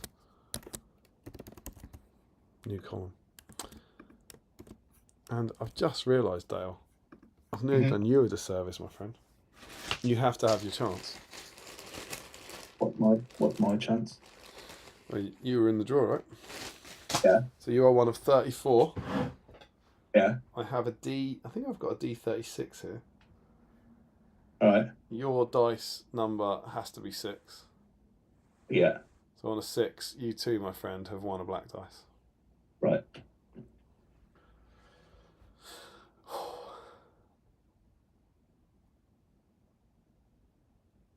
Go on then. It's a 12. Brilliant. Did everything I could. That's like you rolling 2 6s against my cave troll, I suppose. It is, yeah. That's never happened yet. We've never had one of those one-off ones win, and that trend continues. Way to thank your co-hosts. Indeed. Well, what did you get to? Where have you, Bretonian, catch up? We were only taking what's about our pronunciation. So here we go.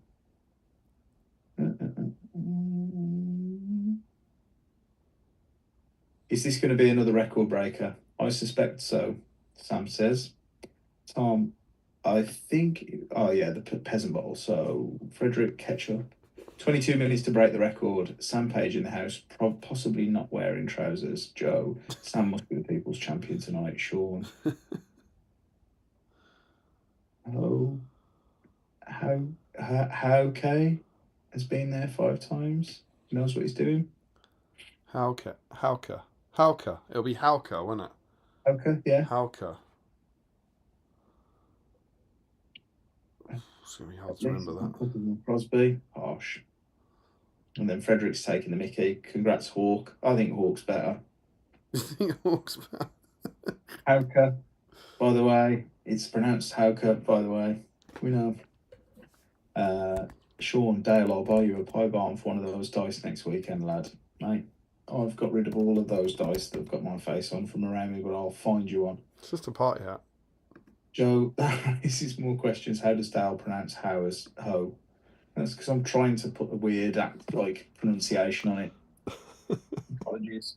Frederick Lol, does he pronounce now as no? No, he doesn't. Come on, we can do it. Yes, Damien, your pronunciation, Hauke then. Hauke, yeah. Hauke is quite good. Yeah. Oh, that spelling was horrible. And we are caught up. Amazing scenes.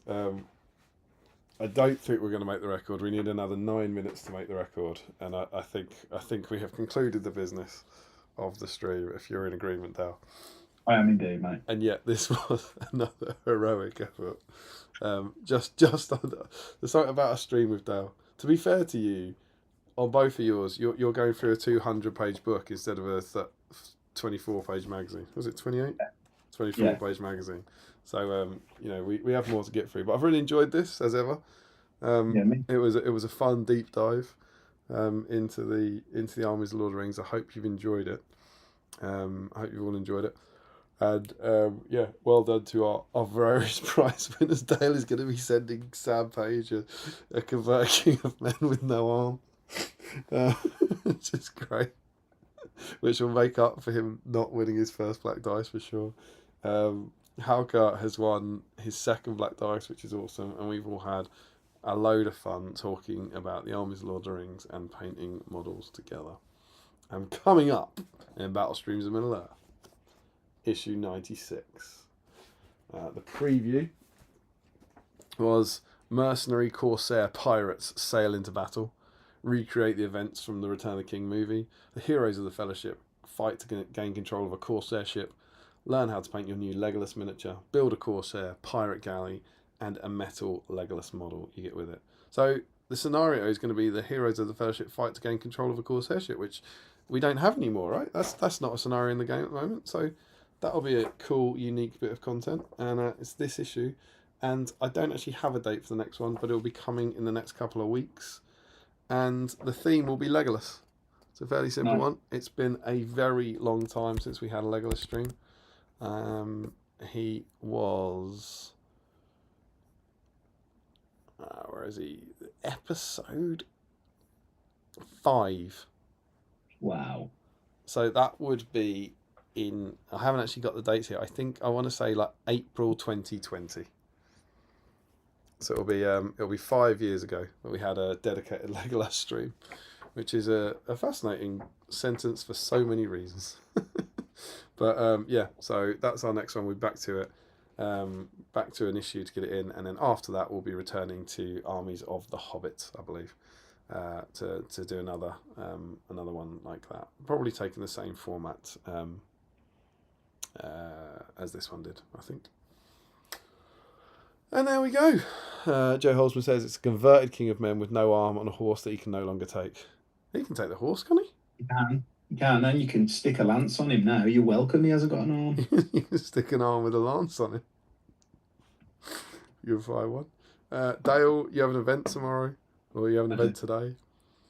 I have an event in a few hours' time. I hope it goes very well, my friend. And anything more from you? No, thank you for having me, mate. It's good to talk Lord of the Rings. It is always a pleasure, my friend, and I'm sure you'll be back before too long. But that is us done for the evening. I hope you've enjoyed it. And if you haven't already, buy this book. It's really awesome. Didn't talk about that. It's a really damn fine book with lots of hot War of the Rohirrim content in it. It's really, really good. So, we'll look forward to seeing you in a few weeks. I hope you've enjoyed it. If you have enjoyed it, maybe consider joining our Patreon scheme, and you can continue the BSIME joy all through the week. Beyond that, thank you all so much. You've been a delight. Was Dale asleep? I was trying to work out if you're frozen there or if you're asleep. We love you all so much. You're awesome, and we'll see you soon on Battle Streams in Middle Earth. Good night. Goodbye, everybody.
5, 4, 3, 2, 1.